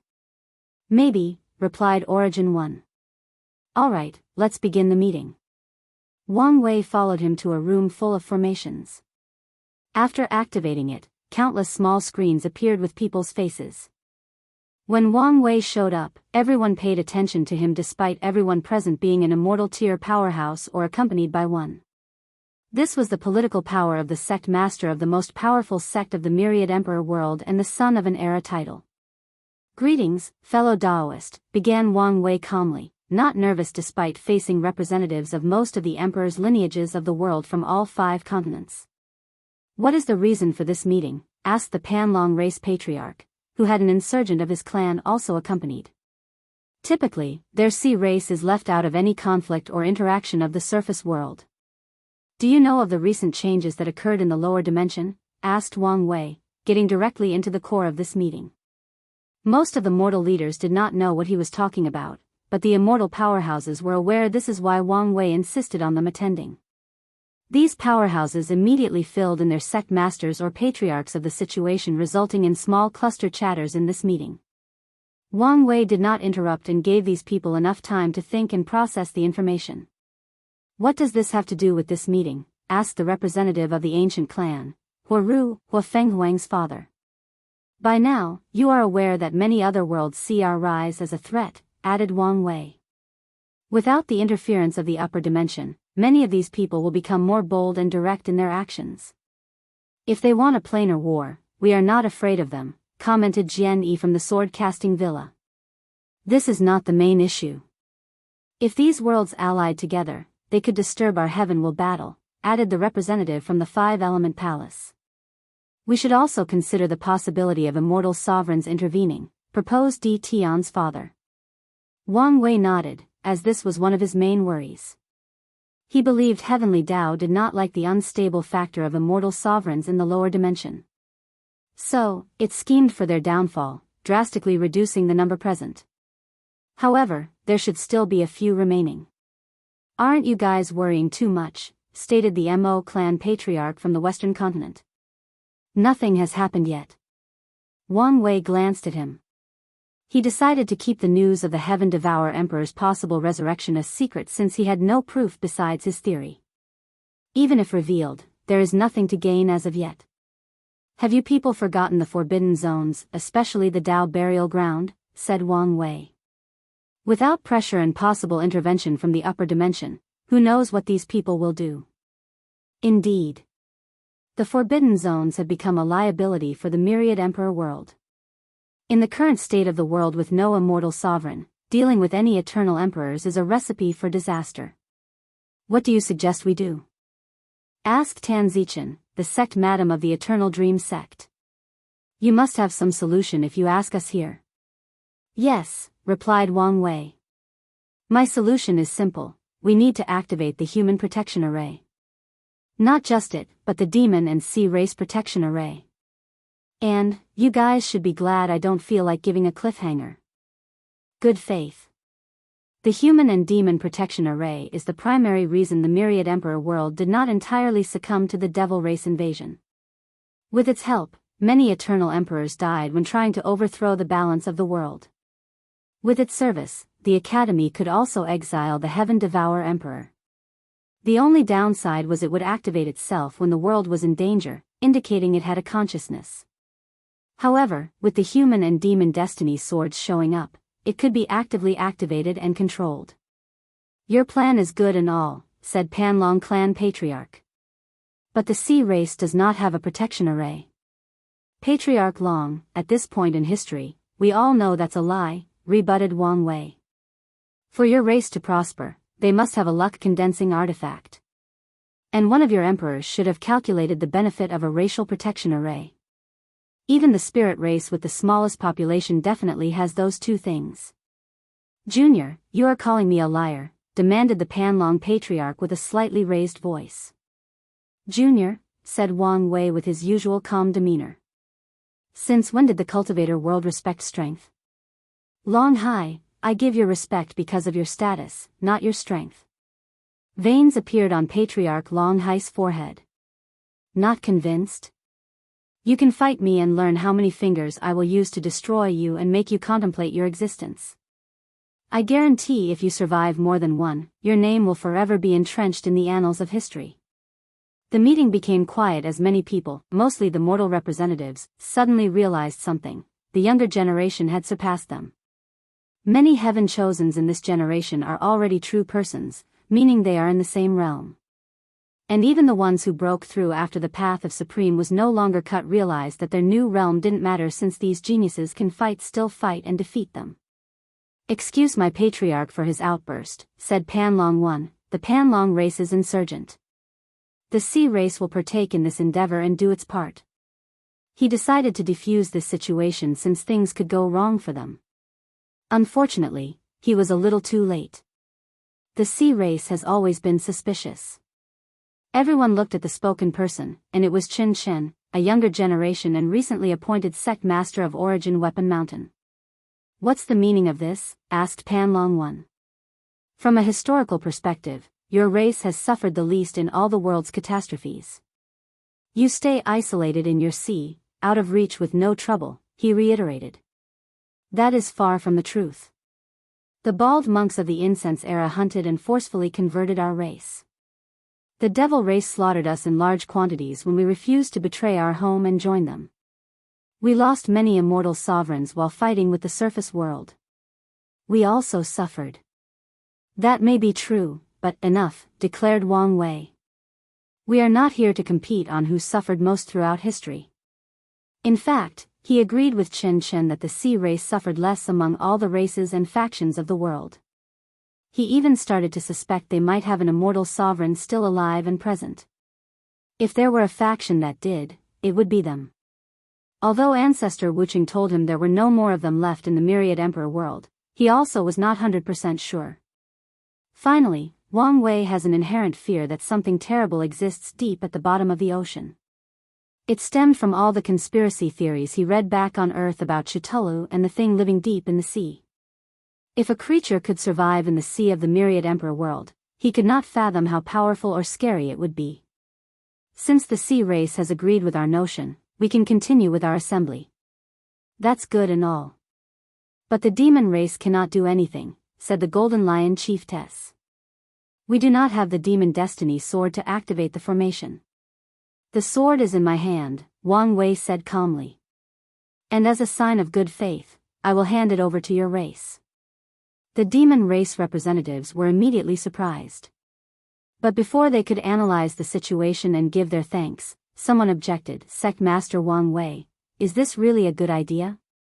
I agree. I think it would be best to place it in a secure place that all our factions can safely guard. I agree. Me as well. You humans only want to control the luck of our demon race. After what you people have done, do you blame us? And what about what you've done to us, argued the demon representatives. After billion years of suppression, you've killed more of our race than the Golden Ape Emperor ever could. Our actions are only to prevent history to repeat itself. You demons should be glad we did not exterminate your race from this world. All right, stop before things escalate, Wang Wei stated. In this kind of argument, his status as the perfect son of an era played its role. I need all of you to start thinking and see things on a much larger scale, to go beyond the scope of the myriad emperor world and take into account the entire endless void. Everyone listened to him, waiting for him to finish talking. If you analyze the information from Gu Xian's trial, it's easy to notice that too many geniuses that would be described as era-suppressing have appeared in the lower dimension. It's almost as if a glorious age has occurred in many world communities. And what is the role of a glorious age? To cultivate eternal emperors. Exactly. In this generation, there is a high chance that more than a dozen eternal emperors will appear from the 3,000 world community. You can imagine how complicated things would be if these people decided to give a devastating blow to the myriad emperor world and prevent our development. Wang Wei then looked at the demon race representative. I will be direct. Your demon race is a potential problem. Your resentment for the human race can easily be exploited, leading to your betrayal. We would never do this. The myriad emperor world is as much our home as it is yours, humans, argued the Golden Rock chief. Maybe so, but it does not change my statement, continued Wang Wei. Eradicating your race is one solution to this problem. But I would like to avoid the price suffered in the process. So, here is my solution to deal with this problem. I will hand the sword to you. And the Dao opening sect will begin doing business with the northern continent, using the fox race as a proxy. I hope to slowly mend our relationship with this method. He then looked at the others. I hope some of you can follow in our steps. Wang Wei needed to rally the entire world's power after proving the Dao. So, it was in his best interest to form alliances with all races. As for the Demon Destiny sword, he will take it back later. By then, since he will also take the other races' swords, the demon race cannot complain. It will also help if they have cultivated a good relationship by then. The other participants pondered their next steps. An alliance with the demon race was not worth it. The northern continent was barren with few truly valuable resources, besides the demon race itself. Regarding the few rare resources they had, the emperor lineages could plunder or buy them at a meager price because of exploitation.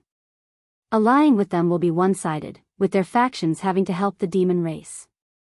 Furthermore, many of these factions hated or had a prejudice against the demon race. Some of the immortal insurgent presence lived during the reign of the Golden Ape Emperor, making it even more challenging to ally with them. Nevertheless, they also understood they needed to remove their emotions from the equation, thinking about things from different angles.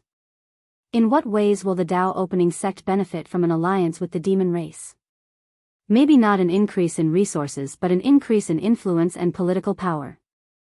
After years of oppression, the demon race had no choice but to become a tight group by bonding, turning them into a powerful force considering all the different tribes. If the Dao opening sect allied with the demon race, it would give them too much political influence on the myriad emperor world. The Eternal Dreams sect will always support our ally, said sect Madame Tanzichan. The academy will also help our fellow demon race, commented Song Li. After him, many of the top emperor lineages, like the sword-casting villa, the Tai Profound Gate, and the Yin Moon Palace, also agreed, just because they didn't want the Dao opening sect to increase its influence. Wang Wei nodded as if he did not care. These people had impure motives and would show up during their interaction with the demon race. Meanwhile, he was considering things from a higher point of view and genuinely wanted to cooperate with the demon race to ensure the success of his plans. On behalf of the demon race, we sincerely thank everyone present. The Golden Lion Chiefess remained composed as she knew these people might be only words. She would not have any hope until she saw fundamental changes in the northern continent. Since we have come to an agreement, let's discuss the issue of resources, stated Wang Wei. Compromise, gift bonus chapter. Thanks to SimCityChabs for the gift. I still think this is not a good idea. Everyone looked at the person who suddenly destroyed the momentum of this assembly, and it was an insurgent from the Origin Rune Palace. Our actions are based on the premise that other planes will attack or intervene in our world. But nothing has happened yet, so why the need to act, explained Formation 1. Everyone looked at him, wondering why he would disagree with something that was obviously beneficial to the entire world. Some people speculated it was something to do with the resource discussion since it would take an extremely high amount of resources to keep these formations activated until the heaven will battle. These people's speculations were correct. Formation 1 knew the Origin Rune Palace was in a precarious situation. As the founder of Array Dao in the Myriad Emperor world, they had a high status and respect. Unfortunately, it did not change the fact their sect only had 2 great emperors. So, regarding resource allocations, he feared being treated as one of the top emperor lineages with 5 or more emperors. Your objection means nothing since the majority has agreed, announced Wang Wei. The juniors in this generation seem to have massive egos, replied Formation 1. Wang Wei was calm while everyone watched with intrigue, waiting for his response. Do you want a beating? Asked Origin 1 with a fierce light in his eyes. If you do, I won't hesitate to break into your sect and give you. Formation 1 almost choked with anger after hearing this. He took a deep breath to calm down. Does your Dao opening sect want to use its power to force people? I've made a good point, and am sure some people feel the same way. It's not about using our power, rebutted Origin 1. It's about not giving the title of sect master of our sect any respect. So, watch your words and tone. Fine, I admit I went out of line, admitted Formation 1. But my point is valid, nothing has yet to occur, and we might be overreacting. It's fine if you don't want to participate, Wang Wei interjected. Your sect will not be included in the protection area of the formation. He then addressed everyone else. The same goes for all of you. If you don't want to participate, it's fine with me. As the holder of the human destiny sword, I can activate the array only to protect the Dao opening sect when dangers arrive on our doorstep. That's not how the array works, rebutted Formation 1. It's connected to the luck of the human race and must protect us humans, not the Dao opening sect. He had lived through the rise of the Great Qin dynasty and the creation of the array. I can still make the Dao opening sect the array's center. Furthermore, I can use my title as a son of an era to convince Heavenly Dao and the array that anyone who voted against this assembly is detrimental to the safety of the human race and not worth its protection. Can the era son do this? No one knew for sure. A few appear throughout the world's history, but none were complete son of era, where Heavenly Dao gave them all destinies without any competition.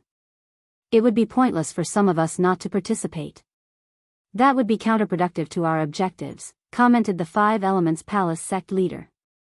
If the array did not protect some factions, the foreign threats could use them to enter the myriad emperor world.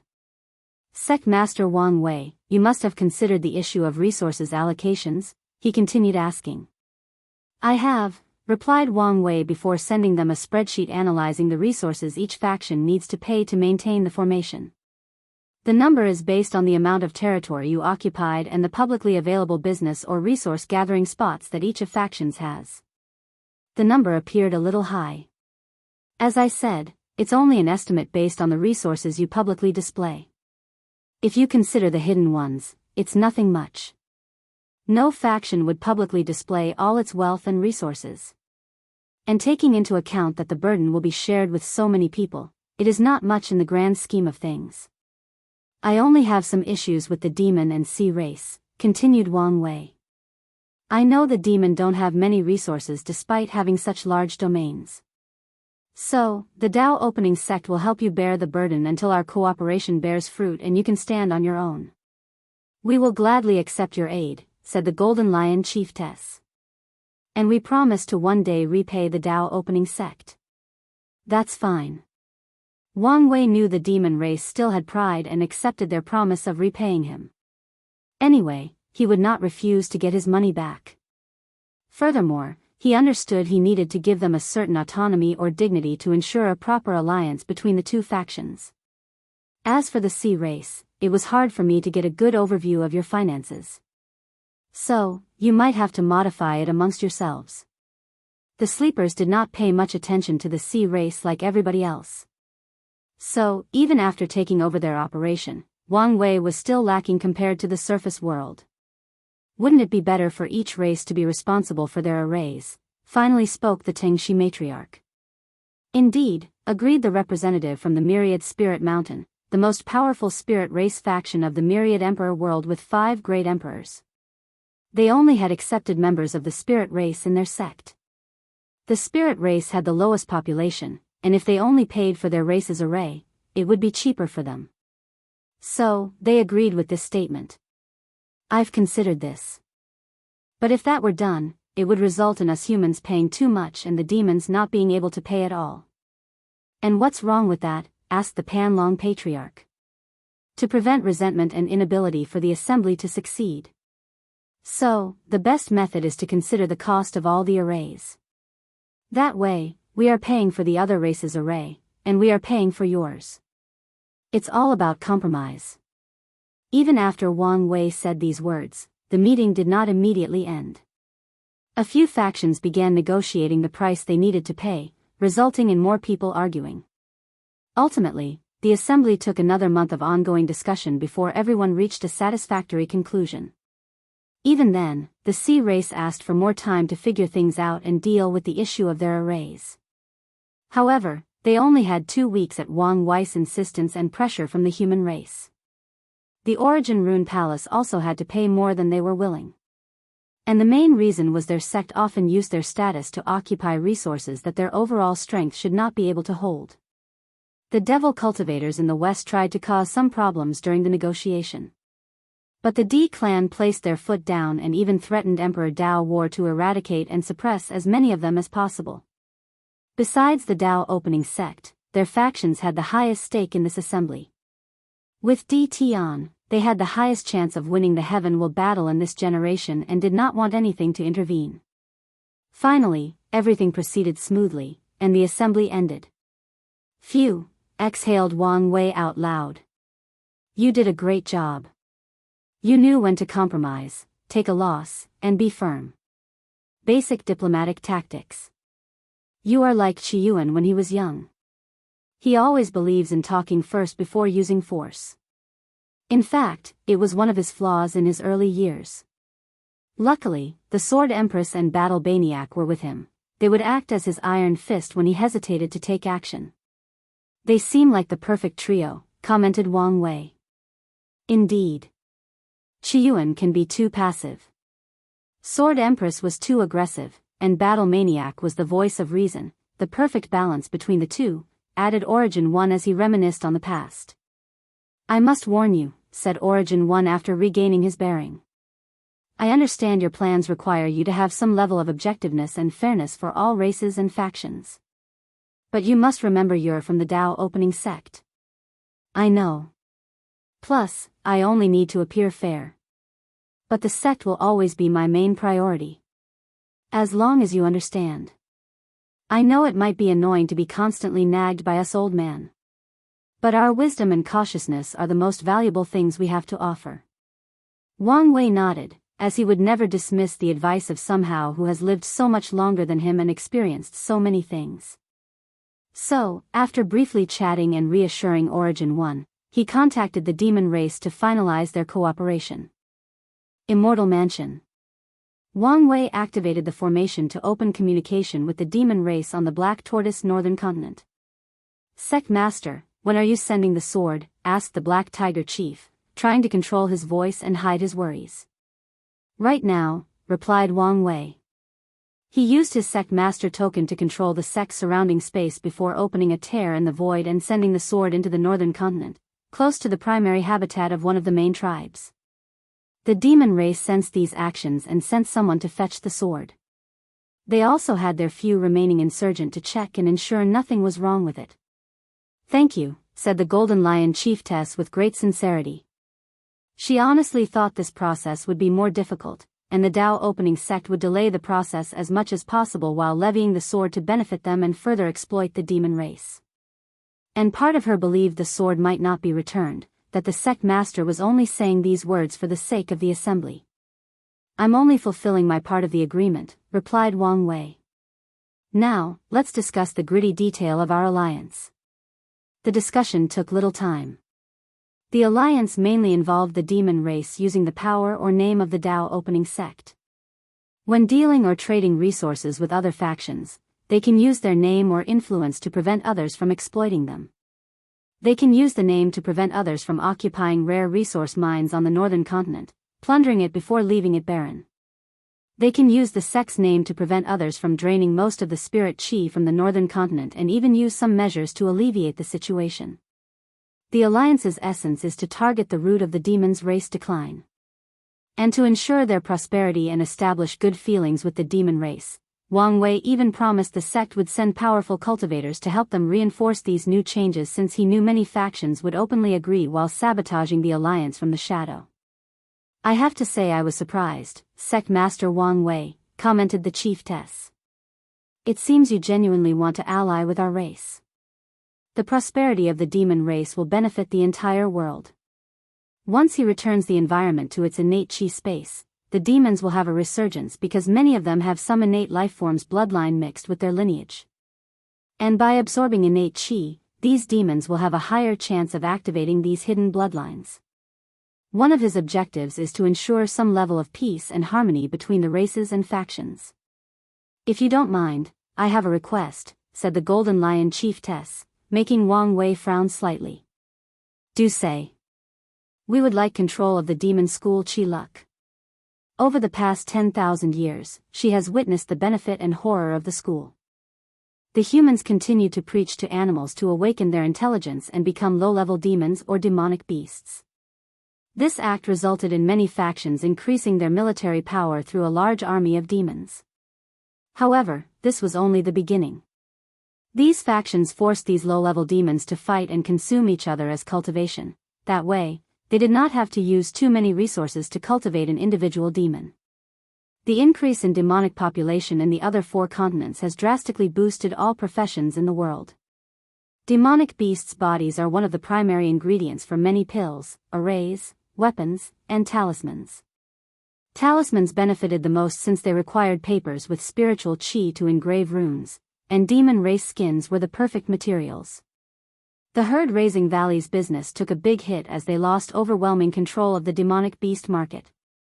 Most factions do not have to rely on their services since they can use their school to raise and educate demonic beasts, ensuring their loyalty.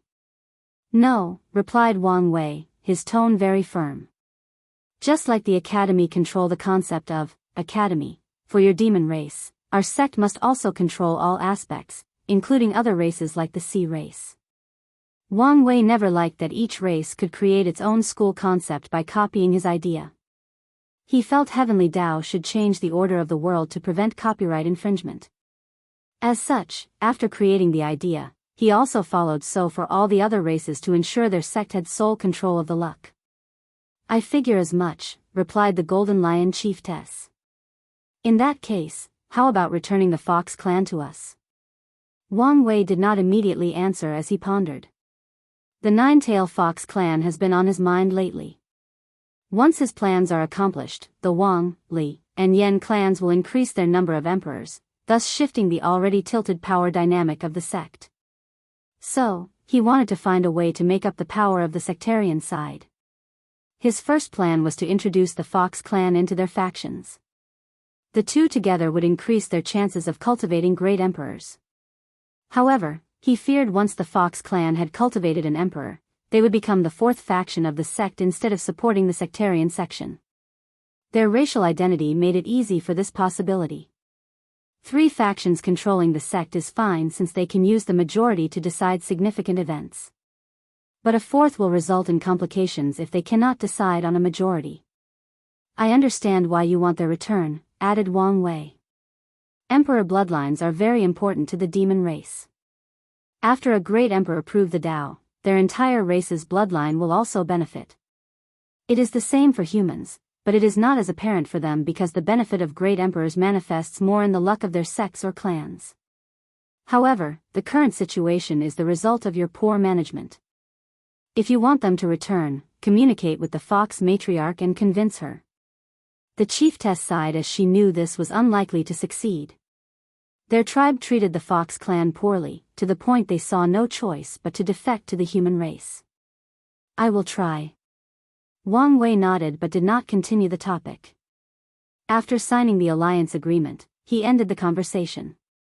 Have you decided what to do with the Fox clan? Asked Origin 1. No, but am leaning toward making them die-hard allies like the Eternal Dream sect. Are you not worried they would return to the demon race? I know they will return. But only after cultivating a great emperor. Before them, we only need to support them to the best of our capabilities. And generations later, we will have a solid ally when they succeed. It's good you are thinking long-term. Origin 1 knew it was rare for young people like Wang Wei, who only has lived about 100,000 years, to consider things in terms of generations. I suddenly remember, did we ever find someone to cultivate the dragon's sovereign chi? Yes. Was it another immortal venerable? No, it was one of the sealed quasi-emperor. He fit perfectly with the chi. Can mortal refine immortal chi on their own? Is there a difference between an immortal doing it or even with a great emperor's help? Yes, replied Origin 1. The core issue is the immortal mansion. Immortal venerables require it to produce more chi by converting it from outside energy sources like spiritual chi. The problem with mortals refining immortal chi is that they usually have to rely on a single string to create their immortal mansion, a process that requires a ton of time. Then, They must consider whether their bodies are strong enough to bear the power of the immortal mansion or whether their soul is strong enough to control it. After all of these issues, they have to survive immortal tribulations, explained Origin 1, who paused to gather his thoughts. If an immortal venerable refine a new chi, they only need to fine-tune their immortal mansion to adapt to the new chi and ensure they understand it enough to control. As for great emperors, they can refine the immortal mansion that is best suited for someone, ensuring a higher success rate of quality, which dictates the leaf strength of immortal venerables. Wang Wei understood his meaning. The higher the purity of a chi, the higher the leaf strength of the immortal venerable. In other words, immortal mansions refined by great emperors granted cultivators a higher chance of becoming a 9-leaf immortal venerable. Is there any way to accelerate the process? Wang Wei asked. Yes. We can use immortal, Dao, and even innate resources to help create immortal mansions. So, that's the real purpose of innate resources. Correct. They are wasted when used on mortals. Innate resources can help increase chi, help with grand Dao source comprehension, and are overall better suited for immortal tier powerhouses to use. Wang Wei agreed with this statement. Innate and chaos treasures are popular amongst heaven chosens because they can better boost their strength than emperor treasures, which are difficult to use. He said goodbye to Origin 1 before leaving. Li Jun and Liling is back. I'll go see them. Northern Black Tortoise Continent, Demon Race Tribal Alliance. After the meeting, the chiefs and chieftess looked at someone that did not show up but witnessed everything. Nevertheless, everyone present seems to have a sense of awe and reverence for him. What do you think? A.O. Shen, gift bonus chapter. Thanks to SimCity Chabs for the gift. He's planning something, replied A.O. Shen. And it's something major, something that will take into account the entire world. Heavenly Dao has some hint of what it is, and it approves of his actions. That would explain why he was chosen as a complete son of Era. But what roles does our demon race plays in his plan? I don't know. But it seems to require harmony between races, continued A.O. Shen. In that case, how do we treat the alliance? Asked the Golden Lion Chiefess. A.O. Shen did not immediately answer, pondering about his race's future. The time spent in the martial hegemony world has benefited him immensely. Upon arrival, he had to learn to hide and become quite good at it. But eventually, his identity was revealed, and he was forced to run away. While constantly running away and surviving, A.O. Shen became more powerful, cunning, calm, cautious, analytical, and ruthless. These traits allowed him to survive along with the good faith of one emperor lineage that shielded him without asking for anything in return. He also received countless fortunate encounters. So far, the alliance appears to be favorable to us. However, you have to make sure to alleviate the resentment of some of our members. A.O. Shen knew many tribes would not accept humans' aid. After billions of years of suffering, many clan members want nothing but revenge. They want to dominate the myriad emperor world and make the other races suffer the same fate. In his early years, A.O. Shen felt the same as these people. But as he grew up and learned more about the world's truth, he understood how difficult this task was. Only an eternal emperor on par with Empress Wu and the absolute beginning emperor could achieve the goal of these demon races.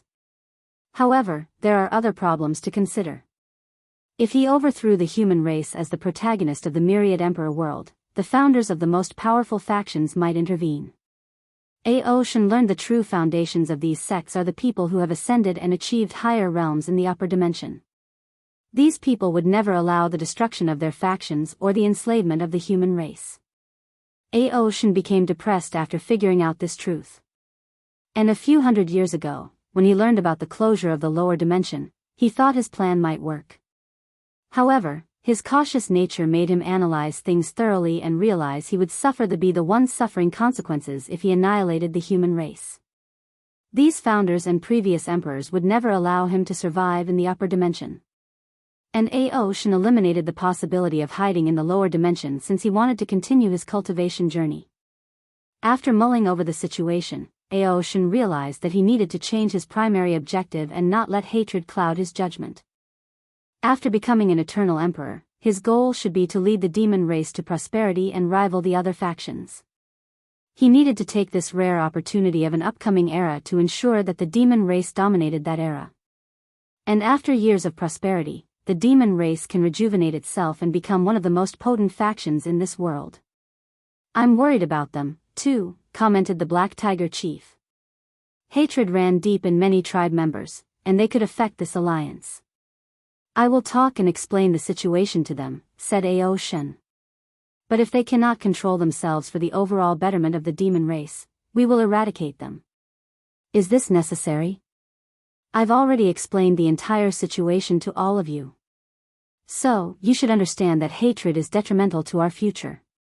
We do understand. But you cannot expect many of us to suddenly forgive the humans. I don't expect you to. I just want you to be able to control your hatred and not let it affect the general situation, explained Ao Shen. Our demon race is so close to liberation. I don't want anything to affect us, especially our own kind. You're right. I will try to appease them, said the Golden Lion chiefess. Good. What about the cultivation technique I gave you?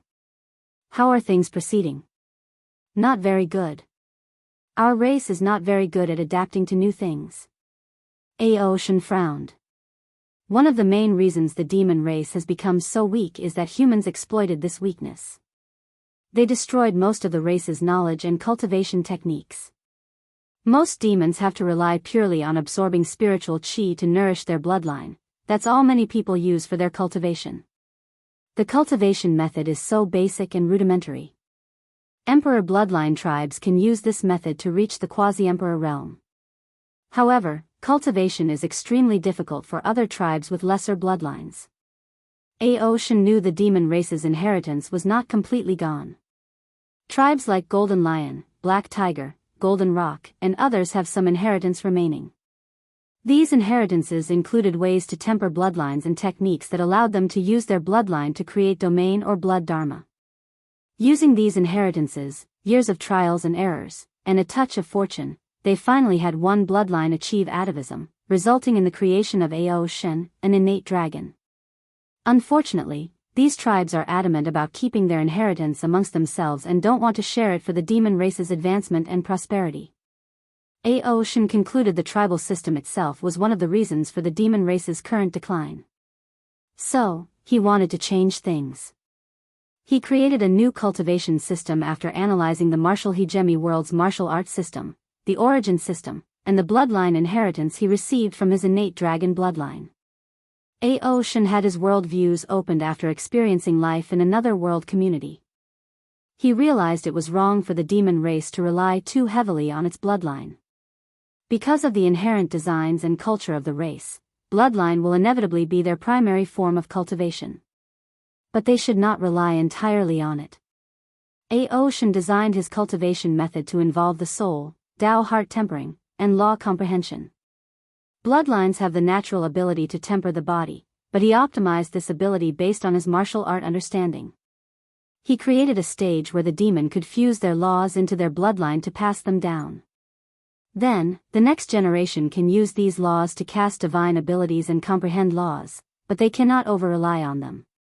They have to understand their own laws, fuse it with their bloodlines and repeat the process from one generation after another, ensuring the prosperity and development of every tribe. You need to be more active on this task, said Ao Shen with seriousness. If our demon race wants to rise, everyone has to work together and put in the effort. This cultivation system, although still flawed, will greatly benefit our race. It is a path of change or evolution. We will try to follow by example. The elders understood one of the core differences between humans and demons was their conservative nature and aversion to change. Humans, by nature, like to evolve and change. It's in their blood to evolve and adapt since it was the only way to survive in ancient times. However, after settling down and becoming the dominant race of this world, humans became conservative because of their culture and customs. By following their ancestors' words as if they were laws, they became conservative and less susceptible to change. The only time they will change is for their survival, for interest, but that's usually temporary, or when an authoritative figure, Great Emperor, sets a precedent for their entire race. Meanwhile, the demon race's conservatism is ingrained in their blood. They refused to change the status quo. Even if a great emperor set a precedent for the race, the demon race might stop after a few generations if nothing is done. I need to see results before the heaven will battle, said Ao Shen in a severe tone. The spread of this cultivation system was vital to him for another reason besides the benefit of his race. During his journey, Ao Shen fused the marital hegemony world's martial arts system with the origin system, granting him the power of the D realm and almost dying in the process. Fascinated, he learned more about this power when encountering orthodox and unorthodox methods. Then, he thought of trying to see what would happen if he used both methods. He wanted to know what would happen if he created and spread a cultivation system to the demon race and had a clone receive the benefit. Then, he would fuse it with his current body that already had D realm. Although this method might fail, it was worth trying, he thought before dismissing everybody and returning to his cultivation seclusion. Ao Shen took out a golden light of merit that floated in his palm. Hopefully, this is enough for the heaven path tribulation, he muttered. Heaven path tribulation. Ao Shen was a careful man since he had to. As such, he was unwilling to lay all his eggs in one basket. He had to plan for the possibility of failing to prove the Tao, leaving himself a way out. By searching through his innate bloodline, he found the answer, the heaven path tribulation. Innate lifeforms are very hierarchical. Often, the rank in which they are born determines their status. A dragon born with the power of Saint Realm will have a higher position than one taken with the void-shattering realm. However, they can still cultivate and improve. Moreover, innate lifeforms had to evolve and change to survive against acquired lifeforms during the ancient war. And the main reason for their strength was the heaven path tribulation, which allowed Tier 9 innate lifeforms to enter Tier 10, on par with great emperors. After the tribulations, true heavenly Tao will bless their innate laws, allowing them to compete with the great emperor's grand Tao source. The Tier 10 innate lifeforms are called primarchs and are divided into 6 stars. The first star is equivalent to Immortal Venerable, the second star equals Tao Ancestors, the 3 stars were on par with third-class great emperors, and the 6 stars equal Eternal Emperors. The appearance of the heaven path tribulation provided innate lifeforms the advantage in the war, but it was only a brief one. With their ingenuity, humans quickly discovered that after transferring innate bloodlines into their bodies and developing them to the point of awakening innate laws, they could also undergo tribulation and become primarchs. The only downside was the tribulation was 100 to 1,000 times more difficult for them, but that did not stop many people. Ao Shen learned that heavenly Tao would not prevent him from participating in the heaven will bat because of his identity. However, if he wanted to participate in the tribulation after the battle, he needed to pay the price, hence why he gathered the merit. He plans to become a 6-star primarch if he fails to prove the Tao. Then, he will protect the demon race in the upcoming era. After a while, he will refine his body and power into a race-protecting treasure for the demon race before going into reincarnation and trying again. Ao Shen's ambition is to be an eternal emperor since it is the best path of cultivation. Once a primarch left their chaos world, they would be as weak a chicken before an emperor, unless they can turn their innate laws into primordial laws or cultivate a body on par with fiend gods. He did not want to spend his entire life limited by the chaos world, nor did he know how to transfer his innate law into primordial law. The best course of action is to walk the emperor path. Ao Shen placed the merit away, thinking about how he could gather more since he did not know whether it was enough. The demon race needs a better intelligence agency. He realized how little information he could gather with the current system, which was dangerous since he knew little about his competitors. Therefore, he decided to take this matter seriously and oversee the process himself. Central Continent, Emperor Enlightening Academy, Headmaster Song Li ended the conference call with a pondering look. Maybe, her decision is correct. His mind traveled 300 years ago, after the deception trial. Su Shi asked for a meeting with the Academy's upper echelons. I want to prove the Tao in another world community. No one responded to her because of the shock of this sudden news. Su Shi, do you know what you are saying? Asked Song Li after regaining his composure. Proving the Tao in another world will mean you are now a foreigner. Even if you leave your inheritance to the Academy, we won't receive any luck or destiny. Su Shi was aware of the consequences since her actions were frowned upon. After becoming an emperor, even if she left her artifact, scripture, array, and other resources for the sect, she would technically not count as the Academy's emperor since they would receive no luck or destiny. Even if she preached the Tao in the myriad emperor world, there would be no benefit since she is a foreign emperor. I understand the consequences, she explained. But after the trial, I realized my chances of winning the final battle were slim. And I cannot afford to lose. The elders were quiet as they knew about the trial. They were once excited about their heaven-chosen breaking the barrier between mortals and immortals. But then they soon learned that all the other participants from the myriad emperor world did the same. And Wang Wei even achieved 6-leaf strength, and there was the possibility this level was not the limit of his power. I am sure we can find another method, commented a teacher.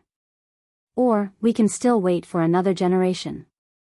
Many people favored Su Shi over Lin Fan because she inherited all his positive qualities, not the bad ones like his lust. The only issue they had was her obsession with reviving him. However, as long as she could rein it a little, it would be the perfect driving force without interfering with her cultivation. There is always another way, chimed another teacher. They did not want to lose the opportunity to become a sect with 2 eternal emperors. And with Su Shi's talent, she would definitely become an eternal emperor. For more chapters, please visit pan0vl.com. My husband's existence was affected when he died, so he cannot wait too long before I can revive him. To reconstruct his existence, I need to become an eternal emperor in this generation. Song Li frowned as he knew that existence reconstruction was not something any eternal emperor could do. But that was not the main issue. You know, Heavenly Tao will not allow foreigners to access their world imprints. Every living being has an imprint based on the world they are born. It is that imprint that identifies them as citizens of a world. The identity token that allows foreigners to participate in another world's heaven will battle worked on the imprint. And sometimes, when reviving someone from the dead, the imprint is necessary, as in the case of Lin Fan. I'm fully aware. But I can find another method or make a deal with the myriad emperor world's emperor to help. No one said a word as they could see she had made up her mind. Her obsession with reviving Lin Fan had finally reached an uncontrollable point. A new era of change, prosperity, and conflict is coming, stated Su Shi calmly. It would be best if the Academy has a great emperor representing them in that era, especially if the final victor is from the Tao opening sect. She had a point.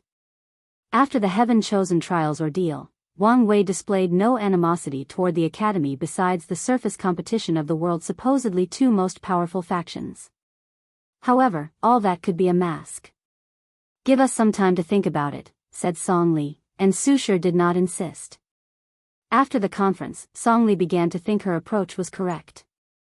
With recent events, it's apparent the Tao opening sect has grand plans for the upcoming era, most likely to be the leader. And if the Academy does not want to cease to exist, certain sacrifices must be made. Song Li knew he had a genuine reason to be worried. The birth of most emperors had relatively little effect on the top emperor lineages since they posed no threat to them. They only have to worry about pseudo-eternal emperors because the latter can use guerrilla tactics to slowly eat these factions before destroying them. However, eternal emperors are different. No single faction can face them in the current era with no immortal sovereign. If one wanted to destroy any factions, including the Tao opening sect, no one could stop them. After pondering for a moment, Song Li called for a meeting with the ancestors. He could not easily make such a decision and needed guidance. After a lengthy discussion, they concluded Su Shi's method was the best, despite the consequences. What about the previous plan? Asked Song Li. Should we continue? If it goes well, she will thank us. However, if it fails, it might result in her not even acknowledging us as her faction, replied Academy 1, the insurgent cultivated by Emperor Kong. The fact Su Shi became the Academy's heaven-chosen midway caused some trouble regarding her loyalty and belonging to the faction. Luckily, with Lin Fan as a medium, the Academy solved the problem. However, her recent decision has again caused some cracks in the relationship. And if this plan fails, the damages will be unrepairable. So, is it worth the risk? That's for you to decide. Song Li was speechless. he came here for guidance, not for him only to bear the burden of this choice. He exhaled out loud before being firmed. Let's do it. He took out a talisman to contact someone. Su Guan, you can do it. Learning experience. Su Guan sat in a room with his daughter, sweating all over his head and body. He took a cloth to wipe the sweat on his face before setting up the table. You need to lose weight, commented Su Shi. How can a cultivator be fat? That is a sign of prosperity. Anyway, it does not affect my health or combat ability, rebutted Su Guan, and he was telling the truth. Unless by choice, preference, or a weird physique, most cultivators are fit because fat is considered an impurity of the body and will be dispelled through the process of cultivation. Nevertheless, some cultivators enjoy looking plump and choose this way as an aesthetic. So, what brings you to see me? Asked Su Shi, deciding not to interfere in her father's choice. Do I need a reason to come see my daughter? True. Su Guan nodded before taking out something from his space ring and handing it to her. She was surprised as she had never seen something like this, despite her wealth of knowledge. What is it? Some kind of shoes? It's called a heel. About a month ago, the Dao opening sect began to sell this new and strange footwear. The popularity has reached the point that it's gotten to my radar.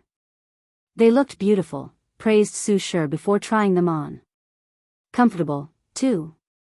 That's what all the women who tried it said, stated Su Guan. According to our commerce's predictions, this industry will soon become another staple business for their sect. Su Guan sighed out loud. Why do these powerful sects keep getting richer? Shouldn't they have enough? They could leave some opportunity for us peasants to struggle. Su Shi ignored her father's complaints. The Association of Chamber of Commerce is one of the most wealthy factions of the myriad emperor world, ranking top 100. They have not gone up in the ranking because their most potent backing is a third-class strength insurgent. And the fact they can keep such considerable wealth without trouble is proof of their diplomatic abilities and the connection they've made with different factions. Are you going to sell knockoffs of these shoes? Asked Su Shi. If you are, you should be careful of the Dao opening sect's reaction. The original plan was to create a cheap knockoff and sell it in the black market through the unaffiliated business of the association, replied Su Guan before gritting his teeth.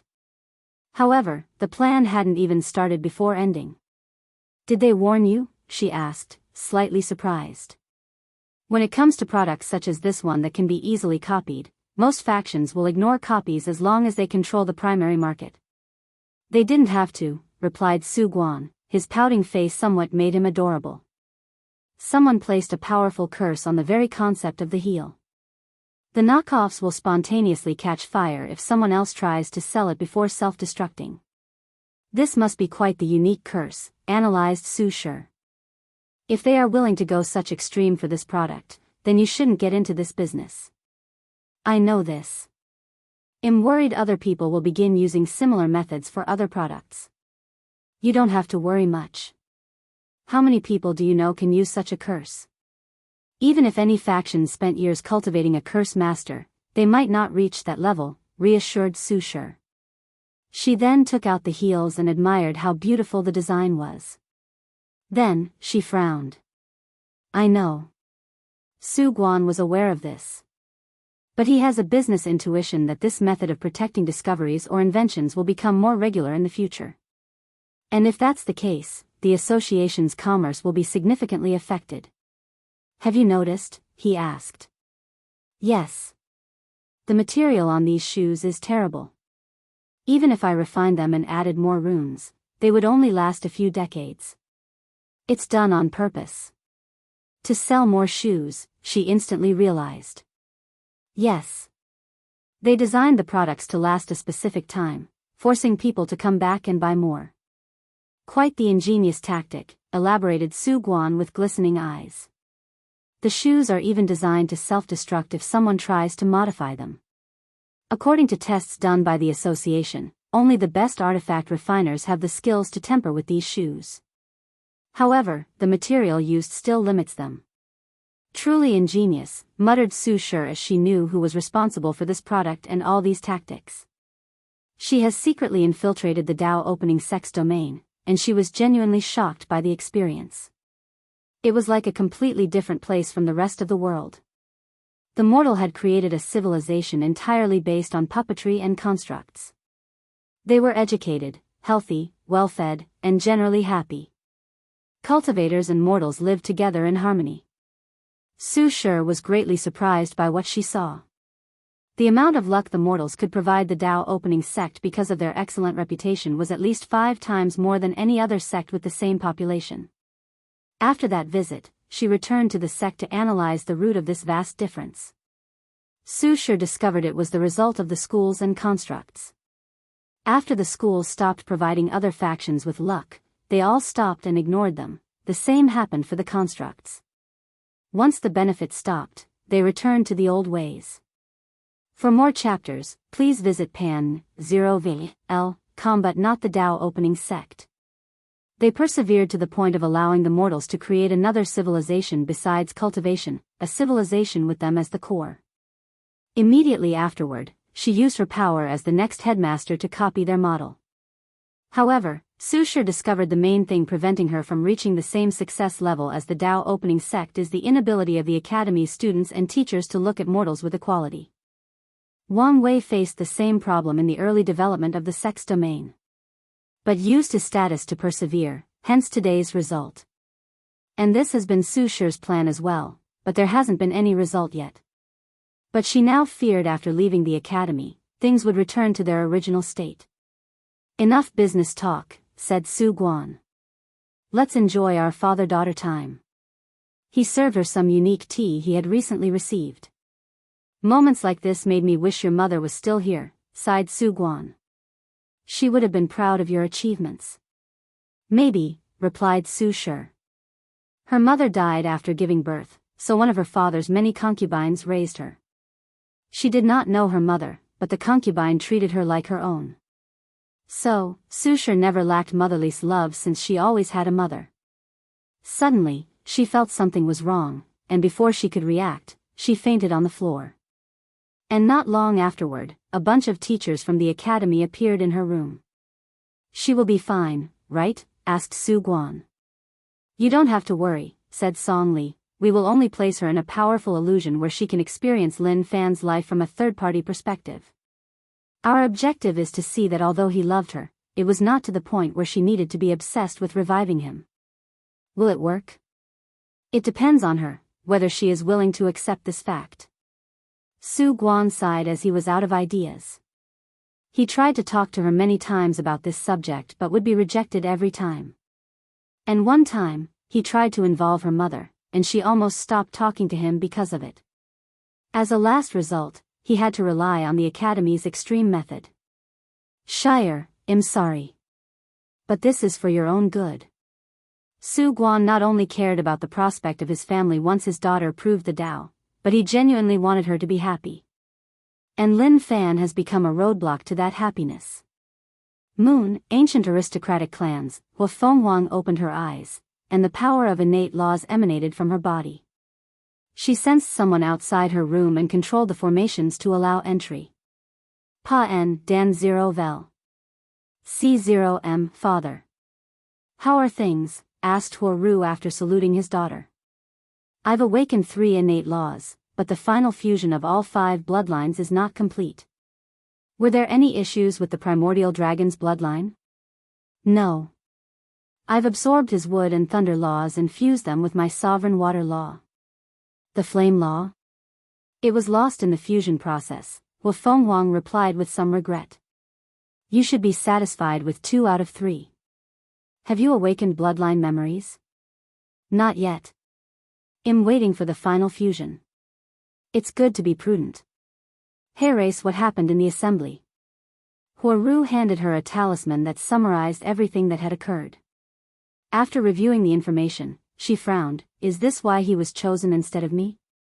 Hua Fenghuang felt Heavenly Dao should have granted her some destiny in this new era because of her desire to change the world for the better.